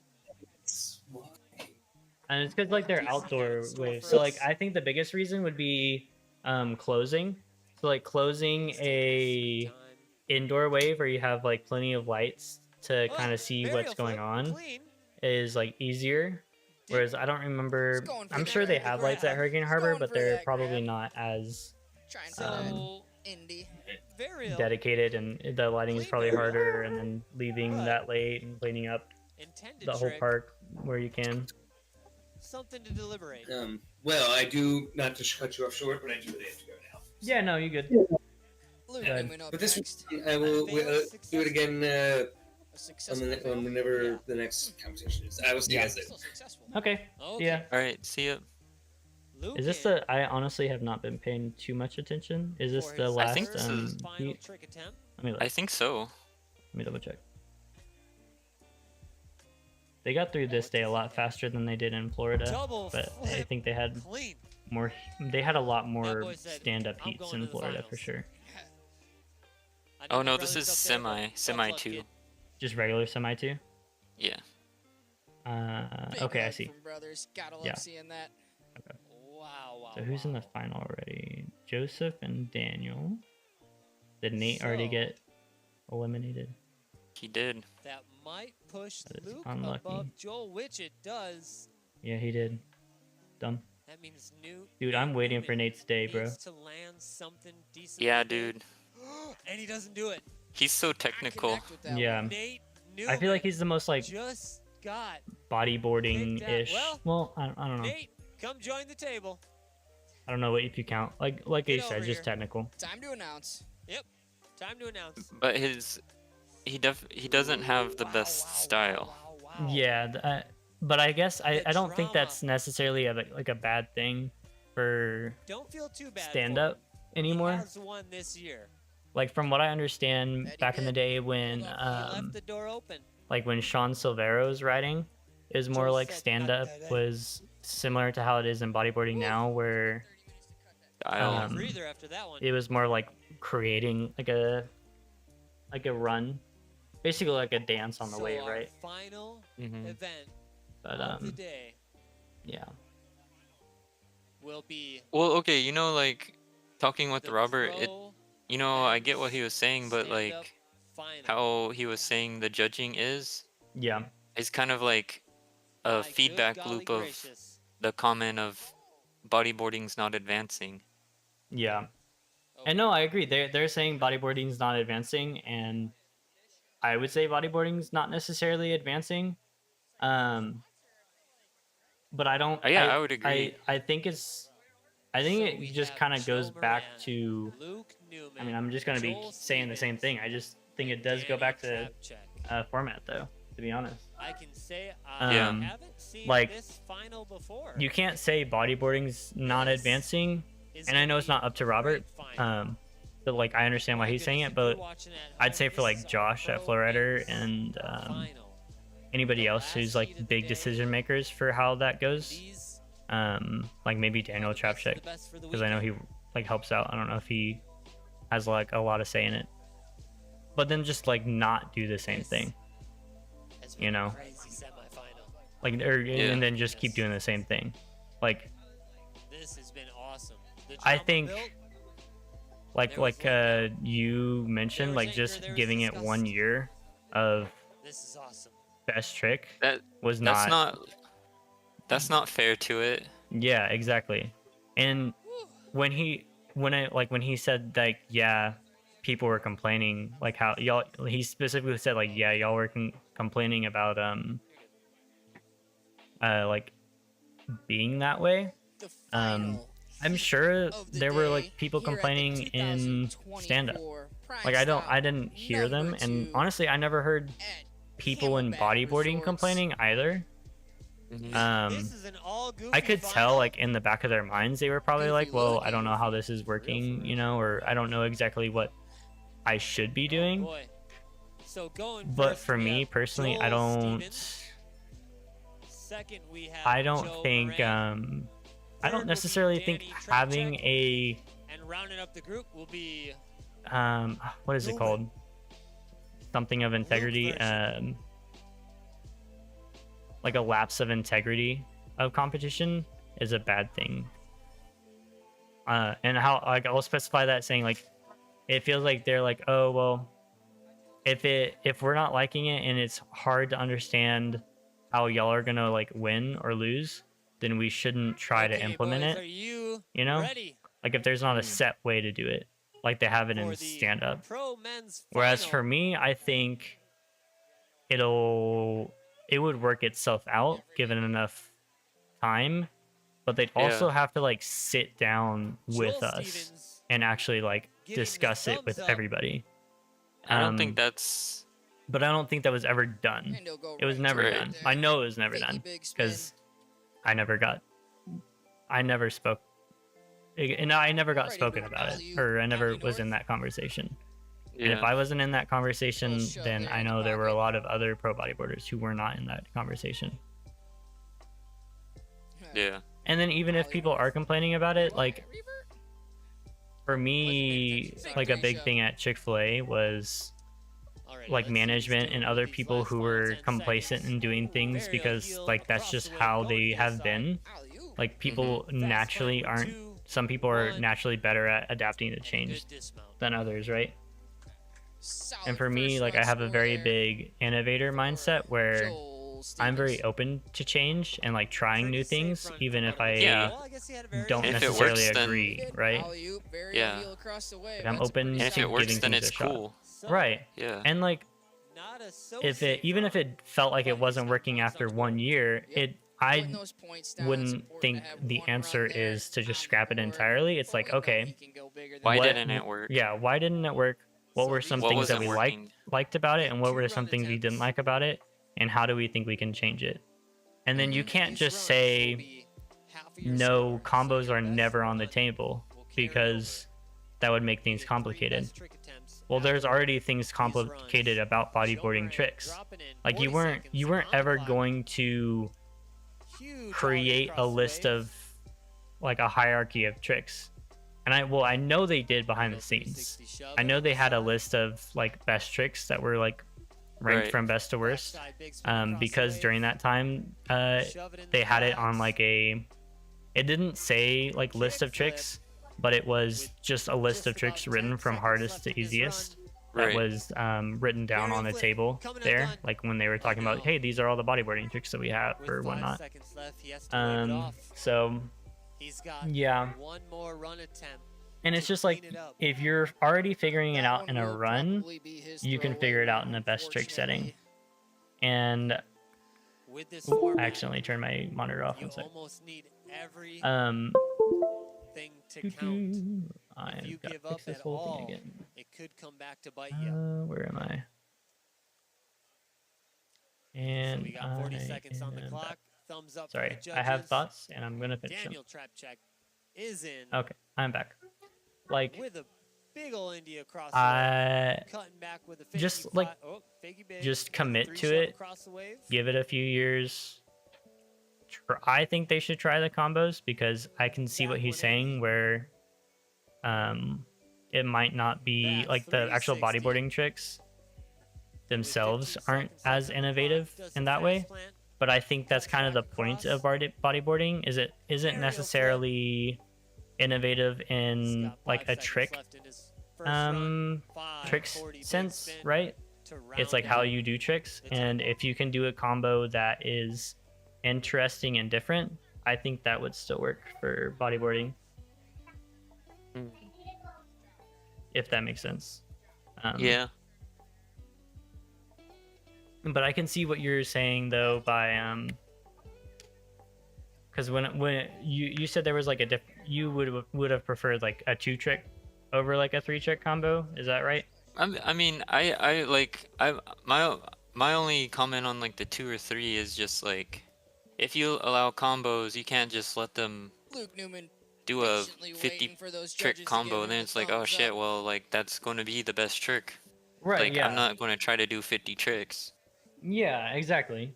No, and I if we do combos, Judges it would still always have to deliberating be. on that last I run still from think Danny 3 is like Trapcheck. a good sweet spot. Luke giving Yeah. the thumbs I up. could see an argument for 4, but I don't Starting agree his with run an on argument for 53 4. shove across the So wave.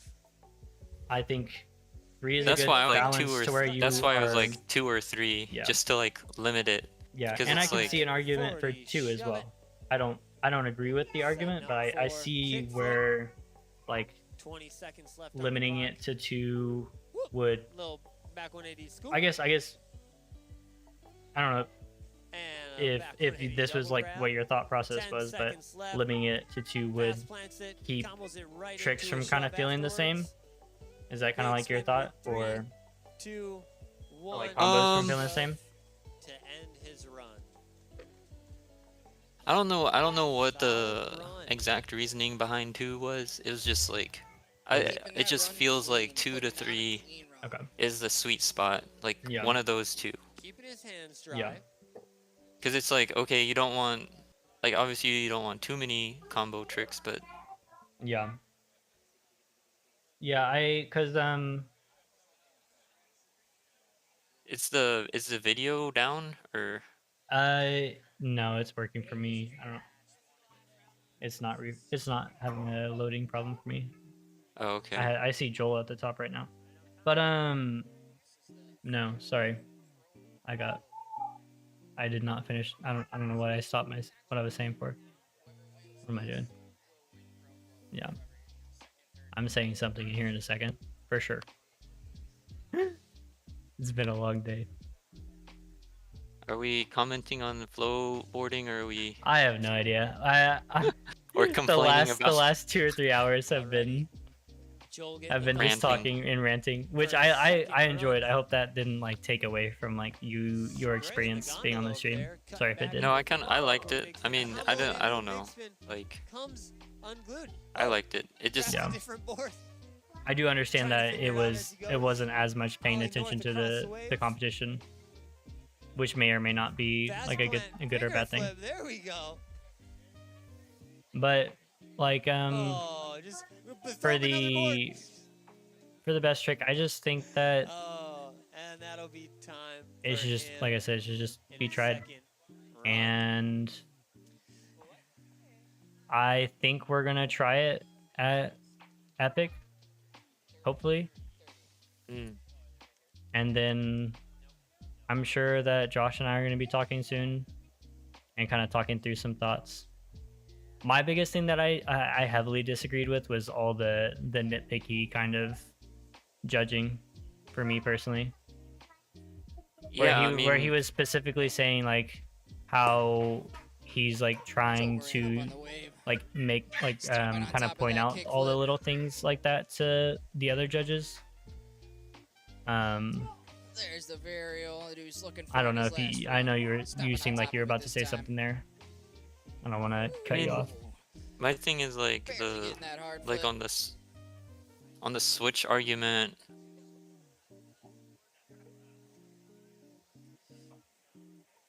Are you talking about the And 540 one, and that will be big spin landed time in switch? for Joe Moran's second run. Yeah.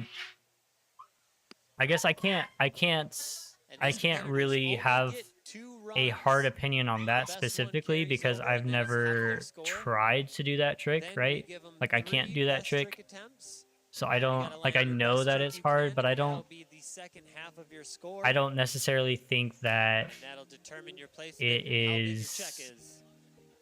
that big of They're a pretty big checks. No, Last yeah. I time mean, like, checked. but like, no. I mean, I like guess my 2 thing is big like, checks. okay, like if you're going to be that Take that nitpicky, right then to I'm the not bank. doing They look switch.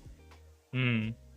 You know, because it's like, it's not, my switch isn't going to be as clean as my regular, right? Yeah. Oh, you're talking about, did he talk about, I had to walk away for a minute, so I think I might have missed something. Oh, okay. Halfway through the conversation. Did he go on a tangent, like kind of about Switch or what? Yeah, a little bit. Okay, yeah, because JR asked like if it's worth doing Switch or backside stuff, right? And then he said yes, and I had to step away for a second. But then it was like kind of qualified with the other commentary about like everything has to be clean. So then, Yeah. then it's like, okay, well, 5 seconds left on the clock. what's the point of doing the switch if it's not going? Because like I'm not going to get as much amplitude. I'm not going to be quite as silky smooth Yeah. as regular. Well, yeah. So then like, okay. And he kind of like, he didn't necessarily technically contradict himself, right? So like he sorry, I know it's kind of loud. When he was talking about, yeah, he really wants people to start doing like rolls on the other side of the wave, right? But the only thing like, Daniel does on the other side of the wave is 540 big spins, right? Right. Or he'll do the 3 shove across the wave. Right. Which adds a little bit of different direction. And so Right. like I do the same thing where I'm doing a switch 540 big spin on the other side of the wave and a switch 3 shove a switch big spin 540 across the wave as well. But Joel doesn't do any of that. Right. I know he does nothing on the other side of the wave. All of his tricks are in that one pocket and in the flats. And like I don't believe Eli or Jackson do much of it either. Right. But he specifically said like, yeah, Jackson and Eli need to start doing stuff on the other side of the wave. Whereas I don't necessarily think that that is a big thing already. And I know it's not a big thing because you've been doing DK rolls on the other side of the wave for a while. Right. And I just don't.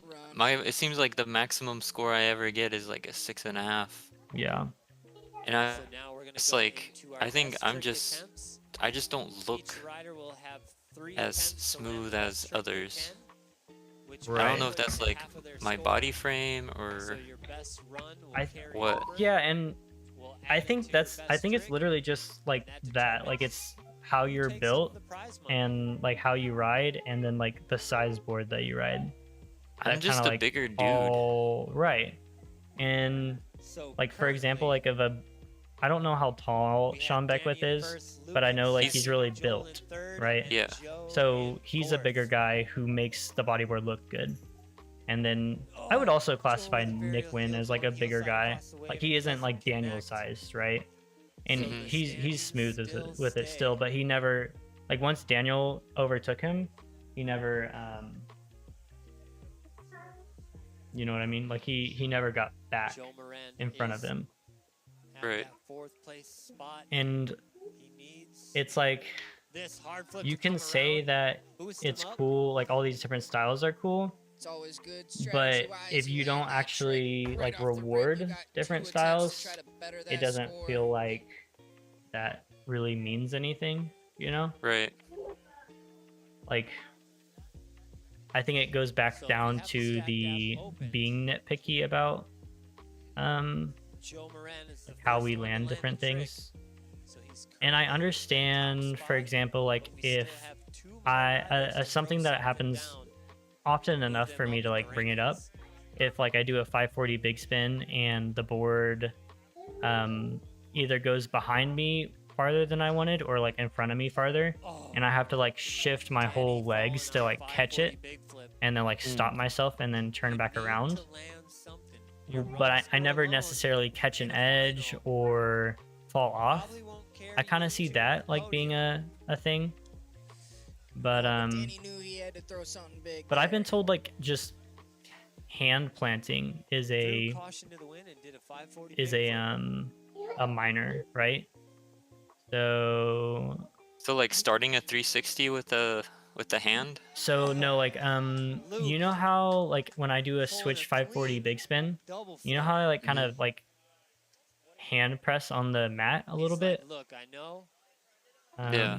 Let me see if I can like get a video or find a video of it. Well, okay, but like man, that's tough because like I mean like for me personally, I have hands and feet in the water, like feeling where Good, I Audrey? am. What happened? Okay. Joel Stevens up on Hang on the one sec. wave, Let me ready grab to something. throw Yeah, down no for worries. second best trick attempt.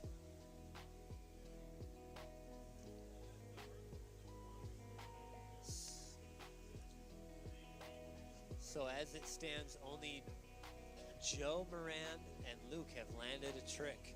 Okay, I'm back. But I will have to leave as soon as this is over. Did a little bit of crumb snatching on the Let me way find out, this real quick. but So go ahead with your kind of what you were saying about hands. Like you. Yeah, little like minor I'll like just keep them in the water to like give myself extra points of reference of where I am in the wave. Yeah. But like, yeah, sometimes I'll push off on the mat. But like, Yeah. I wonder if that like affects things too. Like just Yeah. having it there. Yeah, I don't like. I honestly have no idea because like and even though Joe fell on that So one, if he you go to my does have Instagram and you one look mid at already under his like belt. my So does he go for that it very again? first reel that I have, Does he like the try very something first different? post, like my hand's in the water a lot too. Like my hand is always in the water, like you said, for a point of reference. And then sometimes when I like land my big spin, it's like I kind of like put my hand down, like on the mat, and I see that more like a style thing, you know? That's just like how my style is and how I'm comfortable writing. I don't know.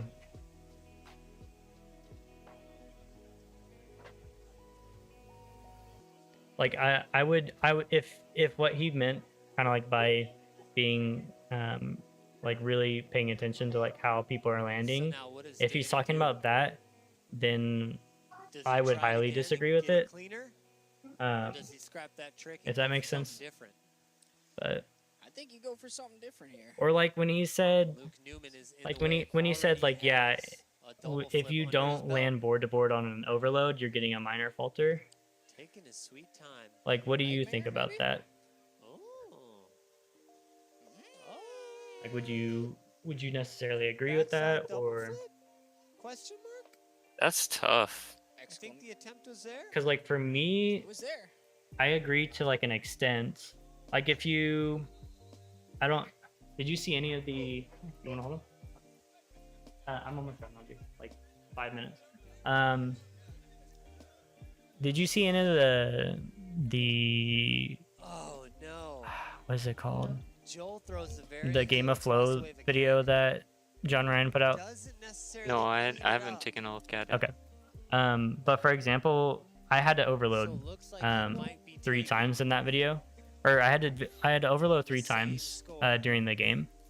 2 of them I didn't land at all, but one of them like I landed, but I Which landed I on my think back. But Joel's for like stance the out of contention for the podium. it's like I guess when I can kind of understand Joel because Moran landing a hard it's flip better to across the have wave, that like exact cutoff. Well, if we just do board to board, then which currently there's is in no the kind third of spot. So gray could this area in boost him between. up Yeah, into he's So in that silver or like gold? for he's that gonna reference, I improve understand. upon his first hard flip, definitely But then you doing that can't across really the say wave. you want people to like innovate and like do different How much stuff, of an improvement? but then That also is at the same up to the time like judges. penalize them for doing that as well. Yeah. Does that make sense?